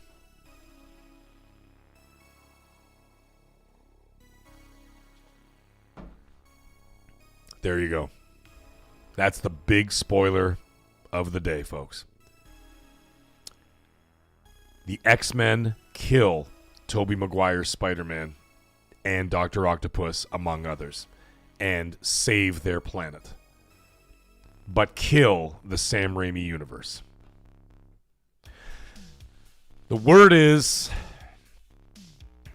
Robert Meyer Burnett, who's a big Hollywood pundit. He has been for many, many years. A huge fucking nerd and a great guy. Very, very intelligent, by the way.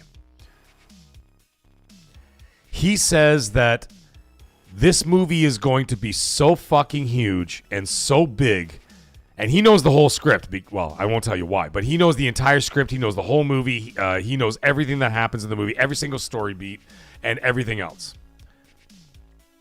And he's saying that this movie is going to be the biggest movie of 2026 without question.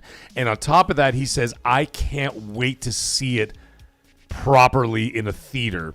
He says, because this is going to be the most monumental MCU movie ever made. He's like, the levels that they are attempting to reach with this film, that they're going to hit with this film, is going to be so far-reaching and so big that it will be absolutely undeniably the biggest superhero movie ever made, and will have the biggest impact on not only just the viewers, but basically on the box office and everything else itself. They said it is absolutely insane what they're doing in this film. Magnum, are you being serious or are you just being funny? He goes, oh, that was riveting. Tell me more. Wow, I just got shivers. Well, no, it's real. It's real. The X-Men kill Tobey Maguire's Spider-Man and Dr. Octopus, among others, in order to save their own planet. Otherwise, and that's the problem. The problem is with the film is that it's every person for them. I was about to say every man for himself because that's a saying, but it's for every person for themselves because they don't have a choice. Because it's either us or them. Of course Magnum's being a smartass. I fucking knew it. I knew it from a mile away, dude. I could smell your sarcasm all the way from Australia. Australia to Canada, I could smell your sarcasm.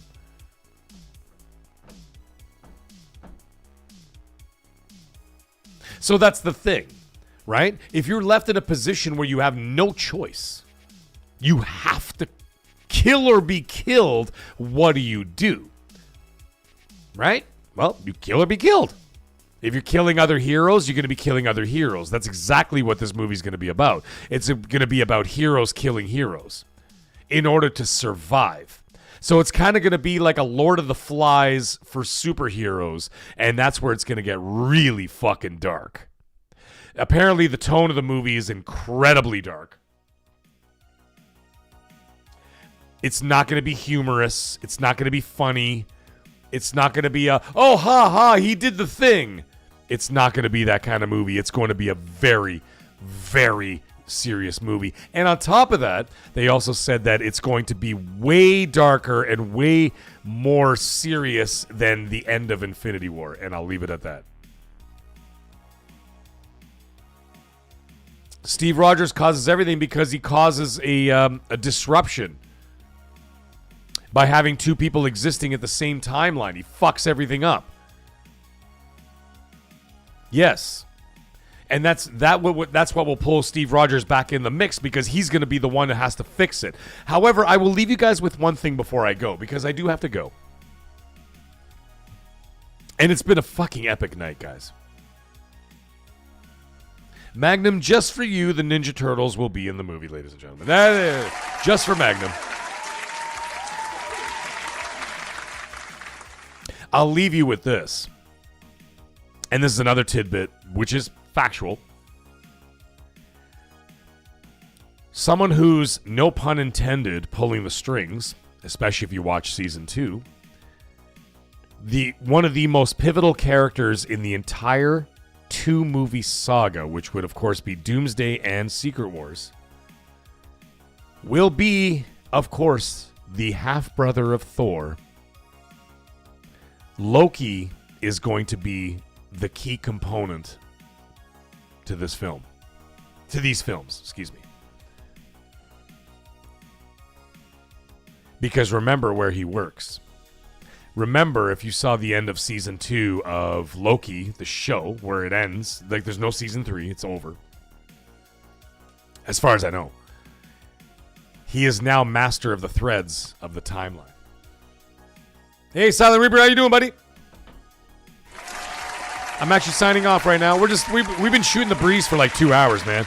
We're just drinking tequila and having a good time. Last video game we talked about was Highguard. That was almost 2 hours ago. Well, an hour and a half ago we talked about it. And we had a good time talking about it. We had some great things to talk about. Yes, Great Wah, you're absolutely right. Because he's holding time together or something like that. He's actually physically holding the strings of all the different timelines or whatever. The gold, the whatever. You know what I'm talking about. He's holding all the timelines. Yeah, there you go. Anyway, we've been talking about Marvel movies. We've been talking about DC movies. We talked about Sinners. We talked about the Academy Awards. We had all kinds of type, man. God damn it, Emperor Hound. I know you've already told me this. I didn't say anything inappropriate. I just said you're joining us now. This is what we're talking about. Unless she was here the entire time and listening. That I can't help. And of course, I wouldn't have that prior knowledge. But anyways. Anyways, I thought I'd leave you guys with that. If I find out more information, I'll let you go. But either way, Destructo saying the last episode of Loki Season 2 is the best Marvel series episode ever made. I would put it up there with episode 1 of WandaVision. Episode 1 of WandaVision was so fucking cool and so intriguing and so weird. Oh, I called her a dude. I didn't know. Dude, I didn't know that. I didn't realize. Okay, Emperor Hound, you gotta understand something. Okay? You gotta understand something. And by the way, Silent Reaper, same shit, okay? I mean, I don't mean same shit as... I mean same shit as I'm talking to the same person. I mean that 99.9% of my audience are dudes. So I'm so used to saying dude that I don't even realize what am I going to say, ma'am? I just keep saying dude. And for the record, I call my wife a dude. Like if she says something, she'd be like, well, I don't need, you know, like shit wives say, right? I'm like, dude, are you fucking serious? So I call her a dude all the time. So Emperor Hound, okay, I call her a dude continuously. She doesn't have a penis. I just call her a dude because I call her a dude. And then her pissing me off is literally every day. I'm just kidding. I love her. I love her because I'm scared. I'm scared of her. It's ma'am. That's right. It's ma'am. That fucking guy from GameStop. It's ma'am. They're making the frogs gay. Yeah. I know. You two. You guys are clowns, eh? Both of you. Silent Reaper and Emperor Hound, you guys are both clowns. Both of you. Both stand-up comedians. Big Boy Barry's in the house. There's my dude.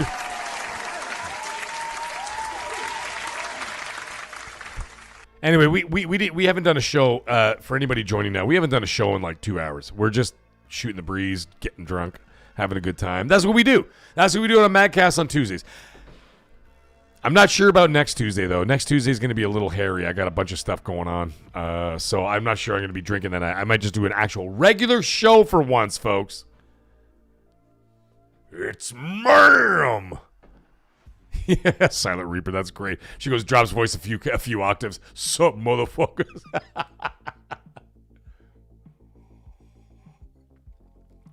Yeah, I call my wife dude all the time. The funny thing is, my kids call me bruh. They don't call me dad anymore. Even my daughter, my 10-year-old daughter, fucking pisses me off. I'm like, did you clean the kid? Because they have chores, right? You know, the kids have chores. They got chores in the house. That's the way it goes. I'm like, did you clean the kitty litter box? Did you vacuum? I'm talking to two of them, right? And then the boy will go grab the vacuum, like the central vac, and he's doing his fucking thing. And I'm like, hello? I go, did you? I'm talking to my daughter. I'm like, did you do the kitty litter? You didn't do it. I could. And then, you know what the answer I get is this. Bruh. From a 10-year-old girl. She walks by me. 10-year-old girl. See, this is why girls are a fucking problem. From birth to death, girls are a problem. She walks by me, 10-year-old. She goes, bruh. Under her breath. Like, what? You didn't, motherfucker, you didn't think I heard that? You didn't think I heard the bruh? Yeah, that's what happens with kids. Now, it's not even kids. My son, my son doesn't do shit. If I tell the boy, I'm like, listen, man. I'm like, you got ninja training tonight? Okay, as soon as we get home, I want you to go upstairs. I need you to vacuum first, because that's part of your chores. You vacuum the main floor of the house. You go take a shower, put on your PJs, get to bed. He's 13 years old, turning 14. He does it without even saying a goddamn word. He goes inside, he vacuums, he goes upstairs, he takes a shower, puts on his PJs, he gets into bed. I'm here on MAGGCAST. Done. Her. Did you do the kitty litter? Bruh. Did you take a shower? Bruh. I'm like, it's 11 o'clock. You were supposed to be in bed 2 hours ago. Why are you not asleep? Bruh. That's what I get from girls, eh? Bruh. My wife, no difference. It's the Irish in her. Okay? It's the Irish. They don't fucking listen to nothing. She's exactly the fucking same. Exactly the same. If I ask a question, forget it. I'm not going to get the answer. I just get a look. I'm like, did you take care of the situation? And then I get the look. And I'm like, oh, fine. Fuck me, I guess, right? That's the way it works. That's the way it works, folks. Anybody not married or not dealing with women, I'm telling you, this is exactly what they're like. So your best policy is stay single or be a gay man. Gay man! And the reason why is because you don't have to deal with women at all. That's why. You don't get the attitude. You don't get any of the brez. You don't get the breh. You don't get any of that. You don't get the looks. It's just two dudes. It's the best policy. I'm telling you right now. I'm telling you right now. Anyways.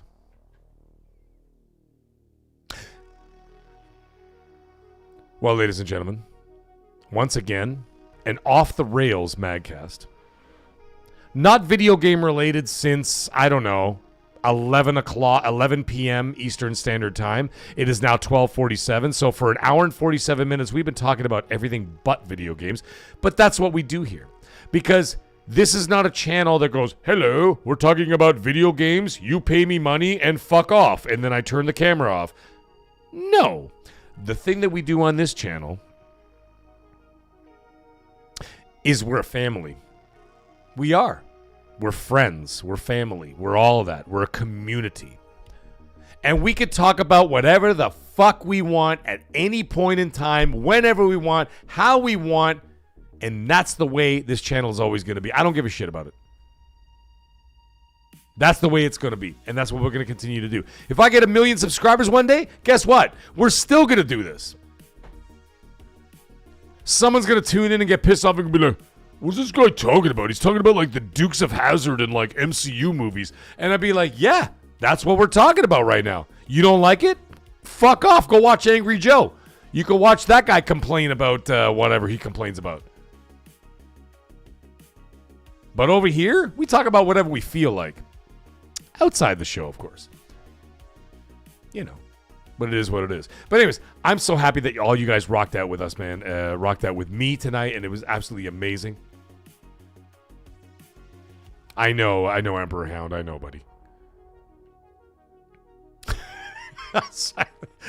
Silent Reaper, you're so funny. Emperor Hound, you got your hands full, with that one, I'm just letting you know. You got your hands full. She's gonna be a problem. She's gonna be a problem. I mean, what are you gonna say? Brandon's saying the same thing. He goes, my 9-year-old calls me bro.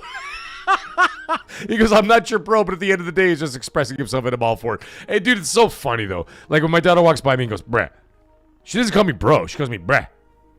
She calls me bruh. Whenever I tell her to do something, I'm like, did you do the kitty litter? Bruh. And I'm like, what the fuck, bruh? I'm your father, an Italian father. You're lucky I'm not old school Italian. You're going to get that wooden spoon right across your ass and then in the back of your head. Go. Call child services, see what happens. You know what? If I ever did that, I'd be like, I'm going to beat you with this wooden spoon. I'm going to call child services. I'm like, actually, you know what? Don't call them. I go, here's my cell phone. Call a fucking ambulance. And they'd be like, why would I do that? I go, because they're going to find you broken in 6 pieces on the floor. Call the ambulance first. They'll pick you up. If I was old school. But I'm not old school.